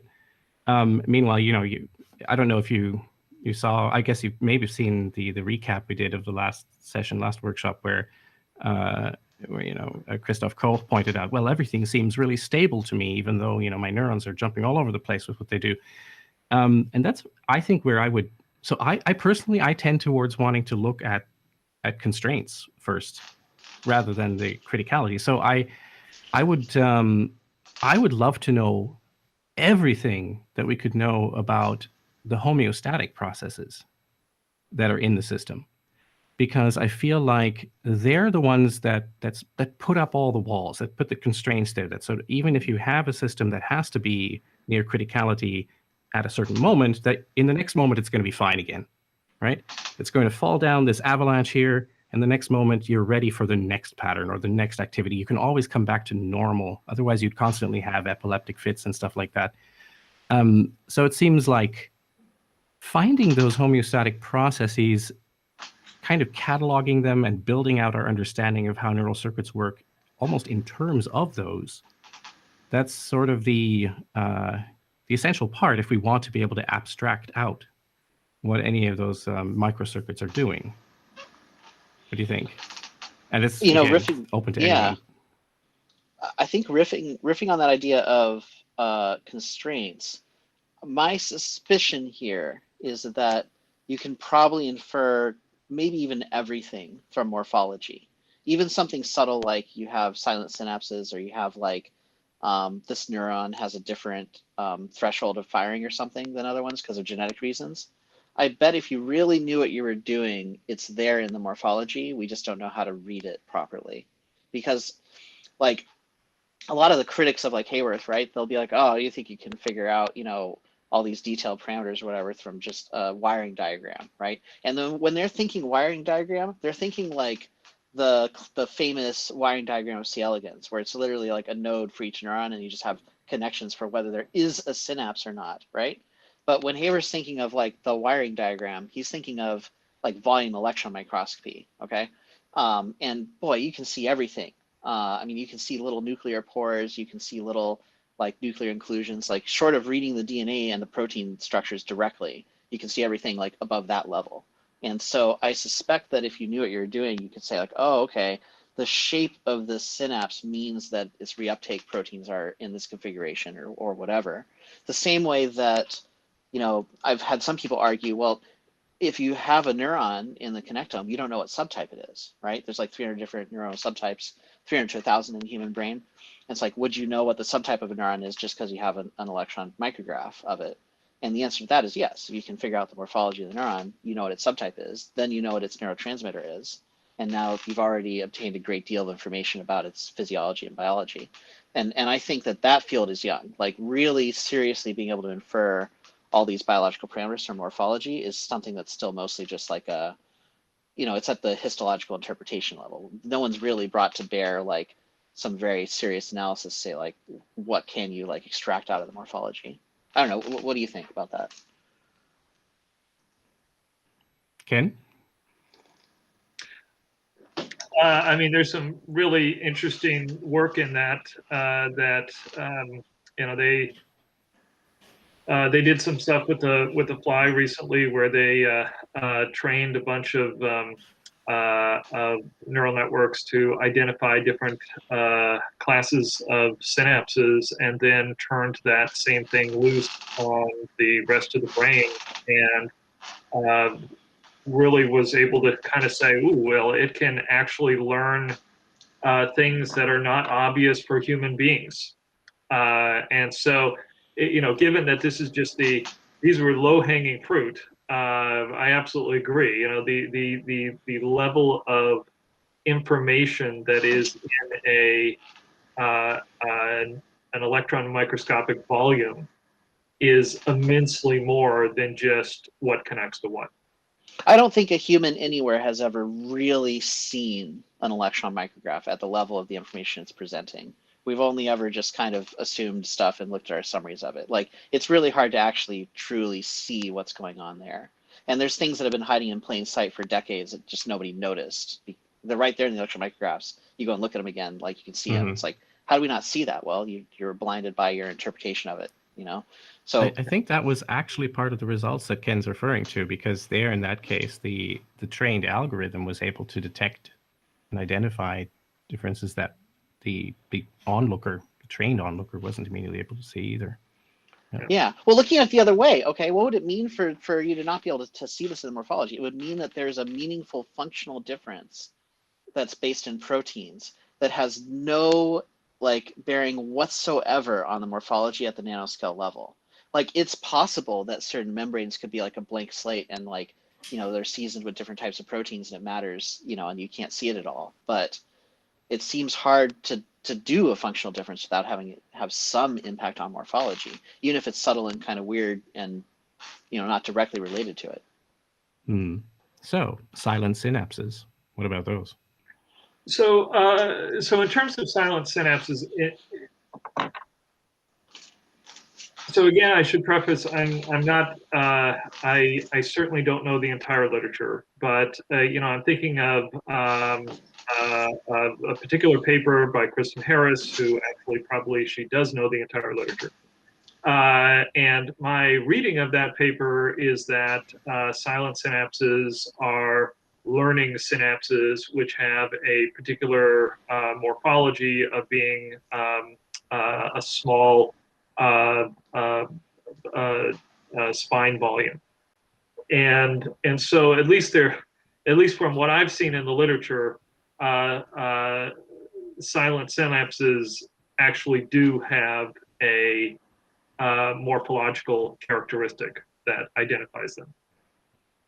And when I was saying the silent synapses might be a problem, by the way, like, I'm not talking about the ones Kristen Harris is talking about. Those ones you can see. I'm talking about an imaginary, like, not in the literature, like, you know, annoying synapse that would look just like a normal synapse, but just have a weird different distribution of receptors for some reason. But there's no evidence of that. But that's the type of thing that it could be. That's a good point, because the term silent synapse has a very exact meaning, and a lot of literature has been put in on that. And you're right. It's there's there's probably another term that should be used to encompass all the other types of silent synapses that are not just of these particular glutamatergic excitatory spiny synapses that people typically talk about when they're talking about silent synapses.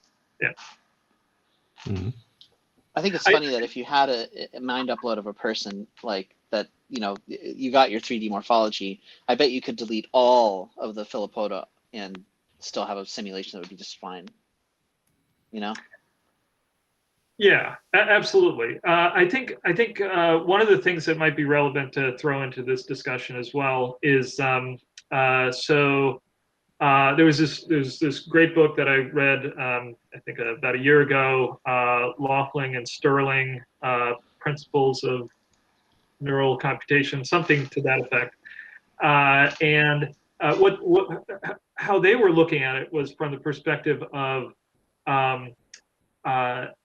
the evolution has really optimized a lot of different things so that it is getting by with just the smallest amount that it can possibly get by with in order to do this particular function.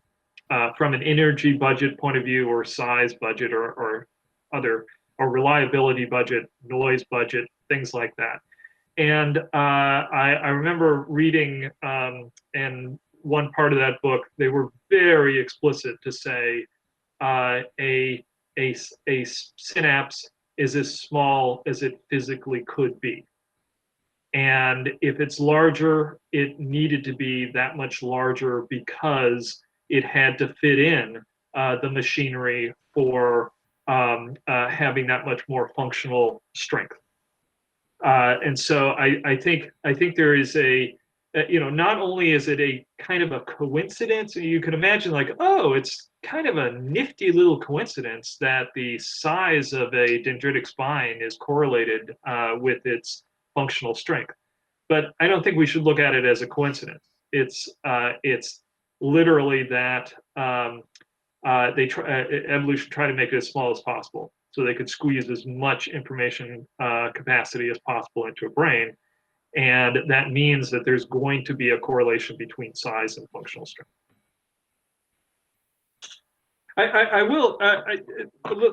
This is somewhat on topic. I really love your idea of the cryptographic salt, Robert.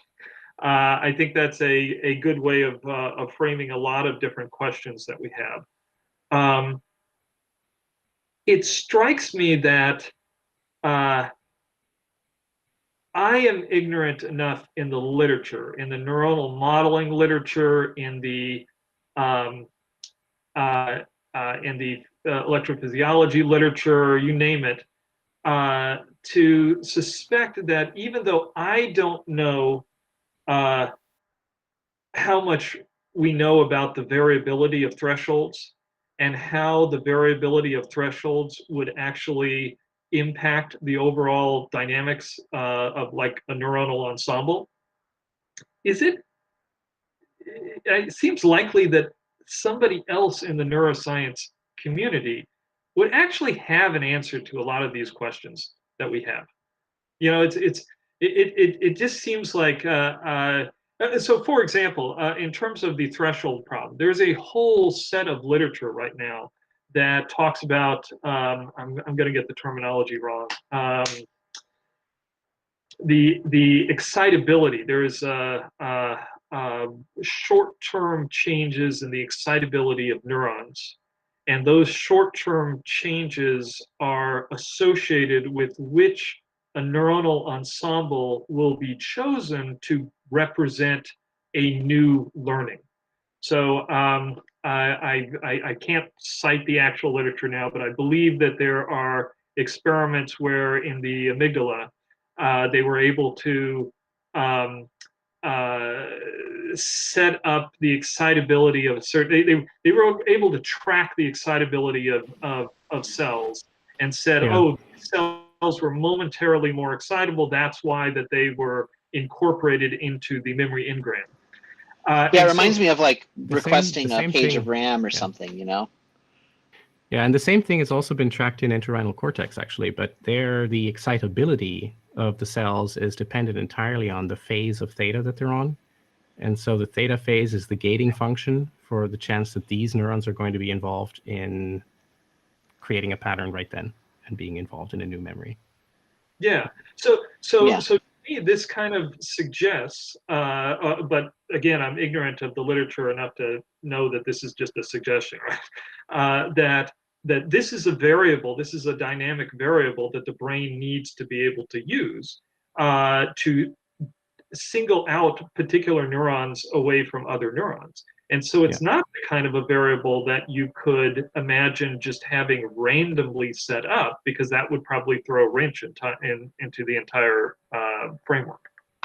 Yeah, in the examples that I was mentioning in entorhinal cortex, these are clearly part of what I would call these sort of homeostatic constraints on how the system operates. So then these sorts of changes in thresholds or excitability are on that side of things. They're on the side of making the system more deterministic rather than on the side of making it more chaotic. Yeah. So just to see if I understand that. I mean, so you're saying that there would be mechanisms at an individual neuron level that would make sure to keep that excitability threshold in a certain range, and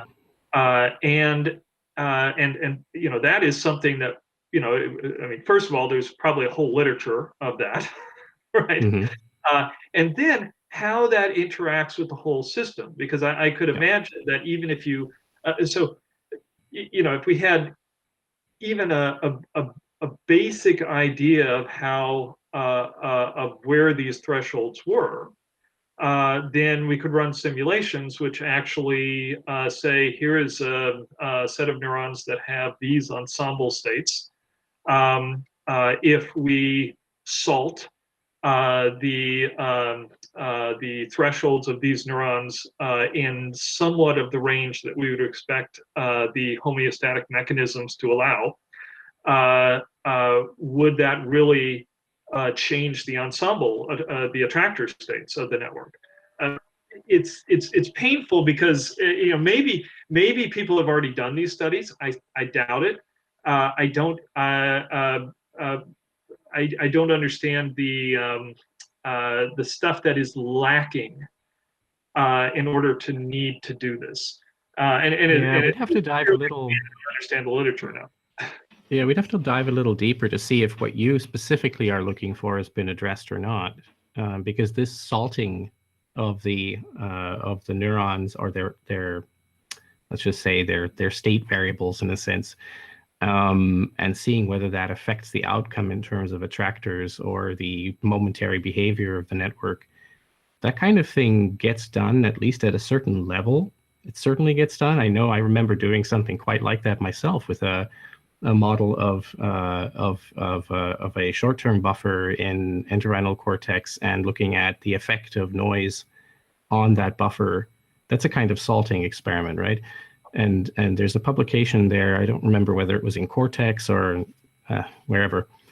But yeah, so other people have done that too, obviously. The question is just, has it been done for the parameters that you care about right now, and has it been done systematically across all of the things we should be looking at? Probably not. I mean, if we had, then we would have this catalog, right? This library of things we know about the constraints that determine how the system works, like we have for computers, where we say, well, it's got ones and zeros at this voltage and that voltage. It's got parity bits. It's got a clock, and the clock can be between this frequency and that frequency, and we can overclock if we want to, and all that kind of stuff, you know?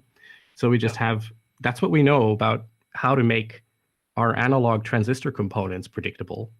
And we need that as well for the brain, clearly.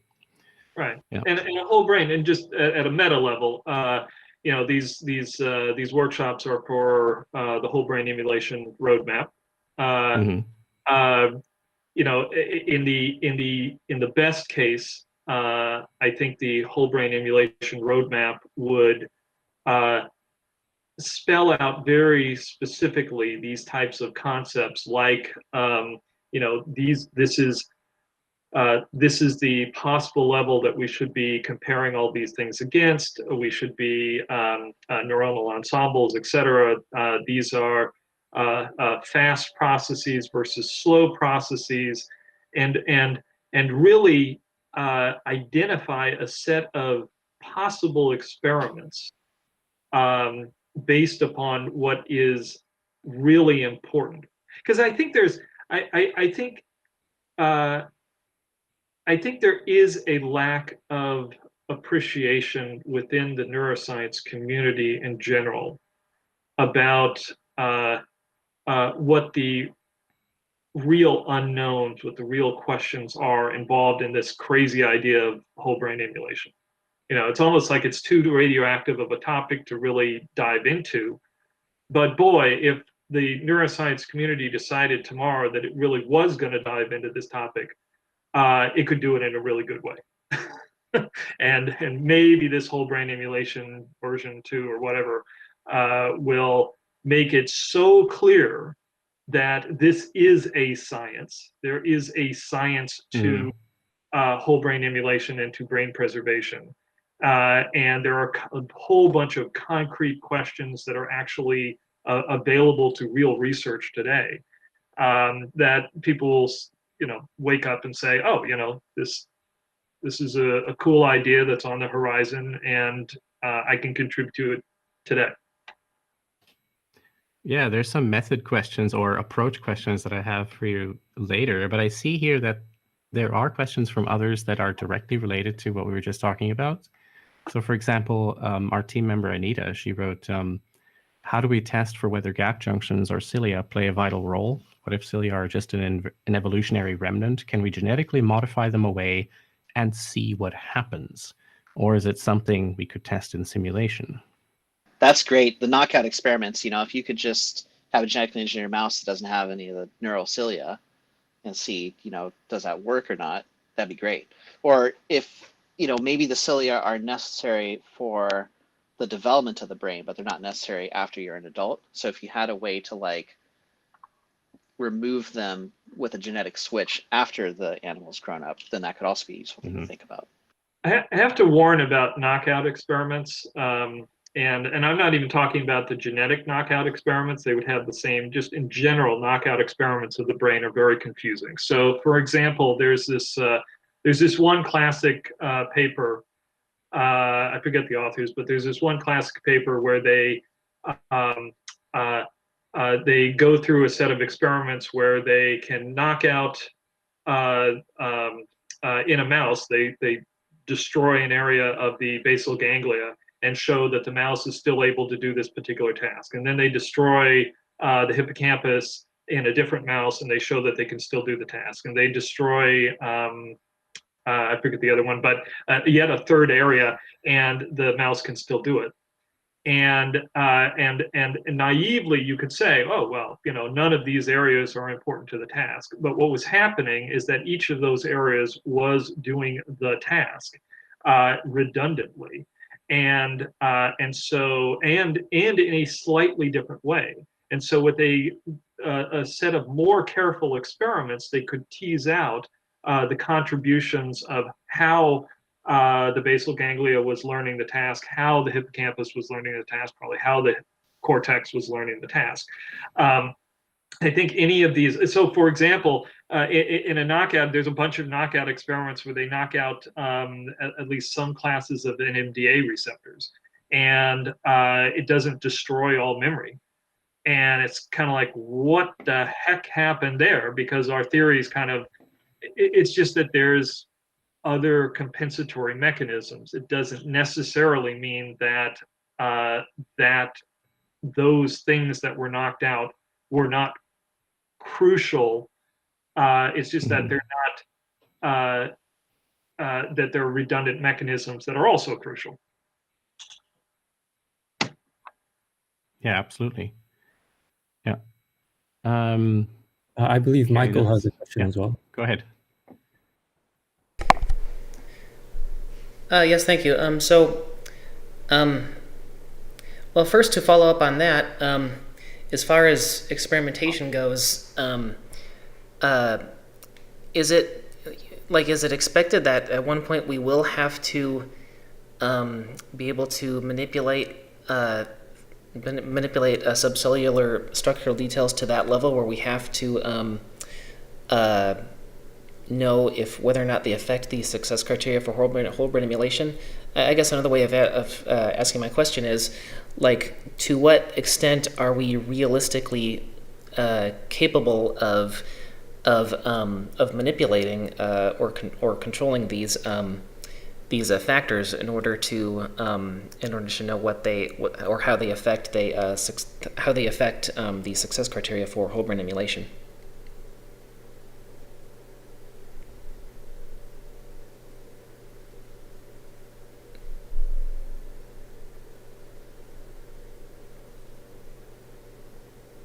I'm sorry.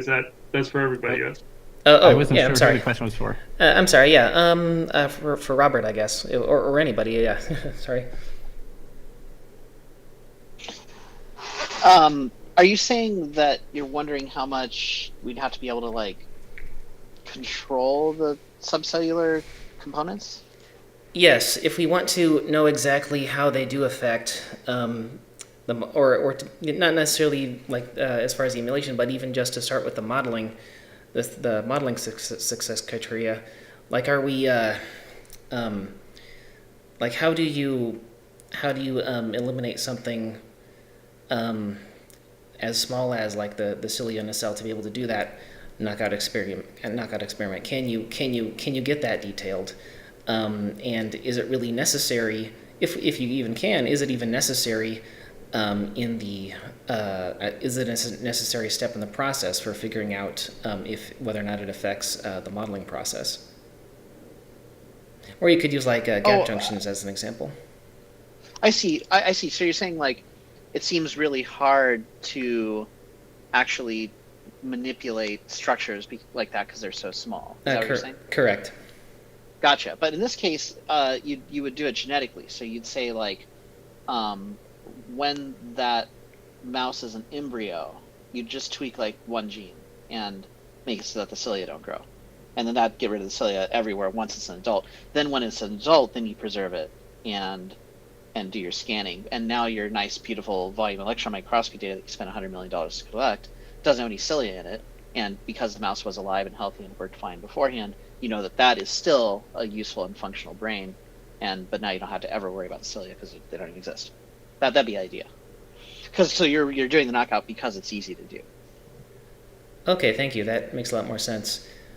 Okay, then the other question that I had originally, and this kind of goes in a little bit of a different direction, but you mentioned that that brain preservation in glutaraldehyde could be detrimental to the chemical states of cells because it it releases that like a certain kind of a state or something. I don't remember exactly what you said, but so what does that mean for the preservation process in terms of improvisation and further experiments for that?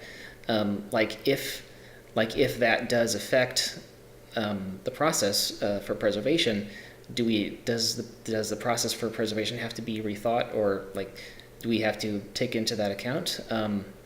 What could be a probable consequence of making a model that just ignores that concern? I don't know. I see. So you're saying, no, but you're saying basically how big a deal is it? Okay, when you preserve something with glutaraldehyde, it causes changes, right? Yeah. And so how big a deal is that? Is it such a big deal that you'd have to realistically redesign the whole preservation process, or what, right? Is that what you're asking? Yes. My guess is that you don't have to necessarily worry about it, because the types of changes that happen are the nature where they're disrupting things that are set up to work really quickly, and those same things get disrupted during ischemia, and we know ischemia is survivable. So I wouldn't say they're critical to long-term memory. And what would concern me is if we found something that glutaraldehyde disrupted that wasn't also disrupted by ischemia, you know, like some morphological thing or some chemical thing, then that would have the potential to be exactly like you say, where we might have to redesign the whole preservation process. But I don't think there's any super good candidates for that right now. So I think it's probably okay. These structures that I was talking about, like the dock vesicles, are really quite challenging to preserve, and they change a lot all the time anyway, like during life. You know, you'd have to like preserve the brain in, I don't even know, probably like 100 milliseconds or like 500 milliseconds or something to avoid causing that to happen. So I'd say we're in a situation where if you did have to do that, I don't know anything that would work to do it. But I also don't think that you have to do it because the brain, you know, is naturally a little bit more robust than that. Okay, I don't know if thank that you. answers your question or not. Yeah, I don't know if someone else was going to comment on that. Okay, because I did want to ask Ken if you agreed with that.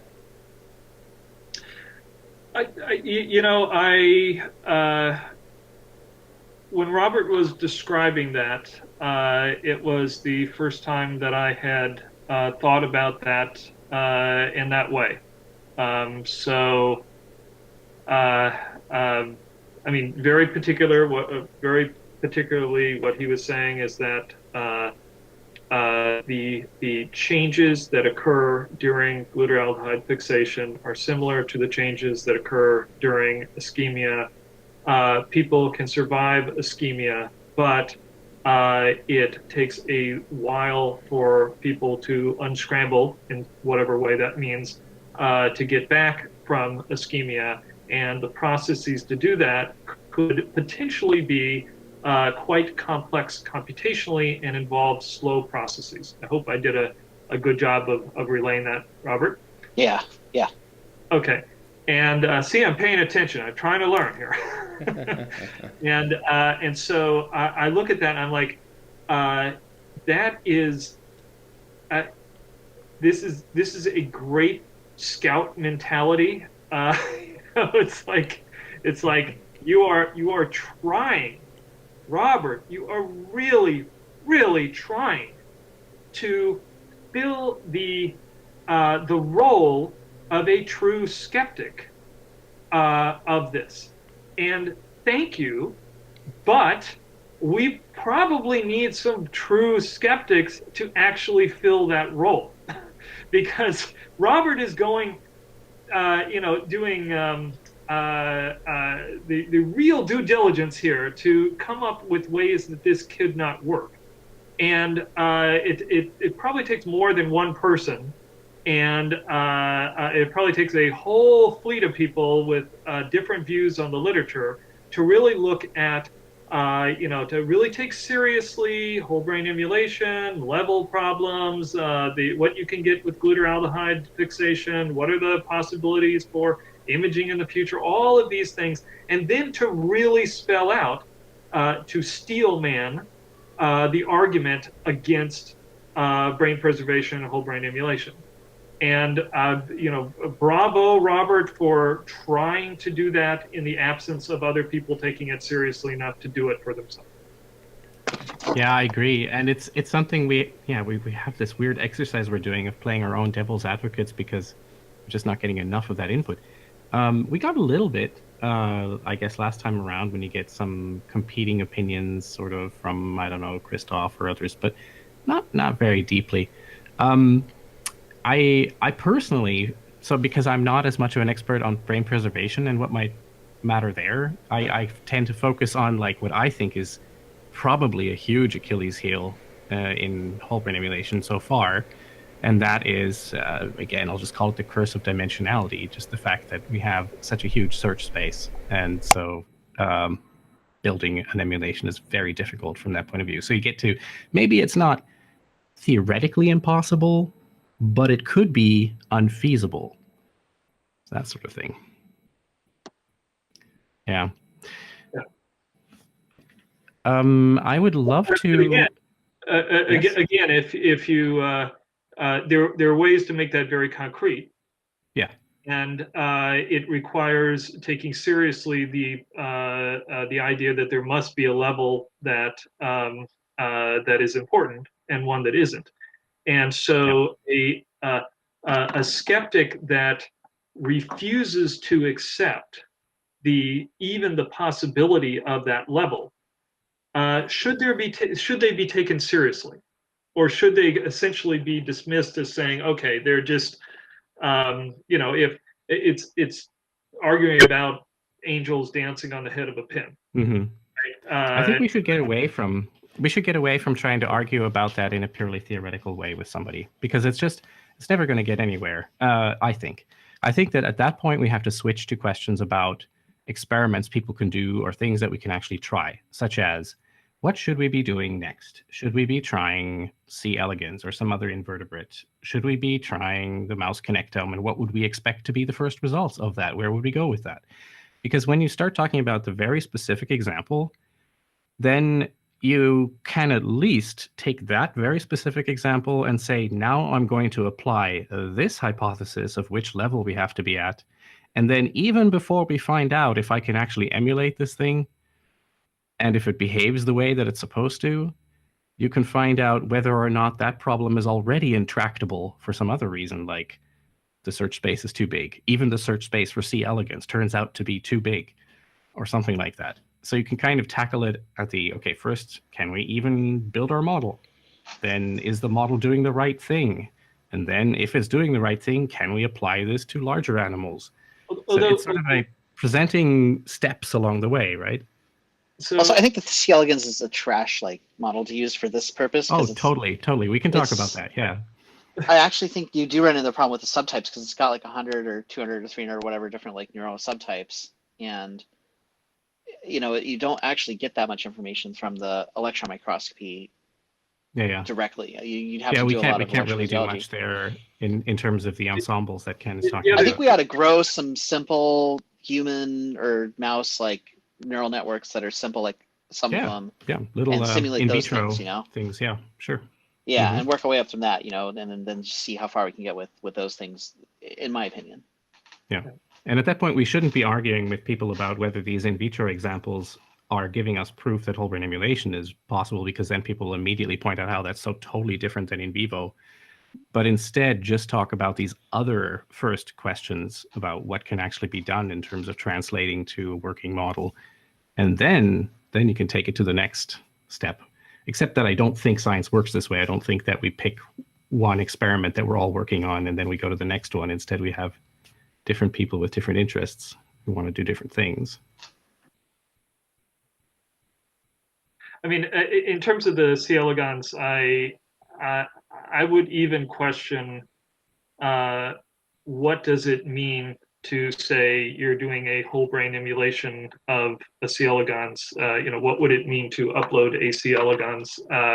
A lot of the difficulty with that might be that if something is too simple, then people might not count it.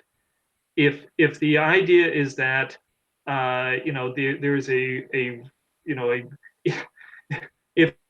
if the features of the worm brain, of the worm mind, are so simple that we could code it in 100 lines of C code, and that might be sufficient. From the point of view of the stuff that we were talking about in the interview that we did, it all comes down to what's important. What are those computational units? What are those units of the mind that are important? And identifying those in C. elegans might be, they might just simply be trivial. And have you captured the personality and the artistic tastes of this particular worm? Well, to add to that, I've spent about a year like really carefully reviewing the literature and trying to figure this out at a practical level of like just how many bits can I cram into a C. elegans and genuinely make it different from other C. elegans in a way that would be experimentally verifiable. And I have a really hard time cramming more than 100 bits into the things. You can get a few bits from tap habituation. You can get a few bits from smell imprinting. You can get a few more bits from some learned associations with like smell gradients and salt gradients and stuff. And the main critical factor in my opinion that I've seen in literature that determines just how many bits really truly distinguish one C. elegans from another is whatever the dimensionality of their olfactory sense is. Like if they can tell 100,000 smells from each other, then okay, sure, you can maybe get up to 100 bits. If they can only really tell, 100 or 200 different smells from each other and the rest alias onto each other, then it's even less than that. And I've never found good literature on what the dimensionality of the olfactory sense is. But even that being said, you can't cram too much stuff into these things. You just can't. So the recipe that distinguishes two otherwise genetically identical C. elegans from each other, in terms of the learned behavior, is pretty small. We actually had and invited, reliably, I've only gotten tap habituation. We had invited Michael Skahursky and a few others who do work on the worm to join us, but they didn't this time. Hopefully next time, because the workshop's actually going to be about invertebrates. It'll be interesting to see where the debate lands there, because it feels like what those of us here, we're kind of in an echo chamber right now. We don't have enough detractors here that we're saying, oh, we should just ignore C. elegans completely, because even though we've never seen one completely emulated, it would be too easy. There's only 100 bits of difference, so not worth it. It won't convince anyone. Meanwhile, the other group will say, but you've never even emulated a worm and you don't even know how to do it. I mean, we should be very careful. It's not that it might prove to be that it would be as difficult to emulate a C. elegans as it would a mouse. I mean, it's really, really, really difficult, because the first thing you would have to do to emulate a C. elegans is you would have to, like I was talking in my interview, you would have to get the general architecture of the C. elegans nervous system understood, right? Would you? I think. I mean, let me debate that right away. Just Okay. throw it right in here. Earlier, you were talking about how we can go to a different level of abstraction because we're really just trying to capture what are, say, these subunits, these ensembles doing in our brain. We have ensembles, but okay, so we're doing that instead of trying to get every detail. Now, if the C. elegans worm only has, like, I don't know, 10,000 different possible behaviors, even in every detail, and only 100 bits of learning, if we could build just a simulation that behaves exactly like that worm, don't we already have the equivalent of a brain emulation of that worm then, even if we skip all of the physiological stuff? Well, what do you mean by a simulation then? Well, I like to make this distinction by saying simulation is when you just try to get the behavior to look like what the animal or the blueprint is supposed to be like, whereas then emulation is you're trying to get the characteristic memories of that particular individual.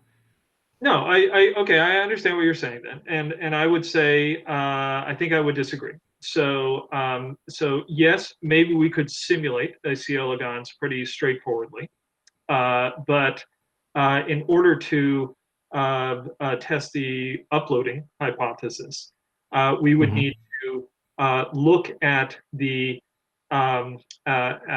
we need to image the nervous system of a particular worm, like Robert is talking about, at the electron microscopy level or some other level, and then take the parameters that we read off of that and adjust the particular parameters of that simulation so that it emulates that worm. And we'd need to do it in a way that is only based upon, if we wanted to test the hypothesis, that wouldn't take in other information like how the worm behaved on a set of tests before it was imaged, right? Right. I'm saying that. Now, if you have an experiment. Okay, so I'm saying that that idea of reading off the detailed synaptic differences of that worm, I'm saying that would require, I hypothesize, a almost complete understanding of the architecture of the worm. And so it is Possibly. a very difficult problem because you have to essentially understand all of C. elegans. And it is a very simple problem because once you did, you'd be like, oh, like Robert was saying, there's a few synapses over here that have a few very particular characteristics that will say that the worm is going to go toward this olfactory cue or this other one. Mm-hmm. Yeah, I can't say either way, of course, because I haven't done the experiment, and I'm definitely not a C. elegans expert, but I'm sort of playing devil's advocate, except in the opposite direction right now. So if you have the situation where we're setting up an experiment where we have two groups of C. elegans, one group has been trained to avoid this odor, and another group has not, and we're trying to we pick a worm, we image the worm, and we want to then build the model of that worm, the whole brain emulation of that worm. Since we're in an experiment where there are only two options, there is you either avoid the odor or you don't, then there is a possibility that, going back to Dongsong's miraculous deep learning nets, you can build an algorithm that will learn how to scan these different electron microscope results and will find all of the worms that avoid the odor. And then all you need is two simulations, one that doesn't avoid the odor and one does. And then if you find the right thing in the scan, you apply the right simulation, hence you have uploaded that particular worm and not the other one. And I think that's exactly what some of Robert's experiments have done, right, Robert? For tap habituation, yeah. For tap habituation. So finding the smell stuff I cannot figure out. I can't localize where the data is and label any useful way to get it out. But tap habituation you can. So I guess what I'm saying is, yes, you both of those are probably different possibilities. The understand the whole thing well enough so that you could then look through it and read off exactly what synapses are important or other things are important. Or you could do a whole bunch of experiments and say, oh, we did tap habituation in these worms, but not in these other worms. What are the differences that we see? That way is kind of a cheat when it comes to larger animals, because we know that can't scale up. So in general, we could either cheat it and say, yes, we can upload C. elegans because we've done all these experiments that know exactly what we should look at based upon the types of memories that could distinguish one worm from another. Or we could do it the hard way, which involves just really picking apart that particular nervous system of the worm, understanding it in great detail, all of the dynamics and the chemistry, so that we could then look at the differences between two worms and say this really is tap habituated, this is not.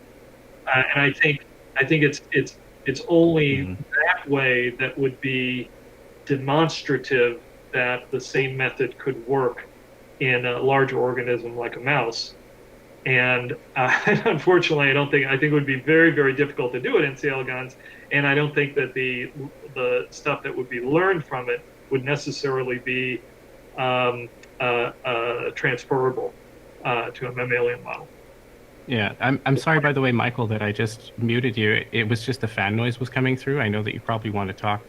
I'll let you in just a second. I just want to say, would it be correct to sort of summarize that as saying our position would be then, not that we're dismissing emulation of C. elegans as being difficult if you want to do it right, but rather to say, despite the fact that we don't know how to emulate C. elegans, we want to skip it anyway because we don't think it'll give us anything of value.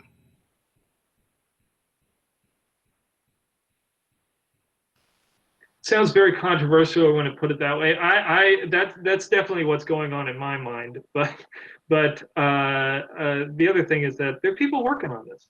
Good for them.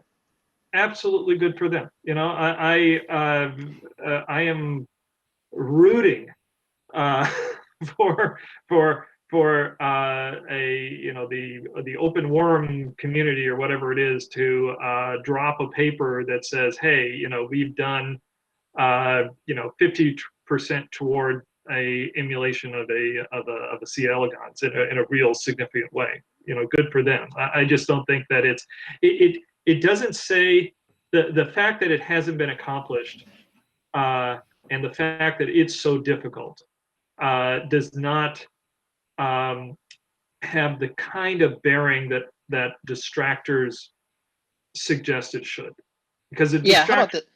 Yeah, please, Robert. How about this? We're notwithstanding, we're not saying it's not valuable to do the worm. We're saying that we think the complexity of simulating a worm is of equal complexity to simulating like a fruit fly, and so it's not surprising we haven't done it yet, because most of the work in a huge amount of work is this massive amount of physiology, electrophysiology that has to be done, and molecular kind of like the molecular analysis of the proteins and everything. And so that amount of work is the same between a fruit fly and a C. elegans. And then in both cases, the volume electron microscopy, we've mostly got that at this point. So they're about the same at this point.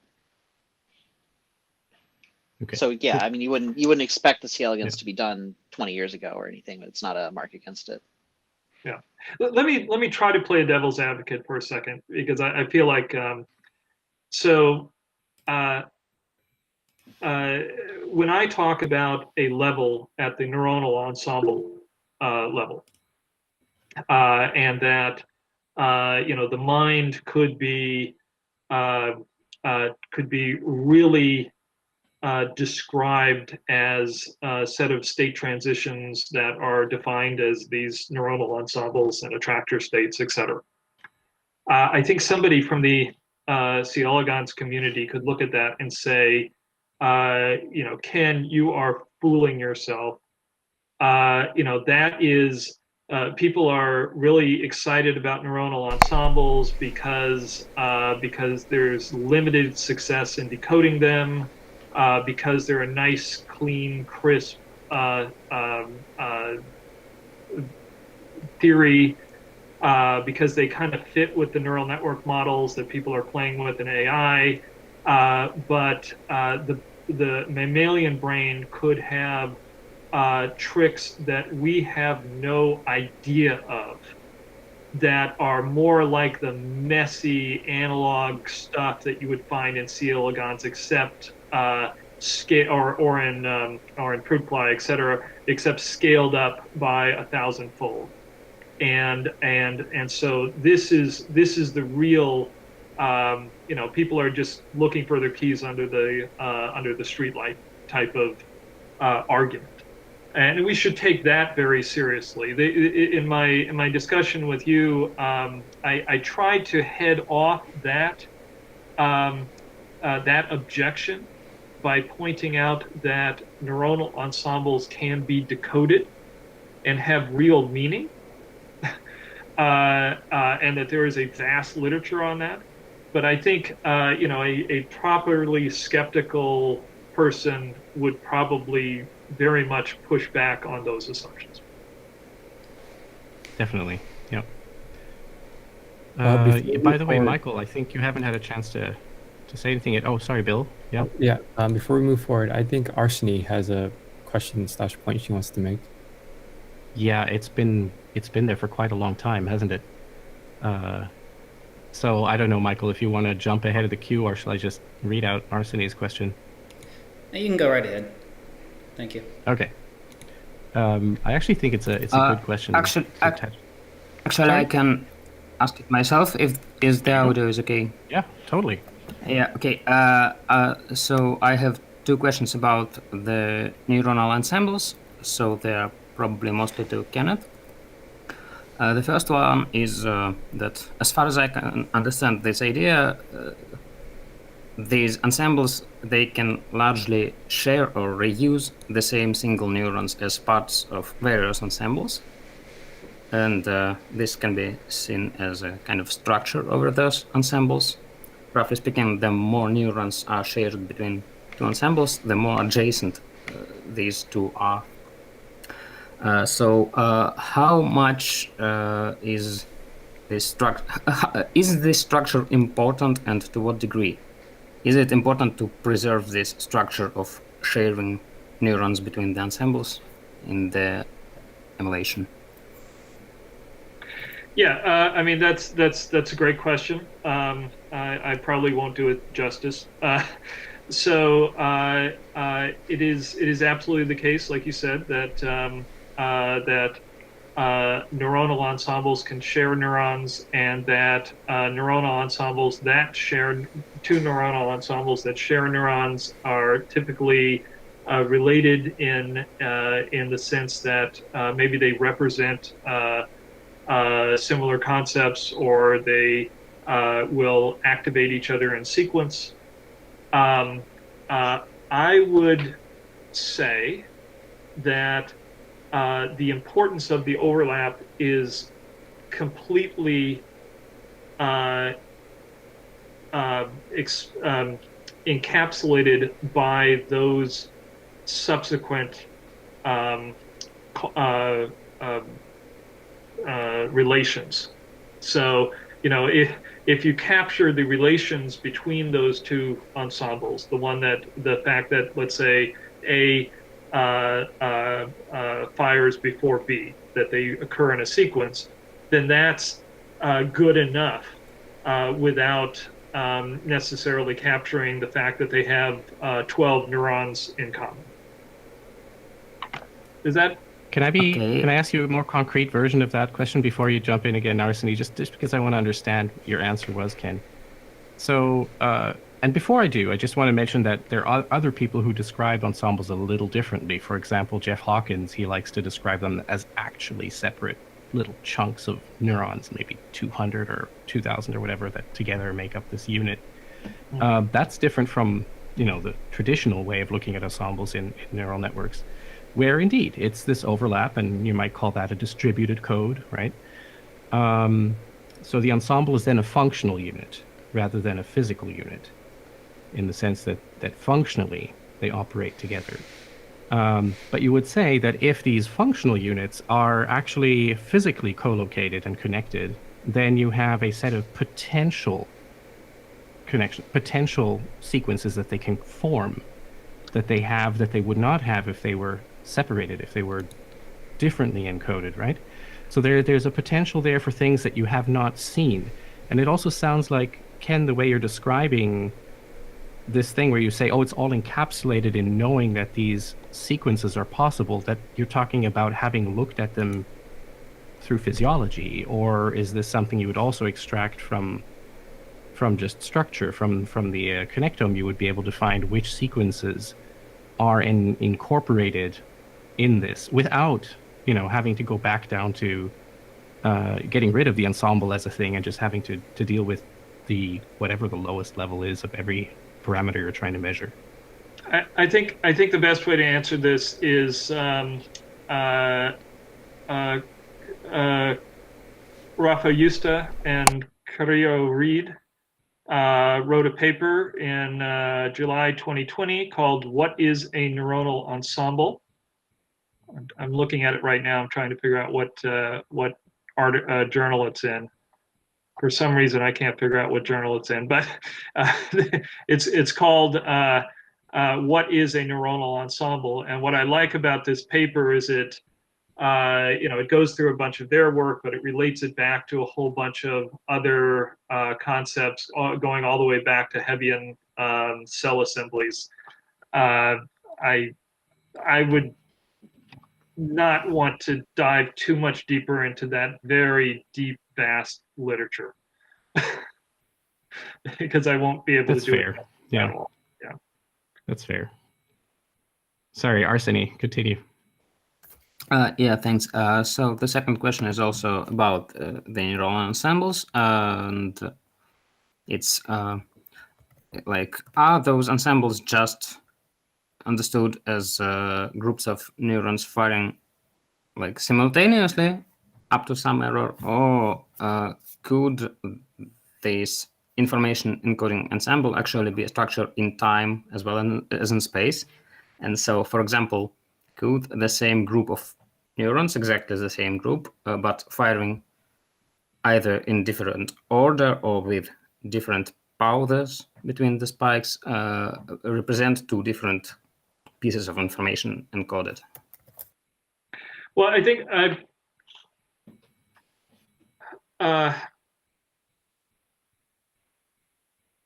it's definitely more than a single set of neurons firing together. It can have much more complex dynamics. It can be these neurons firing, and then these neurons firing, and these neurons firing.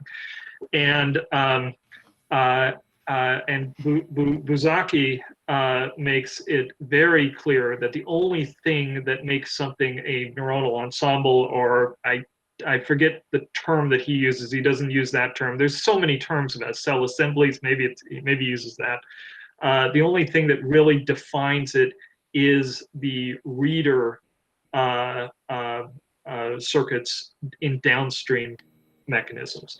Now, one of the things that I'm saying, that is not novelty, but I'm pointing it out in the literature. One of the things that I'm saying that defines these is that they have a connectomic implementation.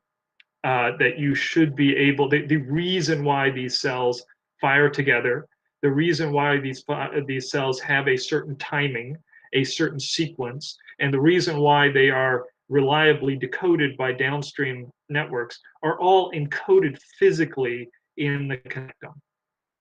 And so that brings together this really fundamental thing that I've been trying to hit on, is that you've got this fundamental representational unit, functional representational unit in the brain, and how it's related to the physical connectivity that you can potentially read off with electron microscopy, and that you can potentially preserve with glutaraldehyde fixation. Yeah, that makes a lot of sense to me. Thank you.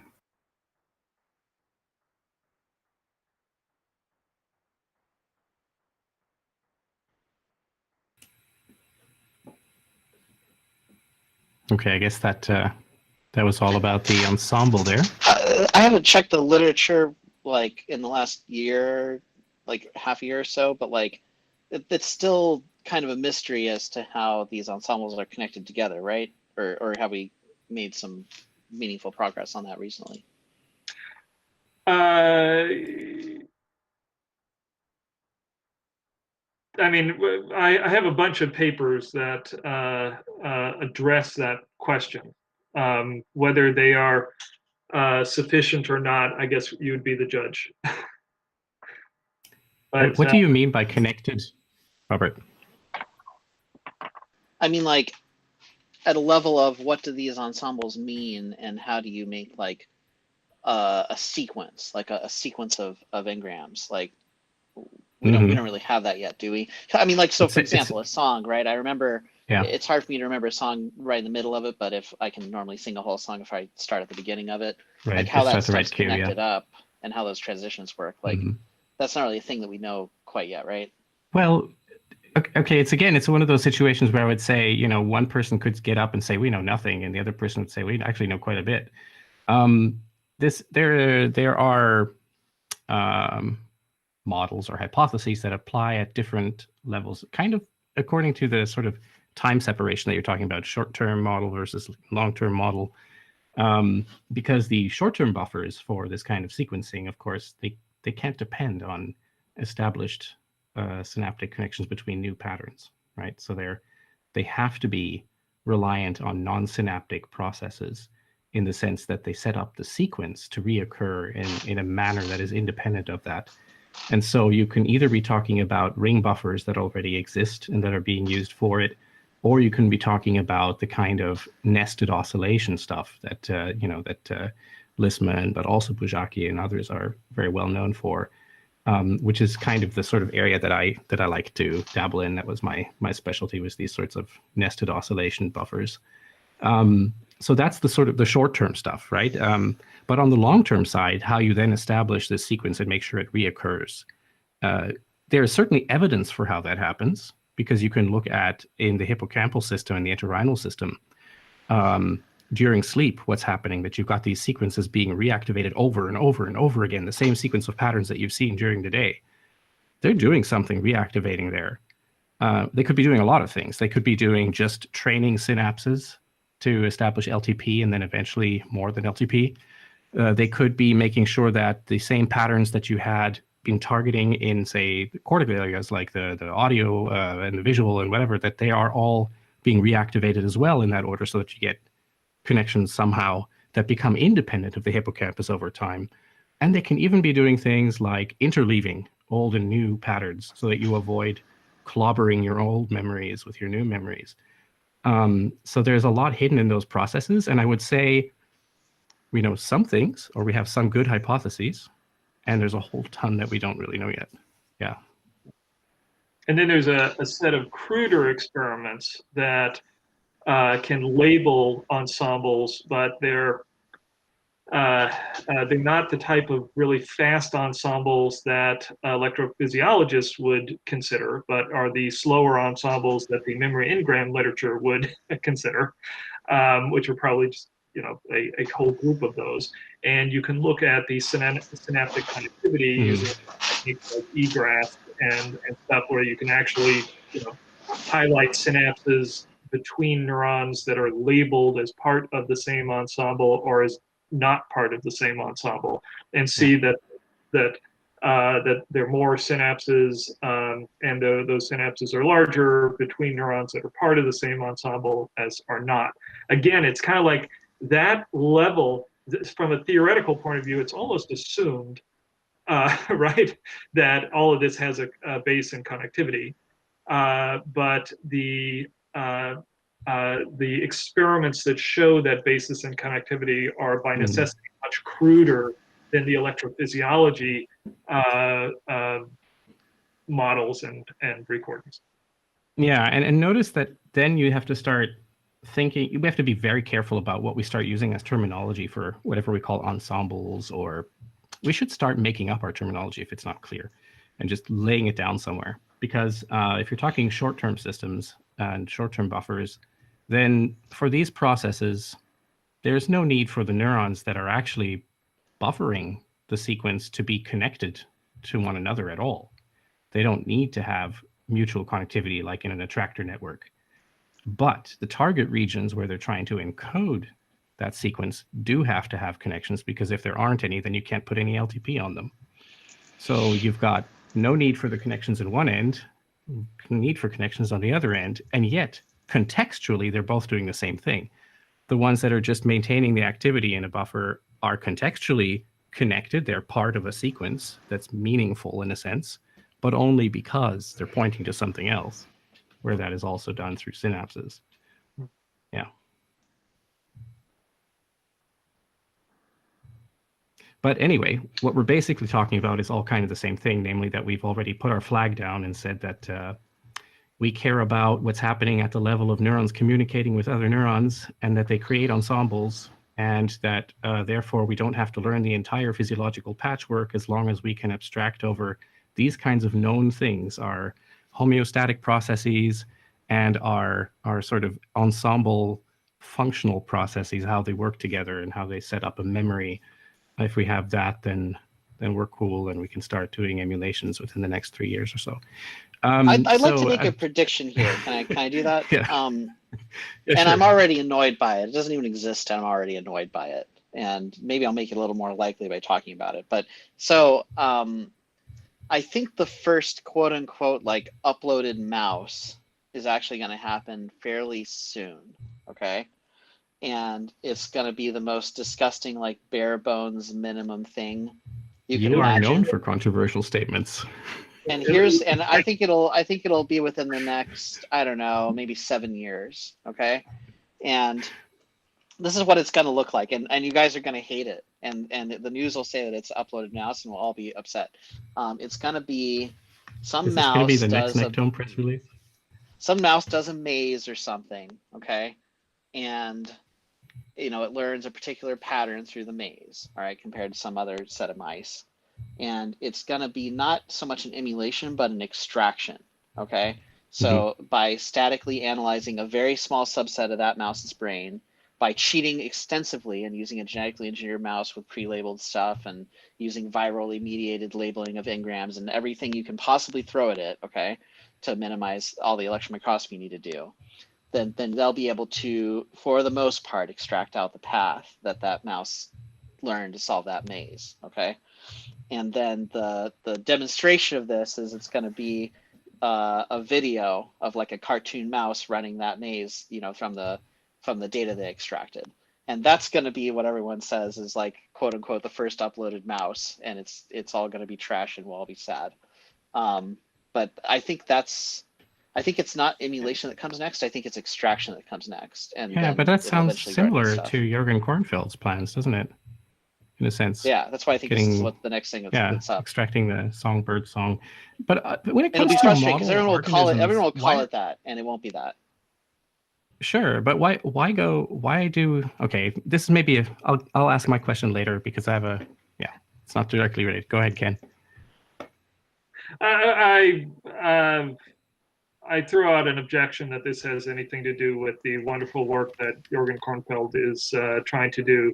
Okay. But I think it would be worse if I try to unpack that. So go ahead. Well, or it'll be that, you know, it'll be like, oh, we extracted a song from the bird, and then, you know, if it's playing the song, it'll be like, oh, they put the bird, you know, in cyberspace and still singing. Yeah, but like it'll be that type of thing. That's right, but he would never say that. What he would say. He won't say that, but everyone else will say that. Exactly. Okay. In that case, I agree. So, you know, to the extent though that there is that the experiment, for example, that he would do would really concretely nail down how the male song is encoded physically in that part of the brain. That would be a real step toward the overall goal of whole brain emulation. I think that is the next clear step for this. The simulation would be a trivial afterthought that they could do, right? Yes, it's kind of exactly. Like the experiments that they did retinal reconstruction of a motion selective cell in the retina. In the fruit fly? Not in the fruit fly. I'm thinking about the one in the mouse retina. Okay. Brigman et al.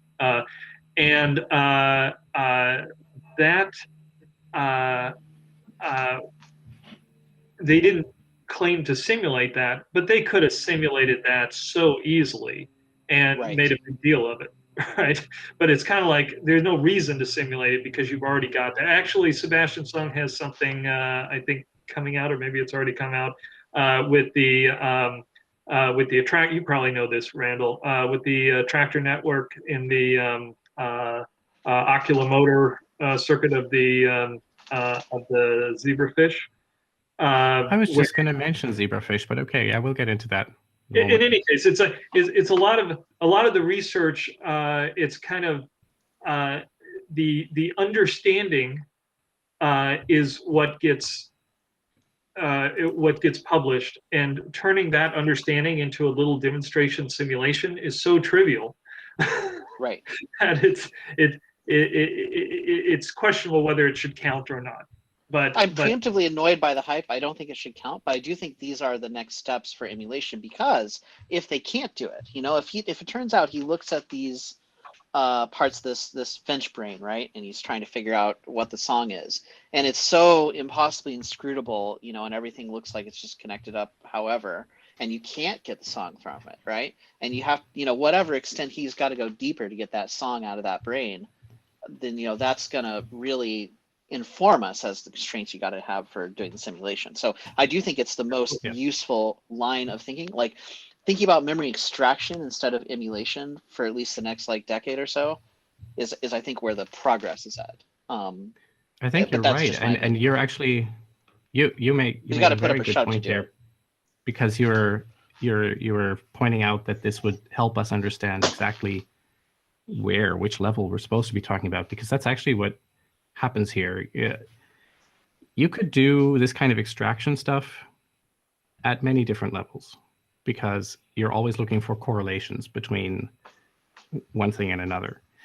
And the trick is that you want to pick the level that is the level where you could build a system that will behave in the way that you expect it to and will also evolve, especially when you're then not in long-term things, evolve in the way that you expect it to.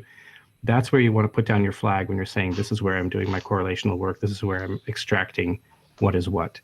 And I think that's where this kind of memory inspection is actually really useful.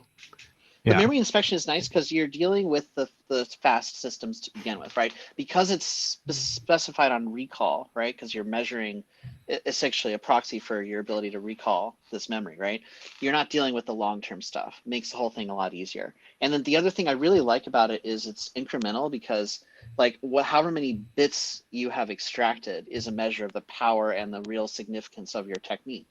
And the more bits, the kind of better it is. You get enough bits and it gets to be a large enough number of bits, you sort of can't be cheesing it anymore. You've got to actually have really access the information in the brain at the level it really is encoded, you know, if you're actually extracting meaningful bits from an organism. You could cheese so a few it sounds bits. like I mean, hey, look, yeah. Yeah, You can take human brains. already... You can measure whether someone's a black belt in karate just by looking at the myelin of their motor cortex, right? And like that's and taxi legitimately one bit of and memory violinists extraction and all that stuff. Yeah. Yeah, and that's legit. That's a little bit, but sure, you do more, you suddenly can't do it anymore. So it sounds like we're already talking about the question of what comes next, like which organisms should look at, what are the good experiments, what are the bad experiments, and we looked at invertebrates and we tossed them away, even though other people find them interesting. We said, well, not all invertebrates necessarily, but certainly C. elegans, we said, toss it out the window. And emulating C. elegans you can toss out the window, but extracting memories from C. elegans. Come on, let me say something. I think there's a little bit you do there. All right, sure, whatever, toss them. You used to have a we in there, and that's what we're scared of. Oh, okay. That's what scared you after the comments you made about uploading soon. Okay. Exactly.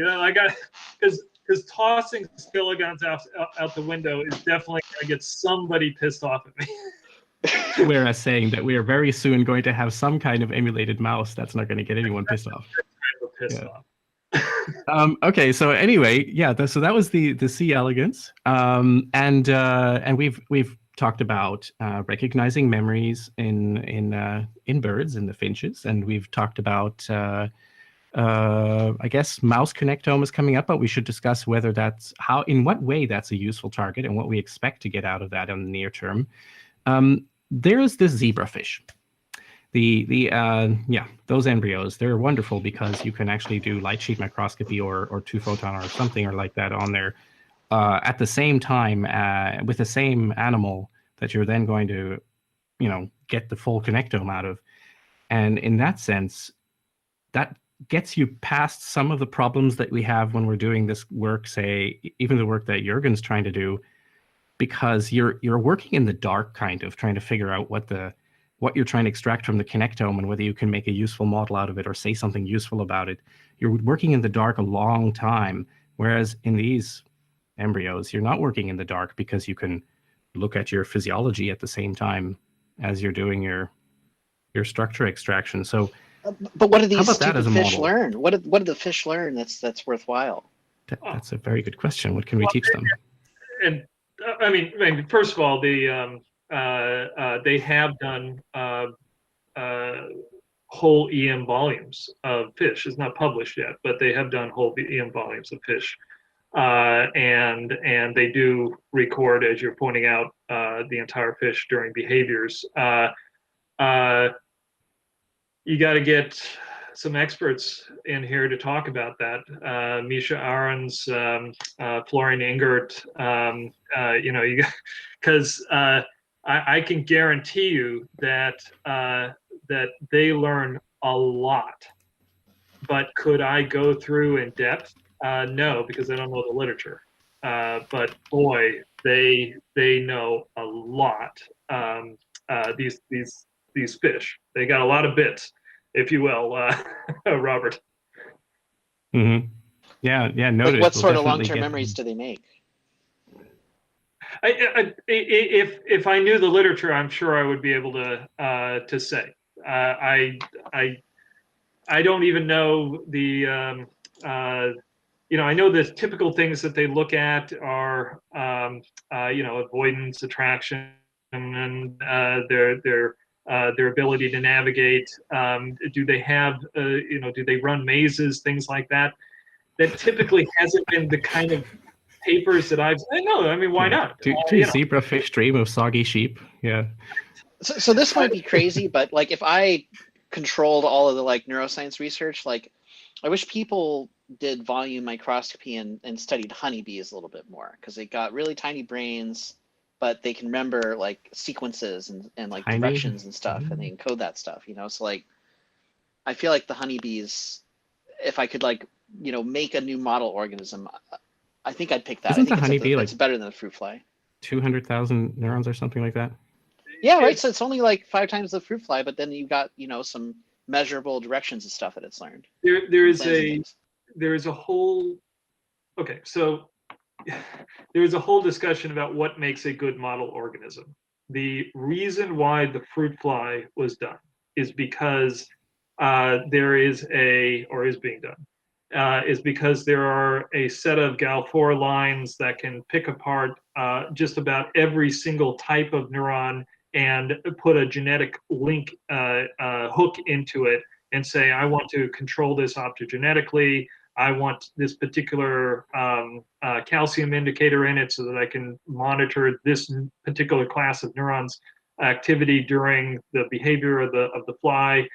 There's a reason why doing a connectome of a fly made sense, because you had all of that other genetic toolbox. You don't have that with a bee brain. That's why it's not being done. We have that with a mouse, as good as you can get in any mammalian brain, and so that's why a mouse is a good target. Zebrafish, God, I wish I knew the literature better. I can point you to people that would just, I don't even speculate, because I know that if, like I said, Misha Arens or Florian Ingert or, anybody in that literature, they would be able to rattle off 2 hours of potential experiments that would be able to be done to start to decode a connectome of a zebrafish, and relay it right back to the calcium data over the entire awake behaving fish, larva fish. That's the other thing that it's a larva versus an adult. So again, it's my ignorance that stops me from saying more. But I mean, to be fair, if the bee had been the model organism, we'd have the genetic lines to do all that stuff with the bee too. That's right. It's history. Happenstance of history.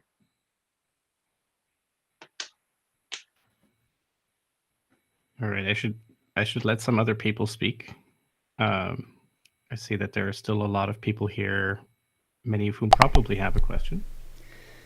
Well, I would like like, especially for my sake and for others who don't necessarily have a lot of knowledge about modeling connectomes in general, I'm trying to get a better idea of what, let's just say, for example, a structure model of memory. What exactly is, how do you actually make a model that then you can test? Like, for example, if you're just saying how do you test for if you have your memory right in your model, you could then associate that with a behavior from an organism that a behavior that would happen because it had a certain memory, like if you had a not thinking about the modeling, but like the organism. If you wanted to test if a mouse had a certain memory, you would see if it remembered a way in a certain maze, something like that, because that would be behavior that you could verify. You could use behavior to verify if it had a certain memory. So, but when you're talking about a model, I'm still thinking of literally just lines of code, and if you put in all your lines of code, and if the output is a certain number, then you can say, yep, okay, there's the memory is in there. is it literally that like kind of I don't know if obscure is the right word, like is it really, well, okay, I hope you know what I'm trying to ask, because I'm trying to like understand. Yeah, I think I know what you're trying to ask here. So you're Okay. saying like these memories, like they're kind of multidimensional and they're hard to pick out, and you have all the complexity of training an animal to get the memory in the first place, and you're trying to emulate it, and like how do you get any traction on even saying whether your so-called model has that memory in it or not? And you can make it more rigorous. You can actually make it completely rigorous by, instead of just doing one animal, you do multiple animals, okay? And so this can make it a lot more easy and tractable. So let's say you had, like, if you have just one mouse and you're kind of looking at its neural network and you're trying to figure out, like, does it have this memory or not, right? That's tough. But let's say you had 10 mice, okay? And 5 of them are like afraid of this red room, right? And 5 of them are afraid of like the blue room, okay? And then you preserve all 10 of them. And now you don't know which ones are from which group, okay? But you look at their brains and you do your best at sorting them into 2 different groups, okay?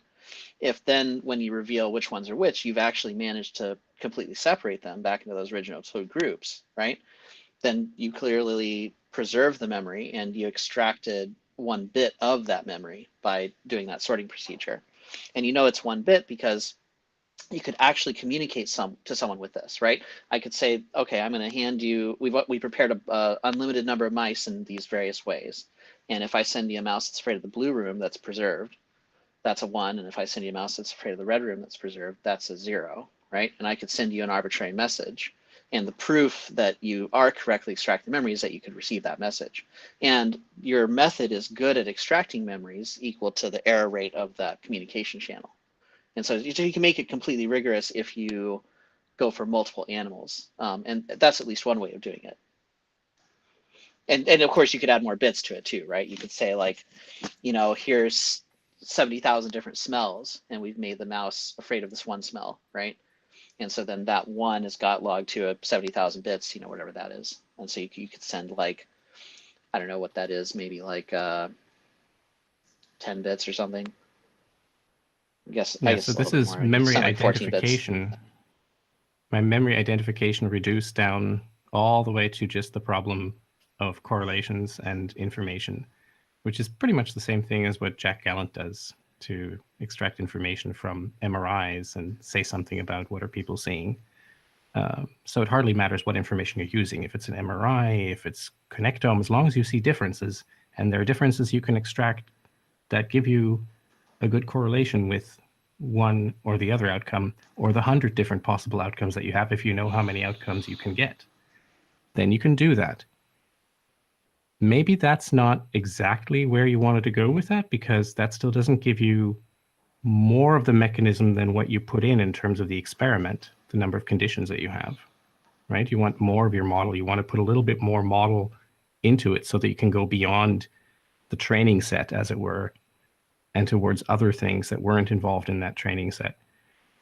But yeah, in essence. Oh yeah. But if you're just worried about how would you ever even verify any type of memory extraction experiment, yeah, that's one framework to make it rigorous. Okay, thank you. Yeah, that I got a better idea of now how to even turn that into like just a system of information. And I think I also understand like what a model is exactly supposed to represent, like even in terms of validation. It's just hard to take. So it's just sometimes still hard for me to visualize code as something that substitutes as like a complete like a mind, to put it bluntly. So well okay. Well, so Jorgen's thing with the songbirds, right? I think one of the things that I'm really excited about for it would be, even before he gets the full results of everything, I think maybe he'll be able to get to a point where he could tell you whether the song has a repeated note in it or not, right? So like, some of the songs, it's like a sequence of notes and none of them are the same note, right? And some of the songs like maybe have a loop where it goes back to one of the original notes, right? And I bet you if you looked at the graph in the song generating circuit of this bird, you might literally see something that maybe looks a little bit like a loop in it, where the songs that have loops in them, repeated notes, and you might see one where it doesn't have that type of loop structurally in it. And you might be able to say like, okay, well, we can now tell you, we can't tell you the exact notes of the song, but we can tell you this one's got a repeated note in it, whereas this bird, doesn't have a repeated note. And I think that would be a very significant, and that'd be worth like 2 or 3 bits of data. And so, that type of thing. Does that help you, that you could go from the structure to like that would teach you something about how the song is encoded, so what kind of circuit is involved in the encoding of the song, if you can actually pick up on that. Yeah. So it's not a total black box here. Yeah, I think the key thing here is that we could take a look at 2 different types of memory in a mouse, let's say. One is the example that you gave of a mouse knowing how to run a particular maze. That's a good, concrete, solid memory that we can all identify as a memory. Unfortunately, the circuitry involved in that, and even the representations, are so hard to ground in the real world that in order to get to that memory, you would have to reconstruct the whole, for example, visual system, and probably the motor system, and just an enormous amount of stuff.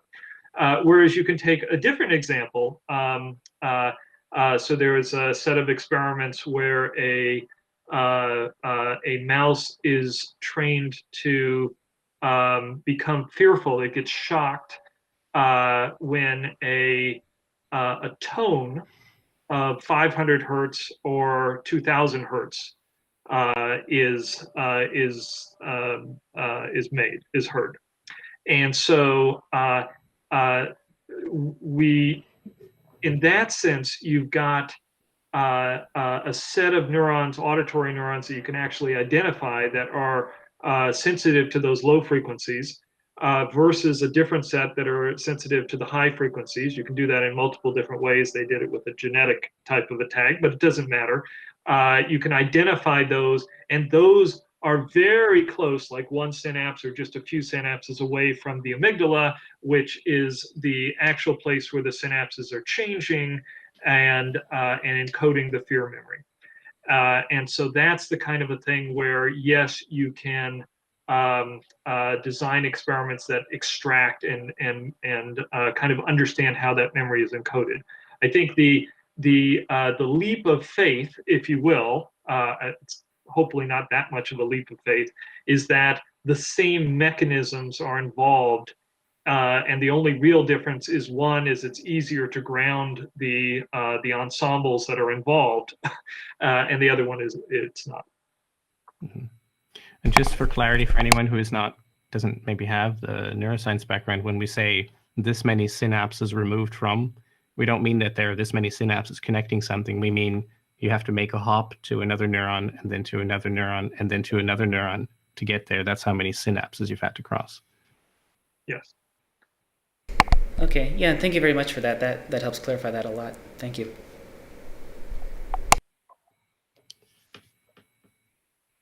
Although I will say that, like, it's not the most fair comparison, because you're comparing that fear extraction memory where we have developed some of the viral tools and labeling tools to efficiently extract it, with the maze memory where we haven't really worked on those tools. I bet you there's probably an equivalent way to cheat at the maze memory, where if you have the mouse under some arbitrary regimen of drugs while it's learning and encoding that memory, and you carefully genetically modified it to essentially allow the brain to help report on how that memory is encoded while it's being encoded, that then afterwards you could preserve that mouse and maybe do a similar style of extraction.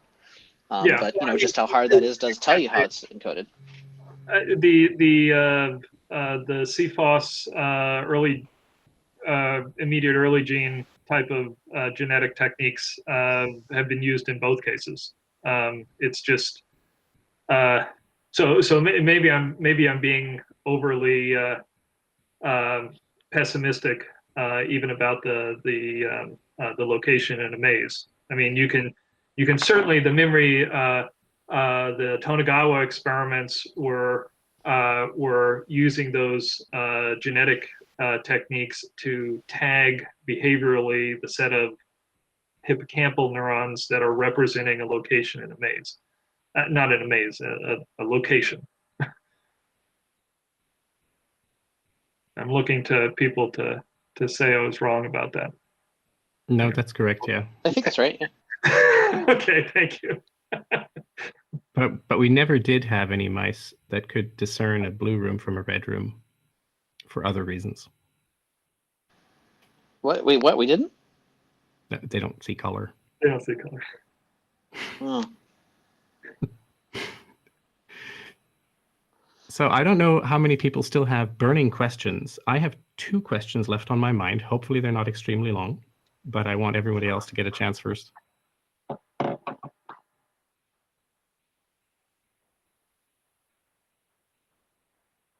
No? Okay. Then I will forge ahead. My first question is mouse connectome.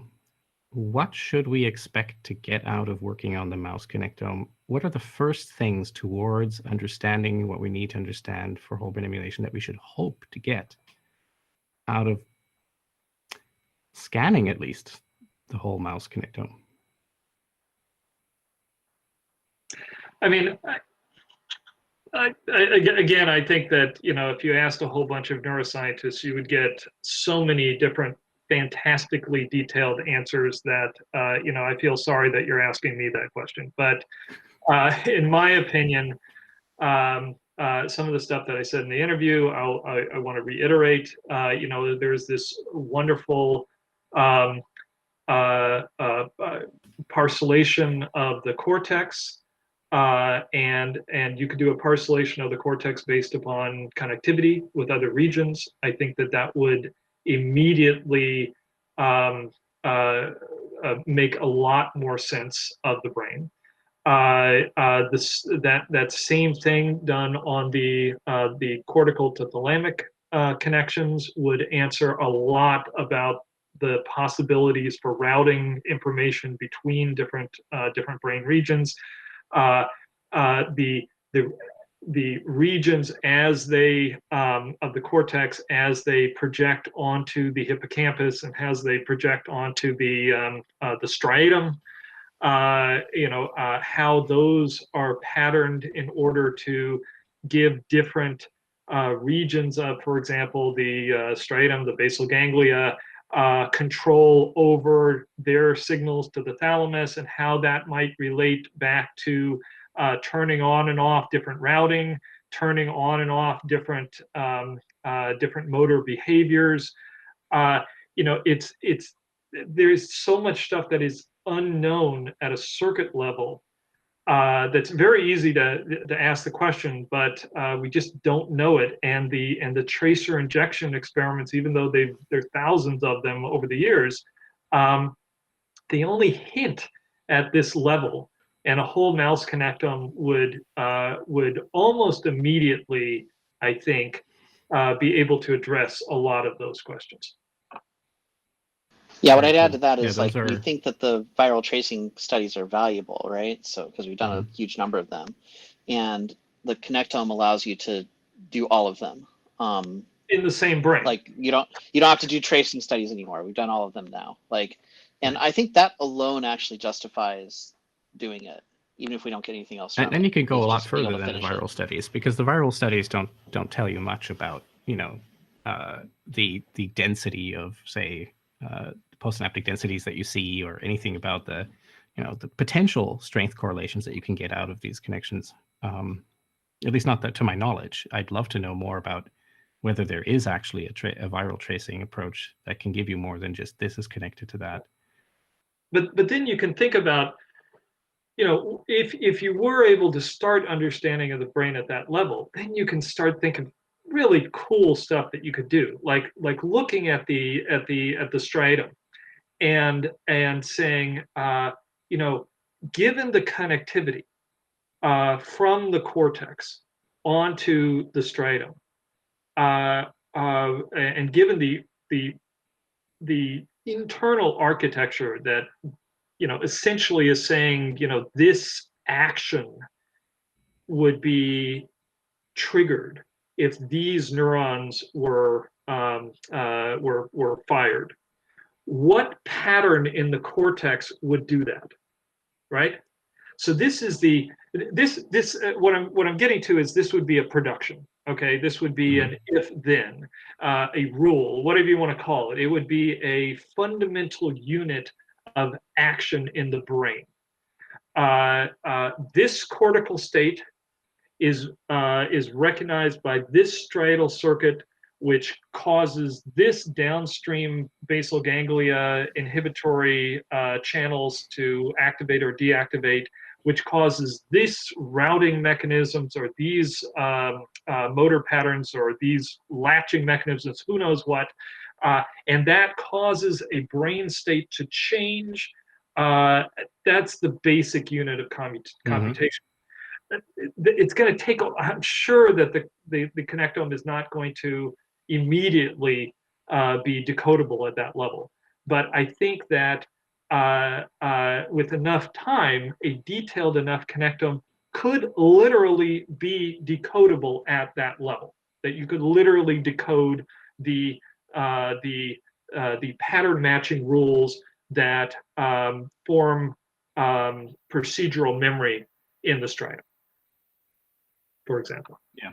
It's interesting that this is all about exploring the underlying, let's say, blueprint of how the mouse brain works or the mammalian brain works. And therefore, it's about these production rules and about the constraints, again, that we talked about before, and figuring those out and using the connectome to do that. So it's not really about extracting the personality of this mouse. It's about extracting the general rules, the big rules that we need to know, that perhaps in a zebrafish you would be looking at with a different technology. But yeah, that's something to expect first, I guess. Okay. Yeah. And for those neuroscientists that might say, well, the connectome is only good to the extent that those models are in the right ballpark, I would disagree with that, of course, as well, because a mouse connectome at this level, if we have a whole bunch of those bad models clogging up our thinking, this will destroy those models, because it will be enough information so that if the models were true, there's concrete predictions, and they'll just fail, and it'll allow the community to stop talking about, let's say, ensembles just aren't the right thing. This will probably give enough information to rule that out as well. Yep. Can I interject here with something really dumb? Please. So one thing I would really love to do with the whole mouse connectome would be like, to basically have a AI, like a simple kernel-based convolutional AI thing that would, not even fair to call it an AI, just, basic signal processing type of thing here, that would at multiple scales search the entire 3D connectome at all like slices for a specific 2D pattern, okay? So you could put in like a smiley face, all right? And then it would find all the smiley faces in this 3D volume data, okay? And, reslice the brain as appropriate. And I just think that'd be cool because, you sit around and look at electron microscopes long enough, you see some neat stuff. Like I found one that was a perfect smiley face, like a synapse that made it and some vesicles and stuff. And I think you find some cool stuff. Yeah, thought, right? Wow, so like there's a footprint on the moon. There's a footprint inside this brain. How tiny is that person? Yeah. And they're just so cool. And I guarantee you a whole mouse brain, especially with all the different ways to reslice it, if it was isovolumetric, would have all kinds of cool shit in it. And you could put in letters, like all the letters of the alphabet. Yeah. And I bet you could find for every letter a really nice, compelling looking like version of that letter in that mouse brain. Right, and then you could just show people that. One of the electron microscopists had on their website the letters of the alphabet spelled out in images of mitochondria.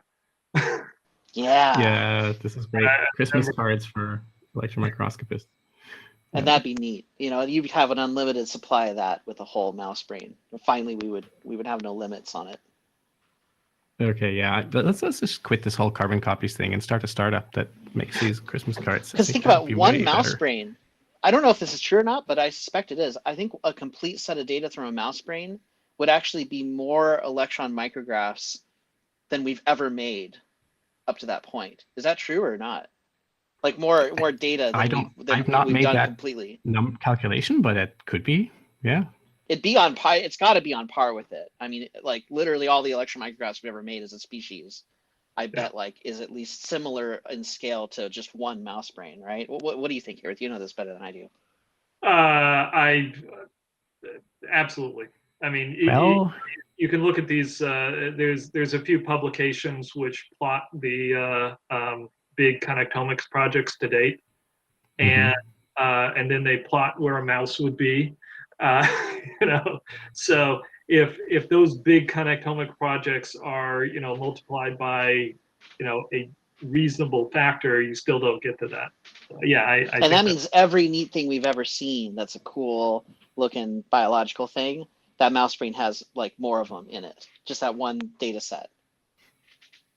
Through like all of history, it has more cool stuff in it than that. But that's not worth $100 million to get. Well, that's like your opinion, but if you have a lot of money, then maybe it is worth it. There should be another goal beyond that, maybe a neuroscience goal. $100 million is only what, like 30 missiles or something. I think you get more entertainment out of. It's going to cost more than $100 million to do a whole mouse brain, at least as from the technologies that people are talking about. I guess it depends. It depends on the technology. Yeah, it depends on the technology, but in any case, it'll just be some number of F-35 fighter jets, not a huge number of them. Yeah. Not even one, right? I mean, one of those is like multiple billions of dollars, right? Is that? Oh my God, I'm underestimating how expensive. Yeah. Okay. We're just talking about a couple of missiles worth of stuff to do the whole mouse. I mean, it's not that much money. Yeah, I mean, if you look at a mouse connectome, if you look at at what a mouse connectome will mean to the neuroscience community, and you compare that to, let's say, what the James Webb Space Telescope will mean to the astronomy community. I think the mouse connectome will absolutely mean more, be more indispensable. And so the budget is almost trivial. The thing that I haven't met, I don't think I've met anybody currently that that thinks a mouse connectome is not a good thing to get. The key question is, can we actually get it? Can it be done? And it goes back to what I said in my interview. It's like it takes an expert to really figure out if this is just a pretty picture that doesn't amount to anything, or if it's really a reliable connectome that can be that can answer just a vast amount of unknowns that the neuroscience community has been banging their head to get answered for a while.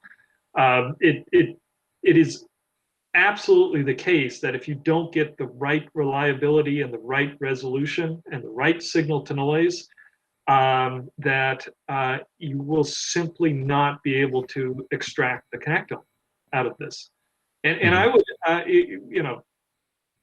I'm gonna stop there. That's definitely true. Yeah. So unless someone else has now developed a question, I want to pose my last one, which is meant for, I guess, maybe some of our viewers who might have been surprised at some statements that we just kind of glossed over. And in particular, it's the statement, this has nothing to do with what we were just talking about. It's the statement about fuzzy identity. Ken, what is fuzzy identity, or the identity being a fuzzy concept rather than a crisp concept? Yeah. Okay. So so if there is any concept that is most brought up to object against the possibility of human mind uploading, It is that it wouldn't really be you, right? This can either come to the level of it won't be you, it'll be just a copy of you, even if you got all the molecules right.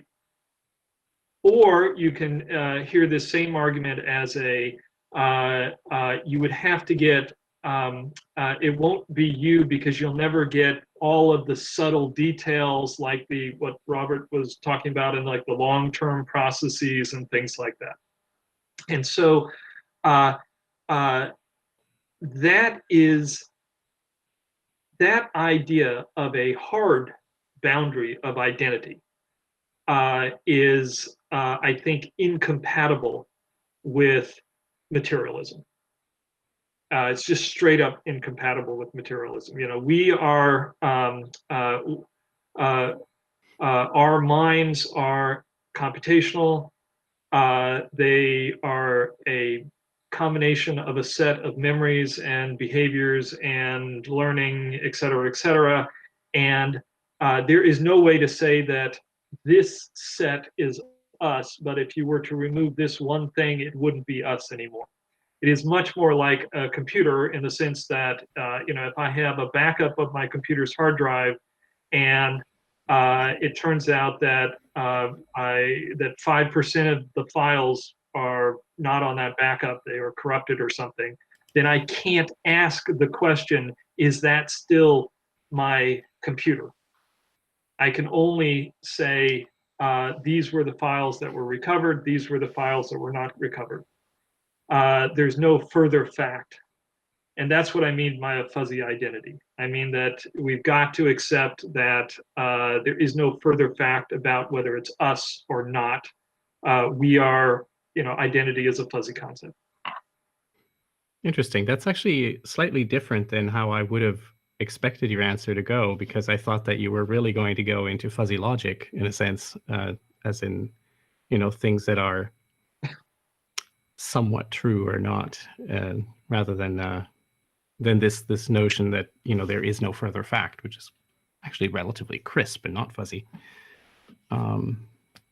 But yeah, so to tack on to that, I immediately, as soon as we got into this question, Calvin Vetter online asked, I guess probably to poke a hole in your theory, that what is consciousness introspectively?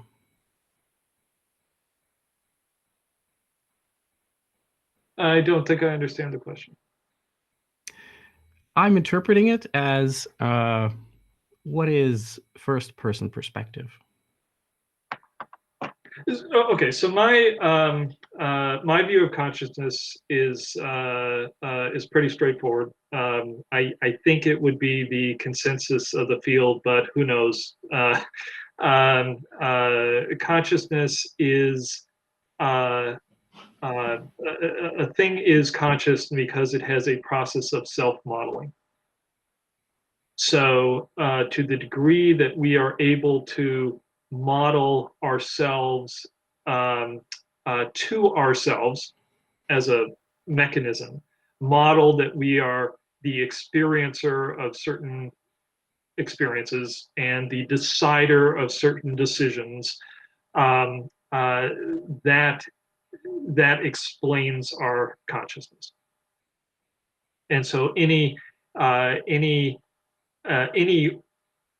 machine or agent that has those types of self-modeling properties would be conscious. And I'll go further than that, actually, because I'm trying to anticipate what the question was trying to get to. If I were to lose all of my memories, it would still feel like in the moment that I'm me. Everybody feels like they're me in the moment. There's a great example of this with Clyde Waring. I mean, he literally he lost all of his memories, And for short stretches of time, he doesn't realize that he's lost all of his memories. But when he he's playing the piano and drinking tea, et cetera, but when he comes back to ask the question, oh, who am I, or what am I doing here, he finds a great gaping hole, and then he spirals into, oh my God, I've just now been alive. And I think we would be the same way. So there's this core essence of what it is to be conscious, and I think for the most part, all of us share this. In that sense, we're all the same consciousness. Okay, but then there is this this stuff that is unique to us, that is our memories and our personality and our skills, etc. And if we are looking for a uniqueness to ourselves, I think it's all of that. And if we're looking for consciousness in general, it's more of the specific self-modeling ability of anything that has a unique point of view and that represents its own actions and perceptions to itself in the form of a self-model. Mm-hmm. So the active self-model, the perception of being, in a sense, is relatively similar between all Homo sapiens, as if not necessarily an incredibly complex process, and you could kind of almost swap them out between Ken and myself and CW and everyone else. I mean, but the memories is the personal identity. That's where the memories that are engraved in your synapses, that is who you are. Right? I'm going to argue against this. I think that this idea of consciousness is actually a lot stupider than what you just described, Ken. Even stupider, because I was already pretty stupid, I have to say. How can you explain Cotard's delusion under that model? You're saying if you have a self-model, then you're conscious, but there's an actual disease where people are completely convinced that they're dead, they're not conscious, their soul is gone, and they'll still admit they have a self-model. I think what's happening in that disease is they look at their face in the mirror and they don't feel comfortable anymore. And it's that comfort that's like consciousness, when you think of yourself. Isn't it the same sort of thing as when you say, yes, this is really me? Because it's not just that you're the one building the self-model, you're also the one carrying out the judgment. You're the judge. You have the judging process. And you can just as well judge that you are dead as that you can judge that you are you. So as silly as it sounds, is I think that the thing that we're often talking about as consciousness that we're worried about losing is the comfort that we feel like when we look at our face and our brain is like, yeah, that's my face. And you're worried that if you get uploaded, you won't feel comfortable with yourself anymore, and that'll be a very painful thing to go through. I don't think it's self-modeling at all. I think the self-modeling is below the level of consciousness. It's a thing you have to do to exist at all. Mm-hmm. And the consciousness is just like how you feel about yourself thing that's on top of that, that you can get rid of that and still function.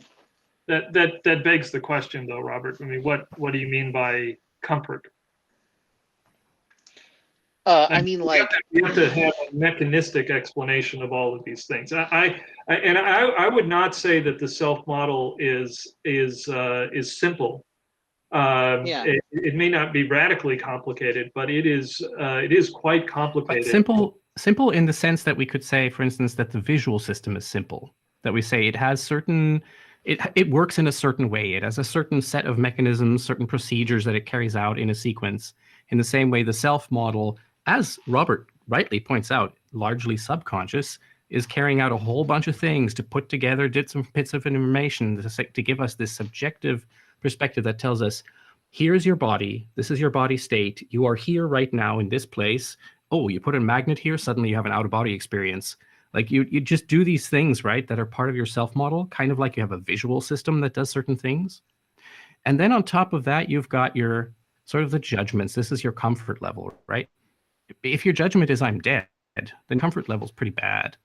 But if your judgments are like, it feels like I can remember what I did yesterday and my muscles are all working, then maybe you have a pretty good comfort level. And so there is something about this judgment aspect where you yourself are your own judge, of course, that kind of leads right into the comfort question, doesn't it?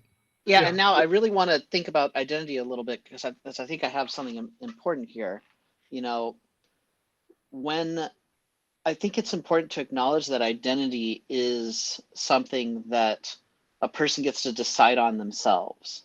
And even with a perfect uploading or even a perfect teleportation, it's still up to the person whether that preserves their identity. And I don't think that that's meaningless.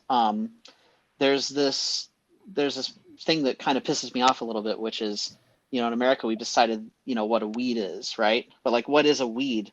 It's precisely those things that Dow Chemical Companies like weed killer kills. Okay, like they invented a chemical and it killed some things that were annoying, and it killed a bunch of other random stuff that we didn't have an opinion about, and we just decided that all those things are weeds, and like the weed killer is great. Okay, and that's sort of like coming at it from the wrong point of view now, isn't it? Okay, but we have a similar thing with brain preservation. We have this chemical glutaraldehyde that's amazingly good at preserving proteins and nanostructure, and it can do that to an exquisite degree. And so it certainly would be convenient for us if identity was solely contained within those structures that our chemical can preserve. But we're in danger of running the same problem, because you can certainly define your identity as being part of a family or being part of a religion or being part of a country. And if you're preserved and stored, especially in stasis for like 60 years or 100 years and revived, even if it's a perfectly accurate reconstruction of you, you may wake up and say like, okay, but like a lot of what I am was defined by my relationship with my family. And how can I live if my family, my country, and my religion are gone, right? And I think that that's actually significantly true, even at an engram level, because let's say you've spent 60 years married to someone, right? And you've actually literally offloaded your memory recall in a lot of instances to like ask them the question, they tell you the story, it triggers your memory. Well, now, even if you've faithfully and perfectly recreated someone and haven't disrupted them even the slightest degree, most of their memories are effectively locked if they don't have that person around anymore, because you've carefully kept the inside of the room good, but now there's a lock on the door and you've lost the key to it. The key was in another person's brain. Same thing with going to church every Sunday or any of these other things that you do.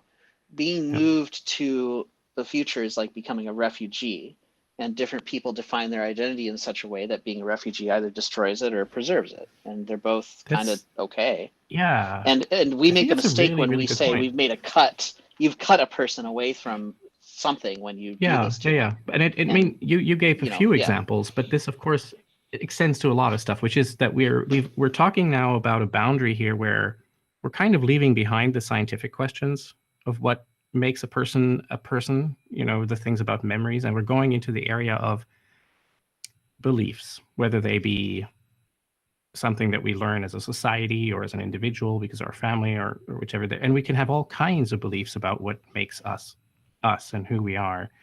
And so when you talk about how much do we meet the requirements of this particular person to say this was a successful upload, then we're simultaneously talking about how much trauma is involved in this procedure. You can have all kinds of different trauma. Some people worry about the trauma of what if I'm not embodied in a human body and it feels different? Or, they even imagine just being in a black room while they're kept on a computer server and all that's around them is darkness and that's it. Which is and similar those I to the think trauma are not that maybe a locked-in reasonable, patient's going through, right? Yeah, and that I don't think unreasonable. is reasonable, because you wouldn't upload someone that way. But you do have trauma if you just by moving. But trauma. But it does point to the right thing, which is that when we talk about what is a successful upload, on the one side we're talking about these philosophical questions and we're talking about scientific questions, and on the other side we're talking about medical procedure questions and the amount of trauma and recovery involved and that sort of thing. Well, I do think it's objectively true that you lose access to some of your memories if you shift your context enough. If you don't have the same people around or the same TV shows and stuff, like, I think that that's at an objective information level, you may have lost access to some of your memories because the external triggers are gone. I think our brains are built in part to like genuinely store some of the memories externally in the shape of their rooms. I mean, look, like the Romans had this this punishment, okay, where it was literally they just rearrange your house, okay, because a lot of the mnemonic, really, because back then a lot of the mnemonic was this the punishment that they did for the people at the highest level of society? Like, you murdered someone, we're going to move that chair. Well, I know it seems weird, but it was actually a pretty brutal punishment, because a lot of the way that the equivalent today would be deleting all your social media accounts and all of your emails and destroying every computer you've ever touched in your entire life, and ruining all your tax documents and all of your documents that we use to keep ourselves around. That does attack your identity at a pretty fundamental level, and you can't remember some of the important, precious things that you had before because they just smashed all your hard disks, right? That was the equivalent of that, because they remembered things by arranging their house like a literal memory palace, and rearranging it actually messed them up pretty bad. This raises an interesting question, namely whether if we think in the future about a putative mind uploading procedure, whether there will be certain types of people, certain kinds of personalities and views who will be more suitable for successful uploading, and whether, for example, you should go through a, say, preparation regimen, training yourself to be ready for what an upload is going to be like, that sort of thing. It's sort of not just the. Well, I can tell you right now, the type recovery of afterwards. Mentality is the ones who could deal with becoming a refugee going to have an easier time of it. That's the same. People go through this experience all the time. If you have to leave your country, and now everything's different. Some people can psychologically handle that, and some can't. And you can design a system to help guide people through it better. But it's still, hard on people. It's easier if you can bring some people with you, so at least you have your family around. This was really interesting, actually. This totally took what looked like a philosophical question and took it in a very useful sort of procedural way. Yeah. Well, I'm all out of questions, so. But yeah, I don't want to be the guy who's like, oh yeah, I made this thing, and therefore, nothing else could possibly matter for identity. That's the caricature of the real point of view. Yeah, of course. Robert, so two things. First is when our organization is working on a metaphysics document based on all of our discussions, and so I'll make sure that you get a link to that so you can look at it if you'd like. And also you were asking what is the data size for an entire mouse brain. Based on some articles, it seems to be 1 exabyte of data. Yeah, but I don't know how much collectively we've ever made.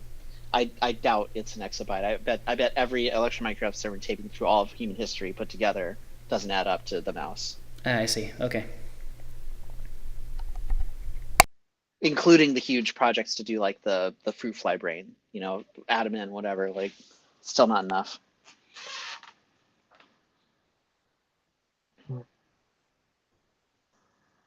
If everyone's content, Dr. Kuna, do you have any final words? I think I said my final words just before, where I said that I think this was fruitful because basically everything we talked about ended up always going into a very procedural direction. This is the advantage we have when we don't have any detractors here, and we can just all agree with each other and come out of this in a perfect echo chamber. That we don't need to worry about not having gotten somewhere because we don't have to go in any circles. Hopefully next time things will be more difficult for us. So I don't know if you wanted to mention this, Bill, but yeah, I've already alluded to the fact that the next workshop is intended to be about invertebrates, but go ahead and close out the meeting with that news and other news. That is right. So the next workshop will be on the topic of achieving the full whole brain emulation of the nematode worm C. elegans.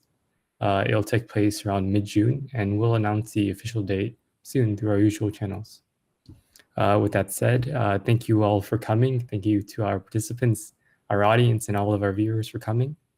And of course, a reminder that we are a 501c3 nonprofit foundation that exists and operates with the mission of advancing research towards whole brain emulation.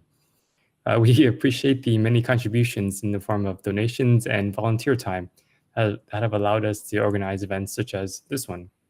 If you'd like to become a monthly donor or make a one-time donation, you can visit our website at carboncopies.org/donate and donate by PayPal, credit card, bank transfer, or cryptocurrency. And of course, you can always help by volunteering as a team member. We're always looking for people to come help us with any stuff. You can help us with workshops, research, etc.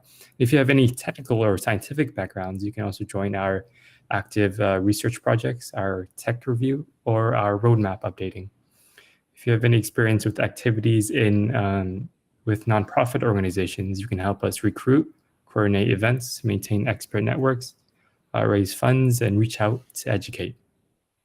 And to find out how, go to carboncopies.org/openings to connect.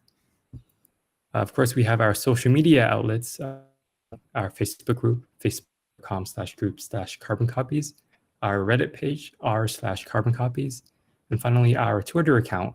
Our handle is @carboncopies.org. Thank you all very much, and hopefully we'll see you all again at the next event. Thanks, everyone. Thank you.